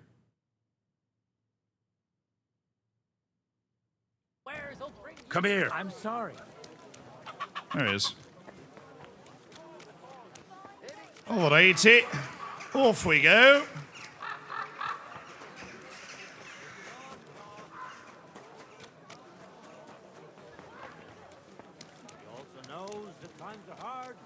Hey, Tinderstick, thank you for the 48 months. I am the Glob. Thank you so much for the Prime. Appreciate. Thank you for supporting the stream and spending $5 of Jeff Bezos' money. Lawson is out and Tsunoda's in. Wow, that was fast.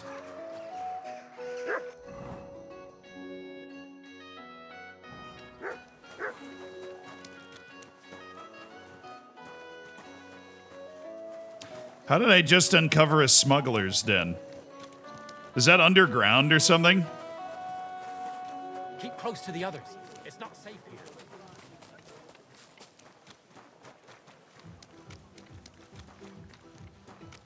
Nice.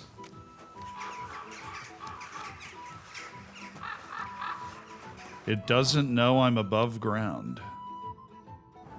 Just how I drew it up.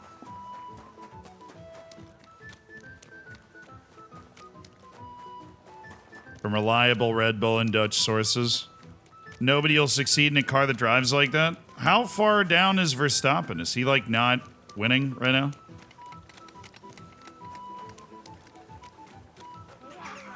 Is he not doing the I'm Max Verstappen and I'm like 20 seconds ahead of everybody? Keep close to others.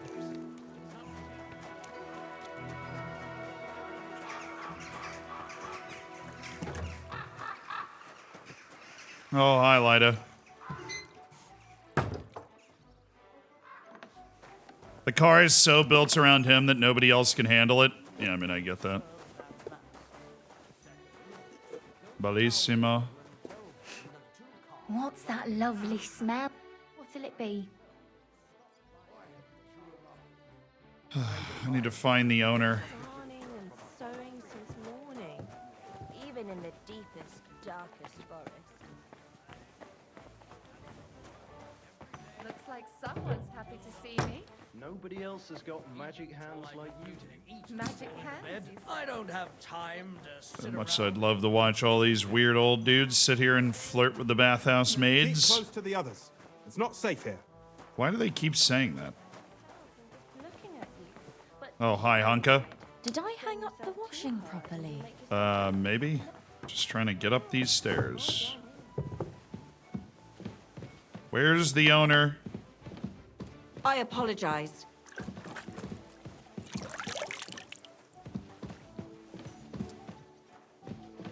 God, really?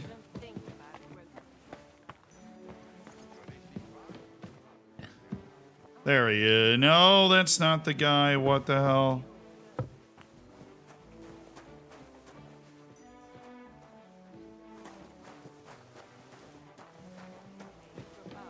Oh, there he is. Adam. Adam. Adam. Really? Adam, come on. I can't talk to him. I just did a great deed for him and I can't talk to... Oh, this is ridiculous.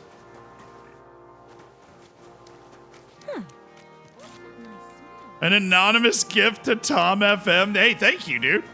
I appreciate it. How many careers are they going to ruin before they design a drivable car?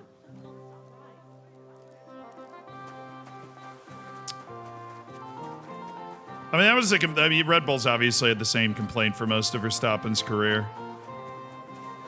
They can't build a car that two people can drive.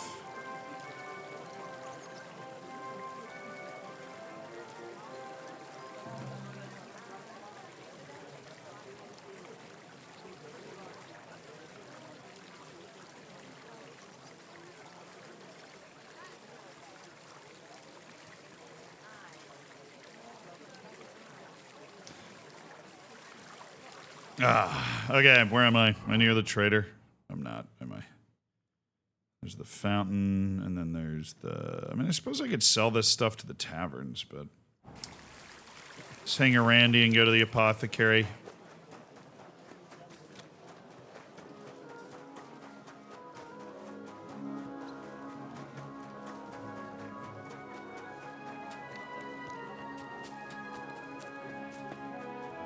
I don't think so. Well, I think so.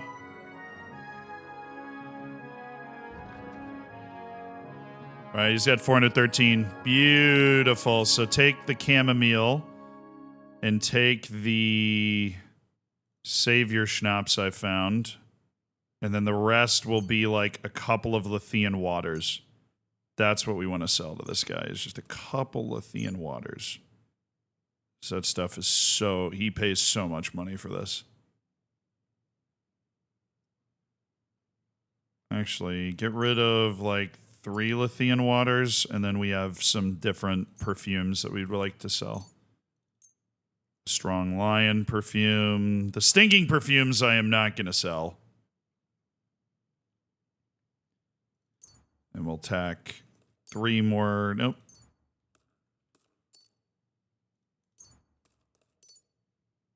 Word about the price. Das könnte vielleicht... I have brewed some excellent Lethean water. That's too much. No, that's not too much. Why? You found what you were looking That's for. 400 groschen. Thank you very much. Appreciate it. Just a man about town doing my business. Those are the miners. Just run down this street and go to the trader. Doing a round of sales while we work our way up to Samuel, who I can only see in the evening anyways. It's the middle of the day. Apparently he just hangs around up there. Always have great products to sell. Everybody knows me. They know I got good product.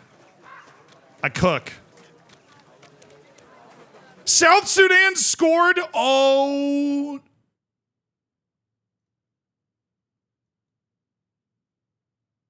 Wow.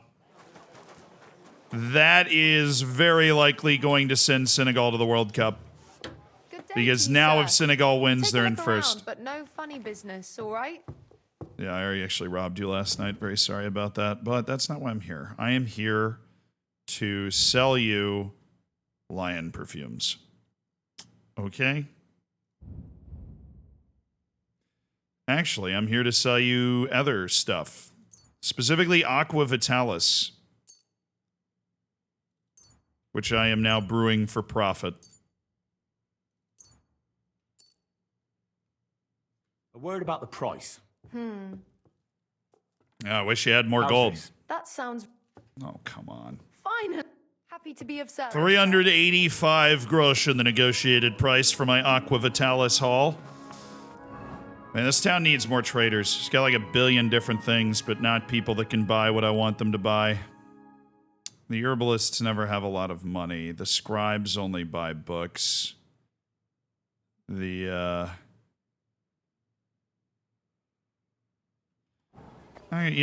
sleeping on... Oh, Catherine. Hi, Catherine. I have some news about Liechtenstein.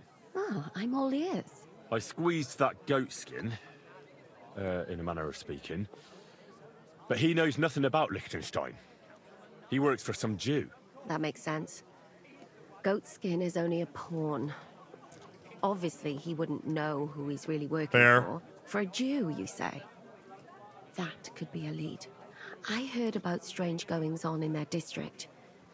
I heard a couple of people who were snooping on someone there went missing. What if they were looking for Liechtenstein? So I have to go to the Jewish quarter. That'll be interesting. Most of the things people say about them are just superstitious and Hey, nonsense. drunk idiot. They stick together, and they're a bit wary. But that's all. Only someone looking for Liechtenstein. Excuse goes me, missing sir. From time to time. Sir! I'm sure nobody What would do we... suspect a nice Guys. like you of spying.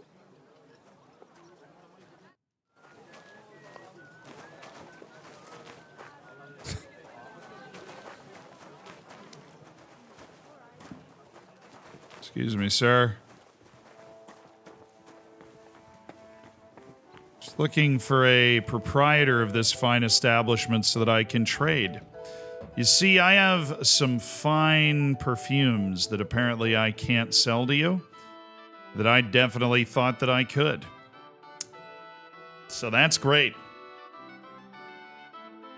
That's awesome. You have any good dye? I guess while I'm in here. An even dye? Yeah, we'll go ahead and buy that. Let's talk. What would you... You see, I'm glad you found what you needed, sir. Greetings. What do you have? You have a different... No? Why can I sell the perfumes to some innkeepers but not others? Maybe, like, not lodge keepers, but... I don't know.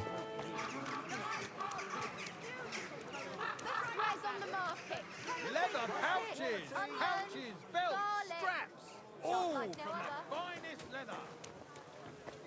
Oh, they got let out of the stocks. Safe here. Blah.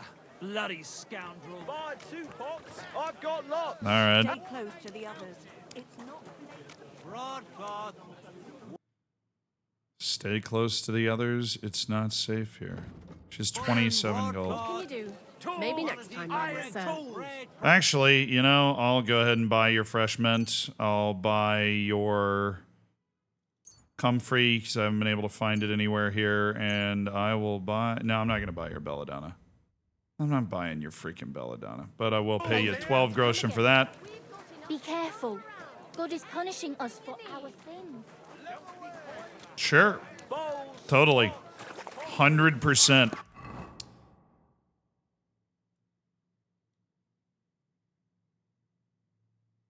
Those are just drink stands. Yeah, I suppose there really is just 2 places for me to sell my brews here in town, even though it's such a nice big area.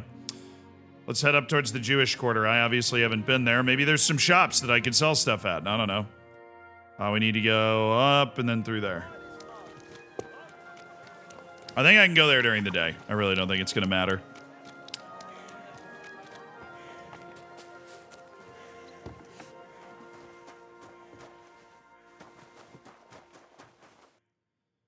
Hello? No, can't. Why? There was just that one innkeeper that I could sell my stuff to.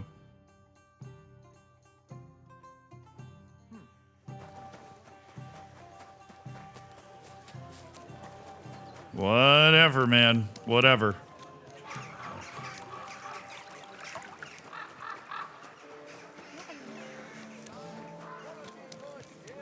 I'm sorry. And you're good. Don't worry about it. Ain't nothing but a thing. Somebody want to clean up all this horse poop?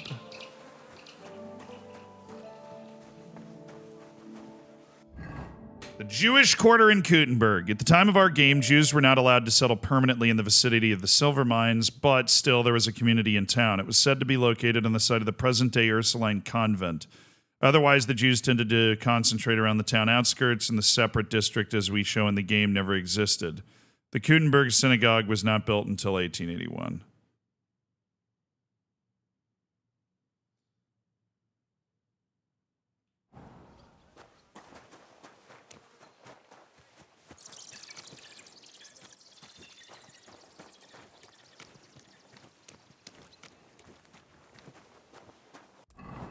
This is just an area of town I've not been to. Okay, this is... We are working on that. This is the King Solomon Tavern, but I'm on the wrong side.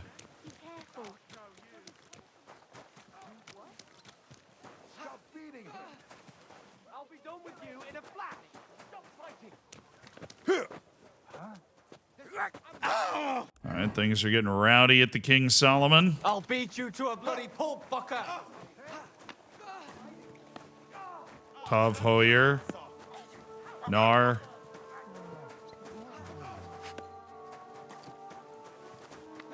Bad luck. I hope he doesn't hurt anyone else. You should have fucking stayed out of it.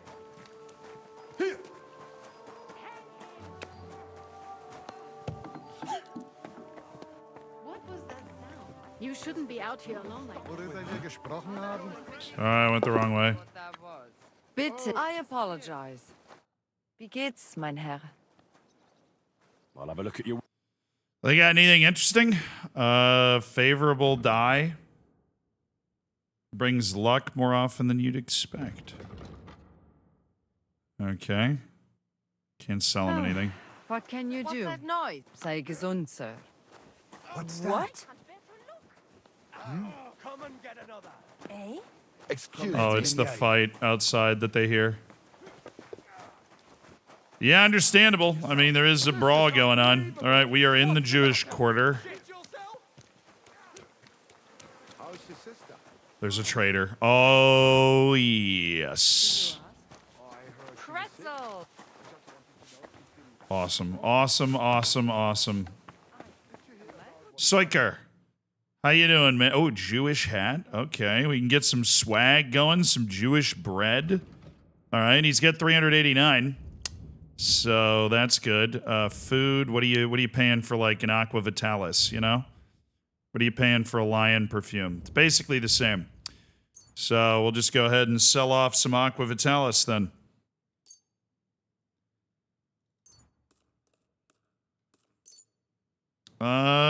Yeah, we'll sell our Aqua Vitalis, and we have chamomile, I think, as well. Let's sell 6 Aqua Vitalis and like 8 chamomile. Yeah. Let's talk about the price. I overbrewed my chamomile last time. Do we have a deal? That's more like it. I agree. Thank you, sir. And come again. Yeah, of course, man. No problem. Just happy you exist. That's another place I can sell my wares at. We'll have to talk to the others this evening and decide what to do. Can't go on like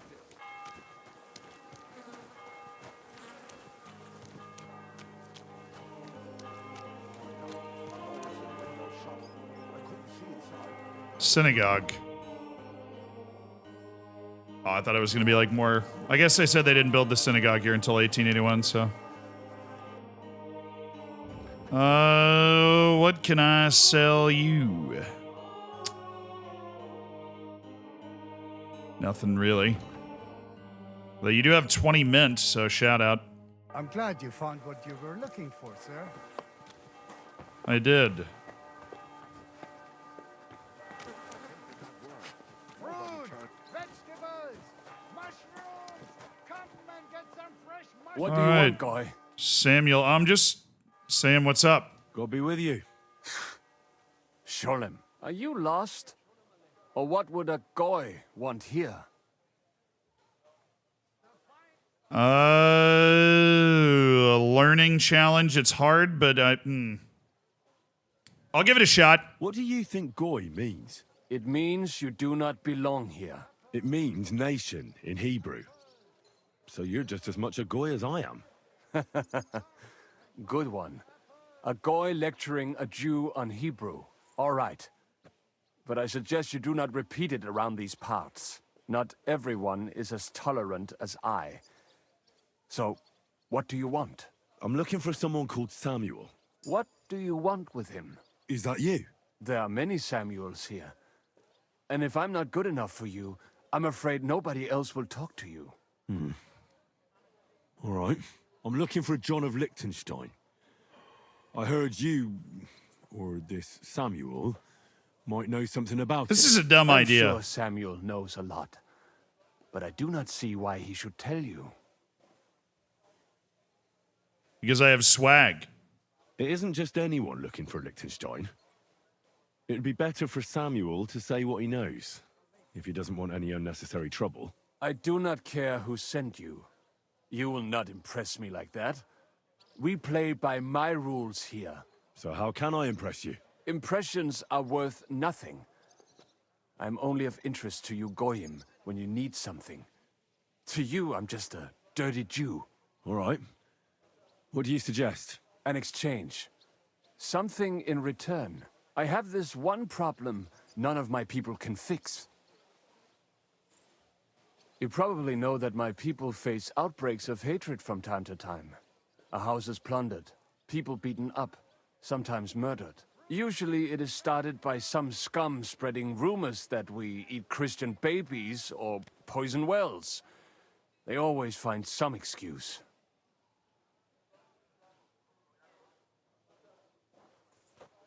I have heard that such people are meeting in an old abandoned house by the wall in the mining district.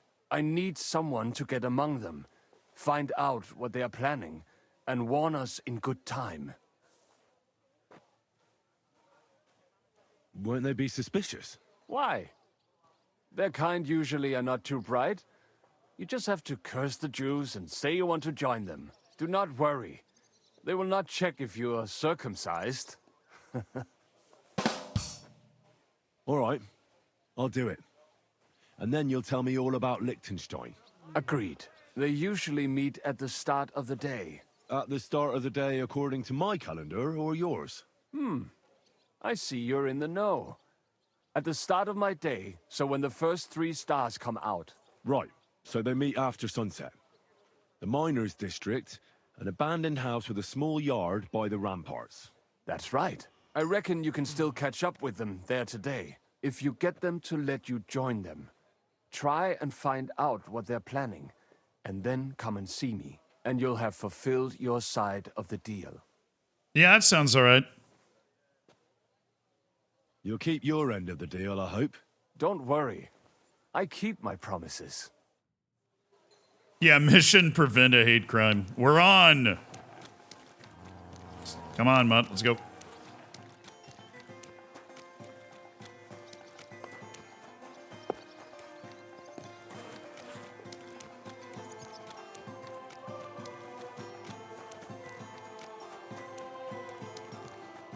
Do do do do do do do do do do.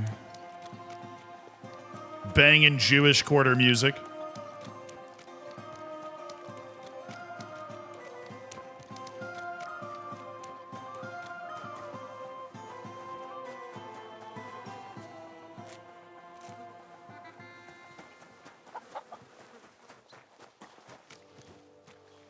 Really?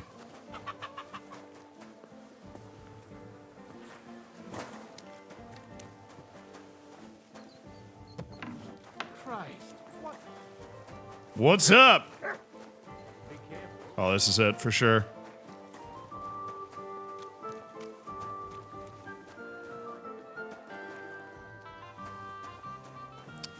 After sunset. What time is it? Oh, yeah, I got freaking plenty of time. Let's go read some books. What are we near? What are we near? What are we near? The Iron Eagle, I guess. Oh, this is where the entrance to the underground is. That's funny.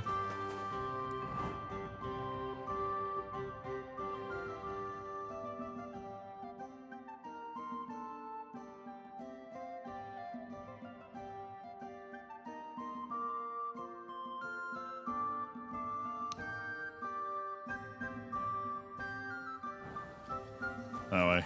Go around.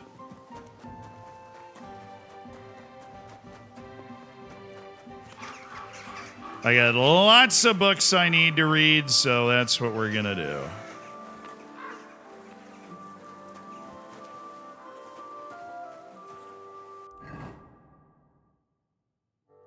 There's no way they're meeting.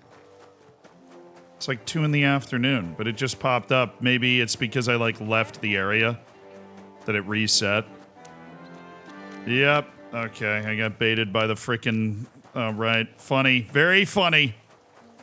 Hilarious. Absolutely hilarious.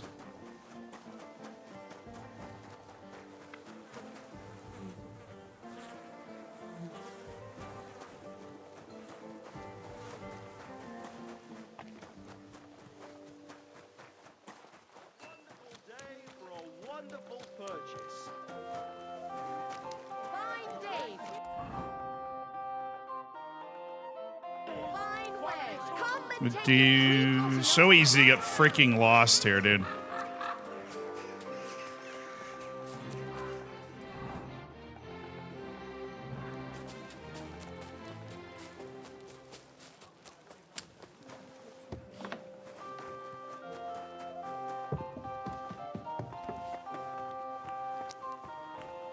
How y'all doing? Just reading. Okay, what was I reading? Art of Demosthenes, right? The Soul of Wit. Oh, getting a little hungry.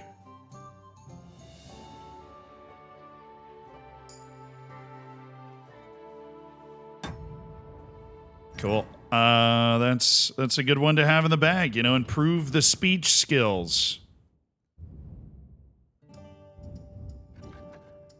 Then we should eat something, so maybe a piece of dried beef.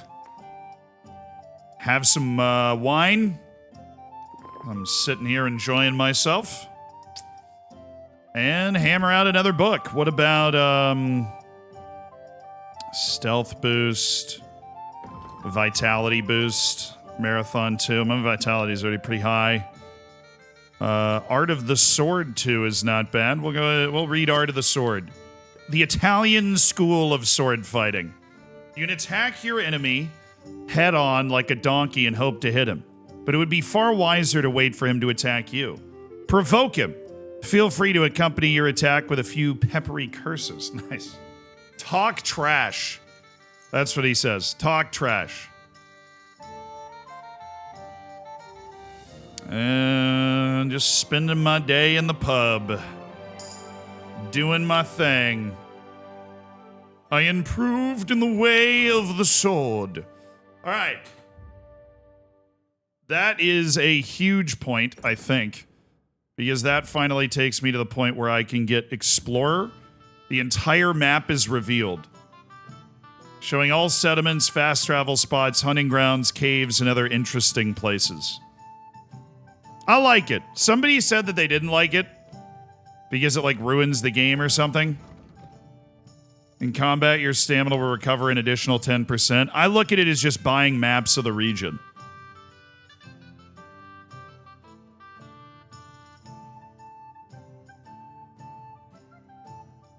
Do do do do do do do do do do.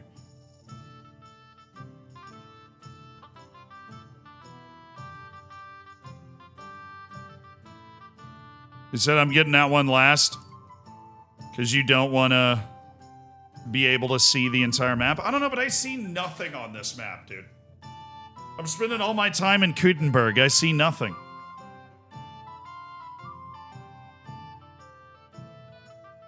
Wasn't it more that without Explorer you can't see where you've been? Also, an anonymous gifter gifted a sub to Freddy Adu. I didn't mean to gloss over that. Thank you for gifting the subs to Lelujo, Freddy Adu. I'm seeing that. It's hilarious. I appreciate it. And Uke Brian Marxist, thank you so much for the tier 1, dude.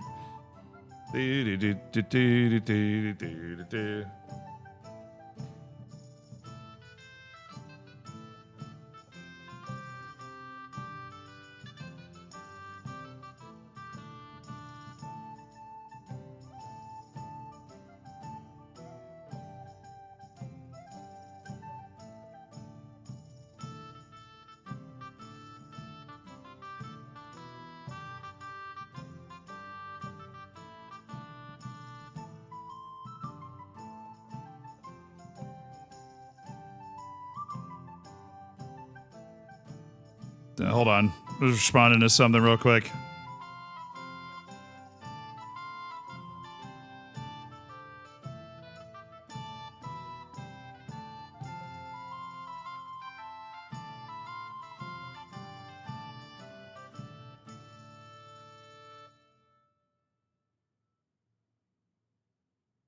Yep.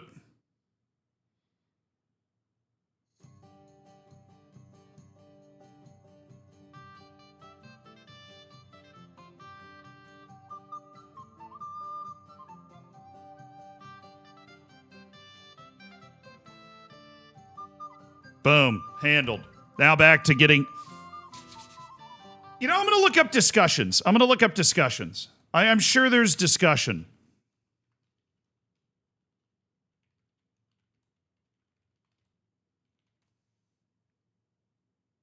What are your thoughts on the Explorer perk? Okay. I wish it was a per map basis. I would buy the perk after I explored 90% of the first area to go check what I missed, but I sure as hell don't want to arrive in Kuttenberg and have nothing to explore. I was just looking at the journal section and doing my best not to look at the map. Exploration's my favorite part of these kinds of games, and this perk kind of ruins the fun for me. I got it after I had mostly explored Trotsky and thought, why not? It kind of destroyed the exploration of the Kuttenberg region. Okay, I won't get it. It seems like a lot of people are saying it really it really destroys stuff for them.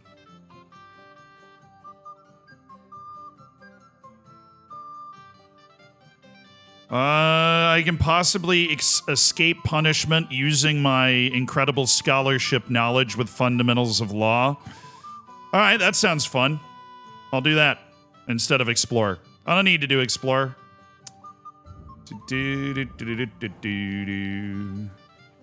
Sounds like, I mean, maybe if I've explored most of the region, it like unlocks anything that anything else that I want to do.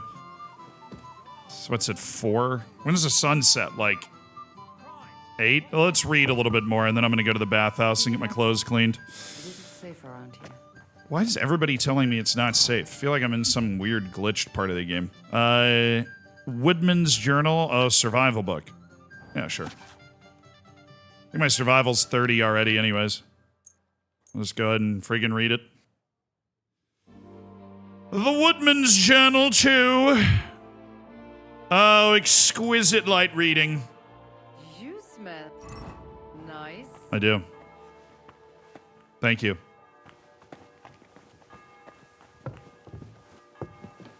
It happens. Just watch where you're going. Be careful. Sorry. Excuse me. Is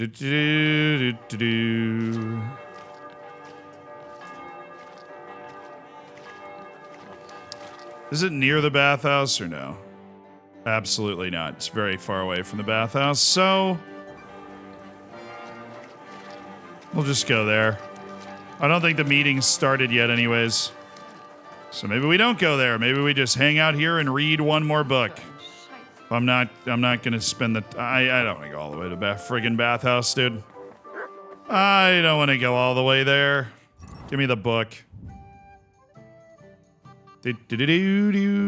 Oh, agility. Definitely should be working on agility. Slippery as a pike.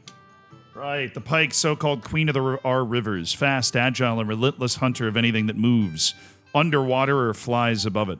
But even a non-swimmer could learn a thing or two from her. All right.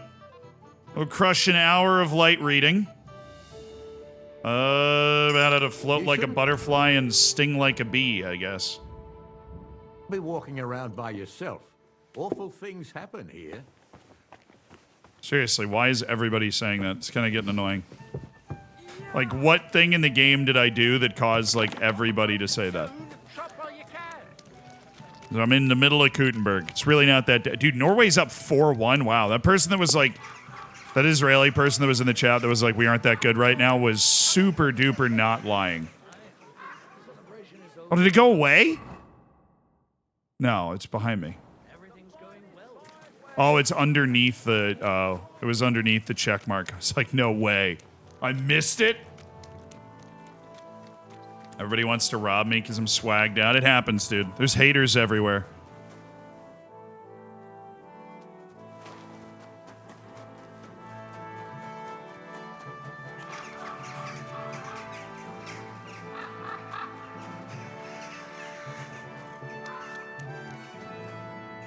Bro, are you for real? Man, I could have read more of my book. Waiting for these losers.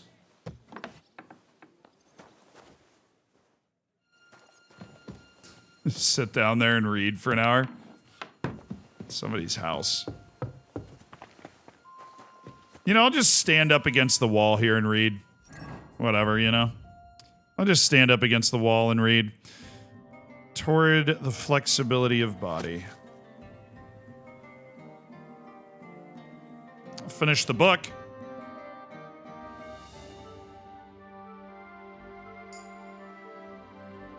All right. This is damn meeting. No way. I missed it?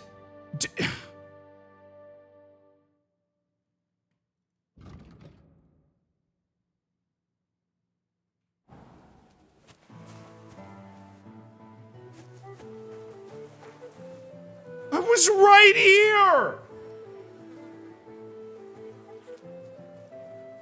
There's no way I missed it.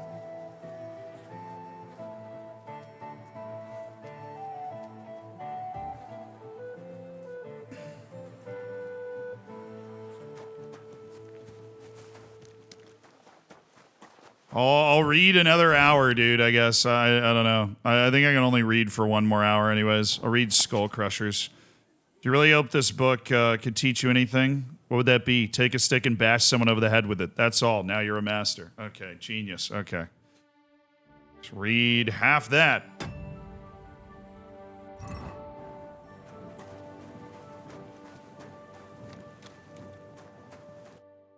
Oh, here we go. Now we're cooking.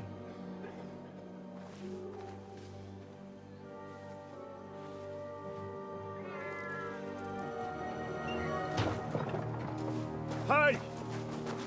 Hey! Open up! Open up! Damn it.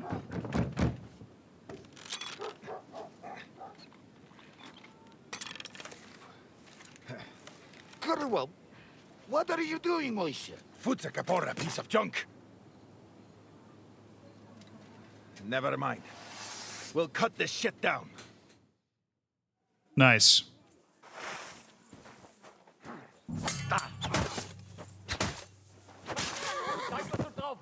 What was that sound?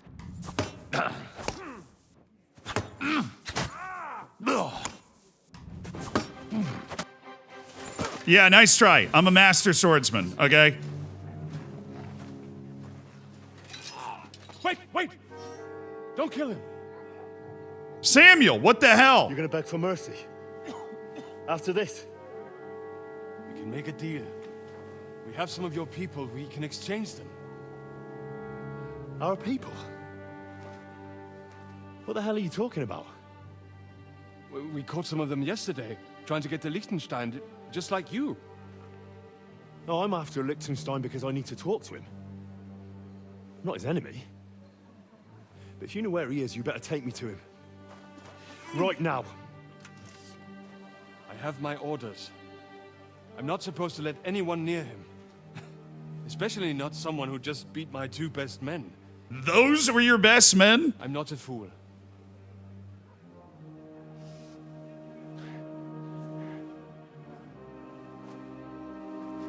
Right. I'll go unarmed. If that'll convince you. Damn, those guys sucked.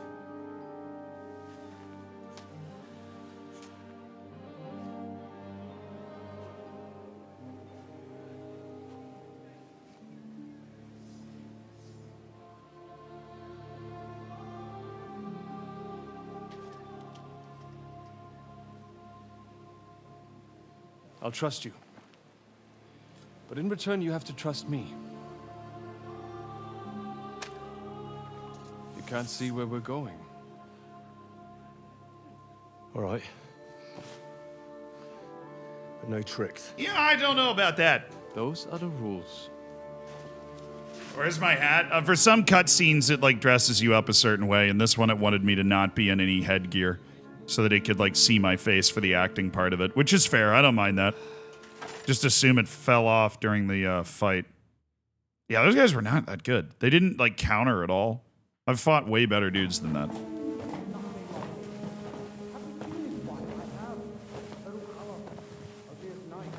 Wait. All right, this is a big moment. We will soon find out. Let us in. Wenches or the neighbor's daughter, any dirt you can dig up. Off you go. All right, Liechtenstein. Now, Sam. I'm not entirely sure, but he says he knows you and absolutely insisted he had to talk to you.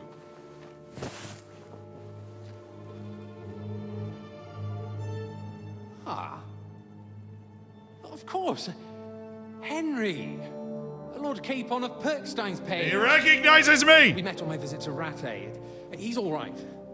Lord Capon's escort and bodyguard.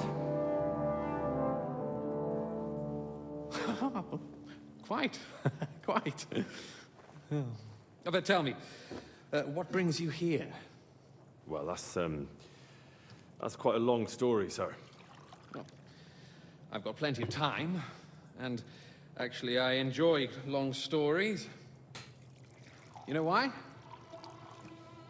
Because they demand a lot of wine.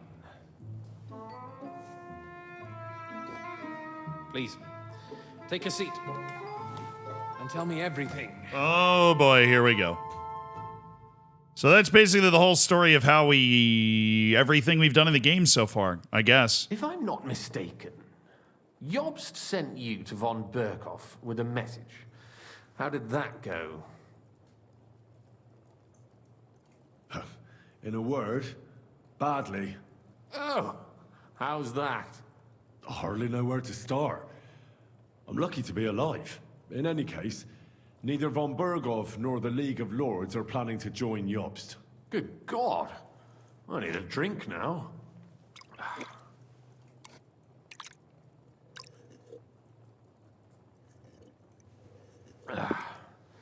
But did you manage to deliver the message in the end? Yes, but it was touch and go. I like exciting stories. I'll tell him one. You'll love this one, then. Apart from being ambushed and almost killed, Capon ended up on the gallows for poaching. A nobleman on the gallows for poaching? It was a mistake, of course. He really did have a noose round his neck, though. But it all worked out in the end. Good gracious. But tell me, who ambushed you? Well, that's interesting as well. Istvan Toth and some others. What? That sneaky rat from Talmberg? He's still alive. Well, not anymore. Not anymore. Yep. Kind of took care of that one. Well done. Let's drink to that. Death to the enemy.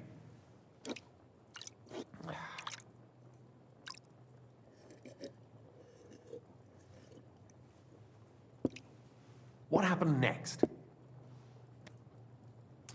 We'll elaborate. Von Berkhoff was attacked around the same time by the same men, so we thought we were on the same side as him. And we wanted to help him catch the bandits as a goodwill gesture. Why didn't he catch them himself? He tried. We found out for him that the bandits were holed up at Nabokov. When he sent his soldiers to their lair, we went with them. We wanted to be there and get Istvan. And that's where you killed him? No. We were nearly killed ourselves. Again. By Istvan? No, he wasn't there. The bandits were led by a fella who fucked us right up, and von Berkhoff's entire force, too. He lured us into a trap and slaughtered everyone. Me and Capon were the only survivors. It sounds like your guardian angel never gets a moment's rest. Yeah, there was some luck in it. But it was more that Zizka knew he could get a ransom for Capon. Wait, Zizka? He's the one who almost killed you. Yeah. Aye. He's called Jan Zizka, of Trotsnov. Well, blow me down. Zizka is in the service of Prokop of Luxembourg, King Wenceslas's cousin. Aye, we found that out as well. And what the hell was Istvan Toth doing with him? It turned out he was spying for von Berkhoff. But he didn't do a great job, fortunately. Otherwise, I wouldn't be here. I am starting to get confused. That makes two of us. Maybe we'll understand better if we get drunk. You're not holding back, I see. Your health, then. After Zizka took us prisoner, it finally became clear we were on the same side. And Istvan had to flee. So when did you kill that bastard? Not till some time later. Just when we thought we were out of the woods and Istvan was gone. It's fun hearing it back. We appeared outside the walls of Nabokov again, with von Berkhoff and Markvart von Aulitz. Von Aulitz was on his way to Kuttenberg with reinforcements for Sigismund. And with the finger of God. With the what? A bombard. Good lord! Have you ever seen one? I hadn't, until they used it against us. I've heard about the bombard. an infernal weapon. Then what? We didn't have a chance. They blew the tower to pieces and took us all prisoner. They took us to Trotsky and tortured us. But with the help of a woman who works with Zizka, we managed to escape. Zizka. That man always has a trick or two in reserve. Thank God. While we were making our escape, I crossed paths with Toth, and finally took my revenge for everything he did. Dull moment with you, I see. To happy endings, then. I'm just gonna have to pound a hair of the dog potion to not be hungover. Where is Lord Capon? Or should I call him the Prince of Poachers? Well, the most fitting thing to call him would be hostage, because that's what he is now. A hostage? That's right. Von Bergov took him with him. And that's why I'm here, in fact. Your original plan went badly awry, I must say. Yeah, well... You can say that again. For my part, I'm forced into hiding, as you've probably noticed. They're after me as if I owed taxes. Ah, if only I knew what Jobst would say. I know exactly what he'd say as it happens. You do? I spoke to Jobst just after we arrived at Suchdal. He expressly forbade me to look for you, or try to rescue Capon. That damned... Did he say why? Aye. He said you can look after yourself. And as a nobleman, Capon has nothing to fear in captivity. Ah, Jobst. I must admit, I see his point. He has plans. He wants to take advantage of the truce while it lasts. And he doesn't want to provoke Sigismund into starting warring again. And he's probably right about Capon. Nobody's going to throw away the chance of a fat ransom, or waste a nice opportunity for blackmail. It's true I can take care of myself, but the old schemer could at least have warned me, whatever his plans might be. Zizka sees Jobst as a pain in the arse, too. I mean, he's not fond of him. And he doesn't approve of his plan. Oh, lots of goals are hitting. We'll check after this dialogue. We'll see eye to eye. Although I prefer a different strategy to braining all and sundry with a mace. Even so, what brings you to me? You didn't take this risk just to tell me what Jobst is like, or that I should carry on with what I'm doing. No. My first concern is to rescue Lord Capon, whatever schemes Jobst is dreaming up. And then...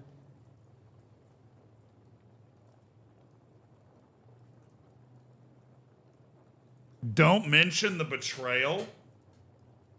What betrayal? I actually don't remember what this is. Y'all remind me what the betrayal is? Is he getting betrayed by somebody? And I know about it. Clearly.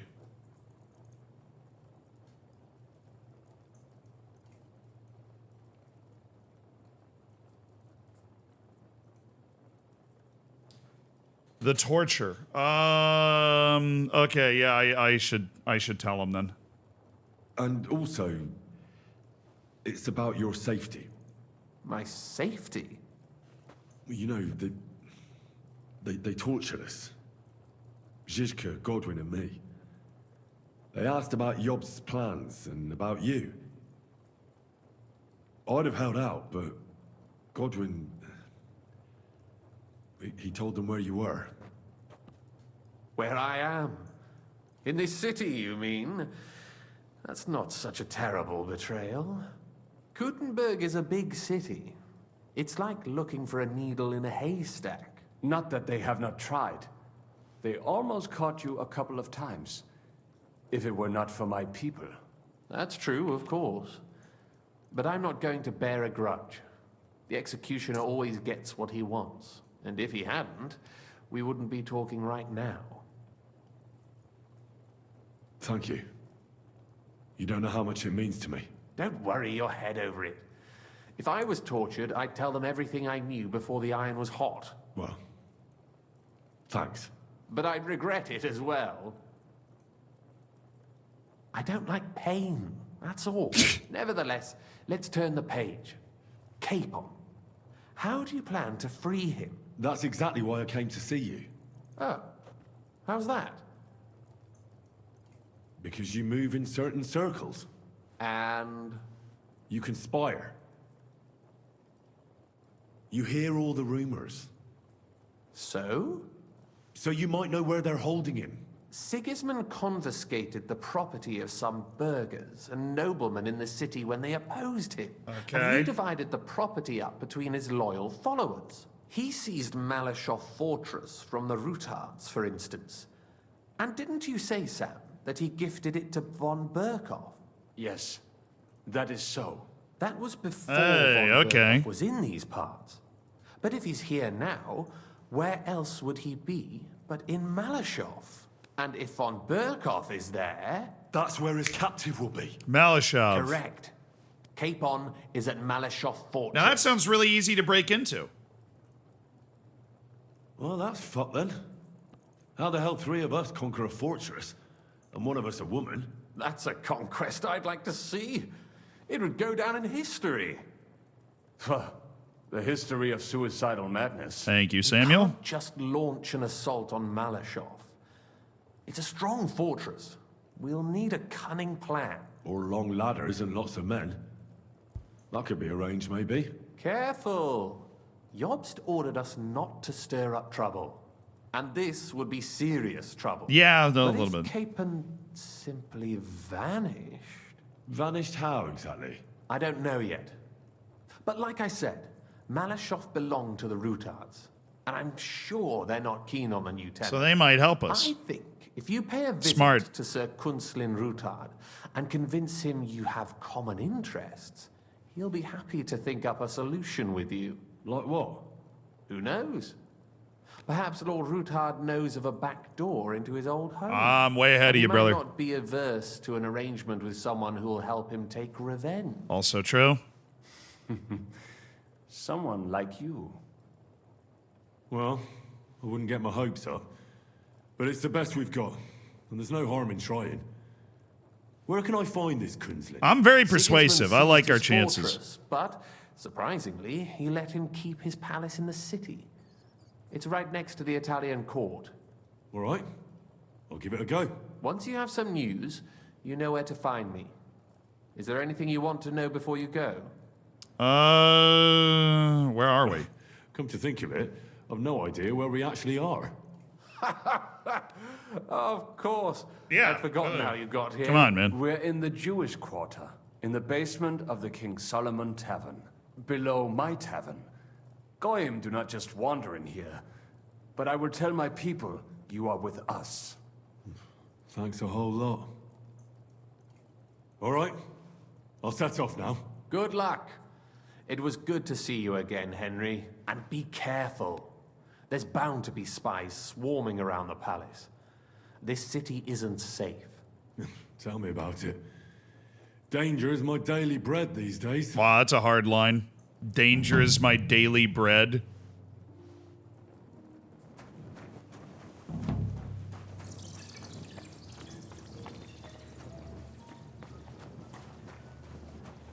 I'm not even drunk.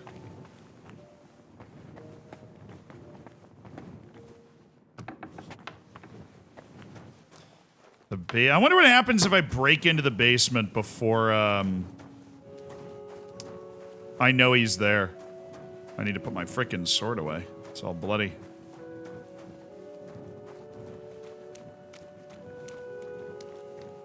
Oh, what time is it?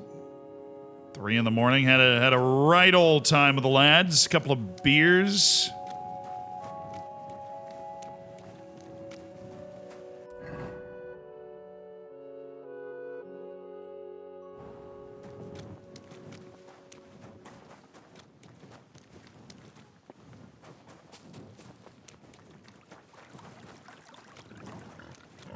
Hey, what's up?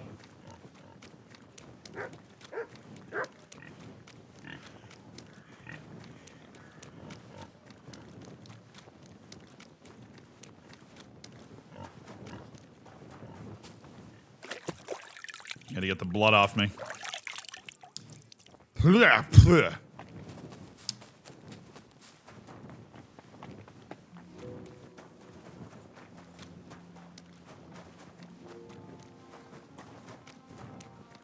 All right, my home.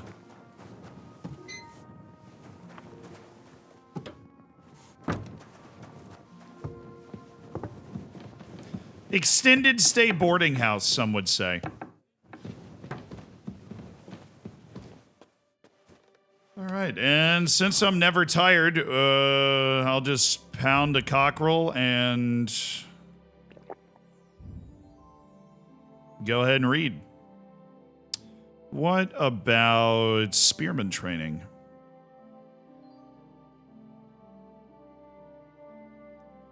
Now, this is when I was reading Skull Crushers. We might as well just finish that. Doing some light reading after taking a few caffeine pills. It's all good, man. And then we'll read one more.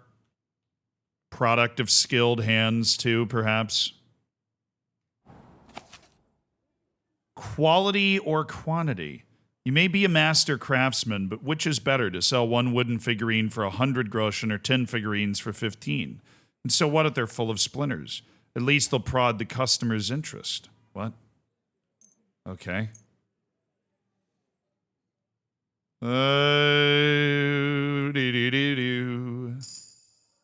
All right, we've leveled up our scholarship, our craftsmanship. I'm just so well read, you know.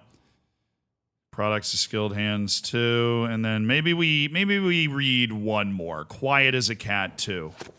The art of stillness. Like the cat lurking behind the door, you will also be invisible to human eyes if you stop mid-motion and just look innocent. Very well said. Good thing I have all of these wonderful books to study in the wee hours of the morning. Also a good thing that I can then stand up and put all of those books away. Hi. Just looking to see if there's anything that maybe we don't need to be carrying around on the horse.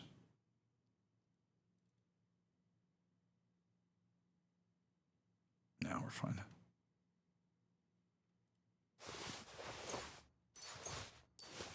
That stuff, actually. Okay, armor.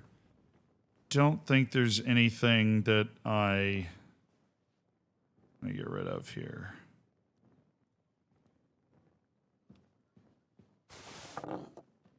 Oh, those things I can sell anywhere. Those will be fine. I've got potions for days. Oh, it's the books. I'm just collecting all of the, I want to have a nice copy of each book. So, got all those collected. We've crushed a lot of our reading. Very good stuff. Gonna need a drying rack because a lot of my stuff is going bad. Put all that away. Other, lockpick, Nabokov jail keys. The perfumes, the soaps.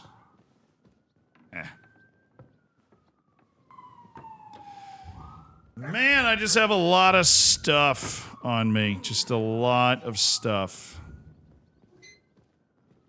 Not a lot of extra room. Because of all the stuff I have. Okay. And that is where we leave it today. But we did, honestly, we advanced a lot of the main story. We found out a lot of things. We found Mr. Luxembourg. Rain, thank you for the 26 months. Also appreciate you, dude. Dead Child's tooth powder. Oh yeah, it's like it's some sort of superstition thing that gives me a small boost. I bought it off some trader on the road one time. Oh, let me check the scores. Shoot, let me check the scores. Some crazy stuff happened. I know some crazy stuff was happening. Well, Algeria's up 3-1. Comoros needs to win and they're winning. Senegal's winning. South Sudan ending is a draw. Is killer. All of a sudden, this group is complete chaos, but Sudan could have been off and running with it. Now you've got Senegal apparently they should be in first. I think if they win by more than one goal, they'll be in first. They're not out of the woods against Togo yet, and neither is DR Congo there, but not out of the freaking woods yet. Wales scored, you said, really late. Oh, really late. Huge goal for Wales in that battle for second place in their group. Huge win for Norway. Montenegro survives the Faroe Islands. Easy clap. No problems. And Bolivia and Uruguay are playing out a 0-0, which is honestly, like, it's pretty good, obviously, for Bolivia to get a point there, but they kind of need to win the matches that they play at home because they're so, like, dependent on home matches for their points. That late Bolivia goal is going to hit like crazy. But okay. I just wanted to take those in because, one, I said I wouldn't. Two, I'm very interested. Wales won all last-minute goals. Nice. Yeah, no, DR Congo going into first. That draw from South Sudan against Sudan is huge for DR Congo and Senegal because it brings them right back in touch with Sudan at the top of that group. And who the hell knows who's going to come through that? Anyways, I'll see you on Thursday. Love you guys. Thank you for all the subs. Thank you for supporting the stream and having fun with this playthrough and hanging out with me while we look at World Cup stuff. Bye, guys. Goodbye.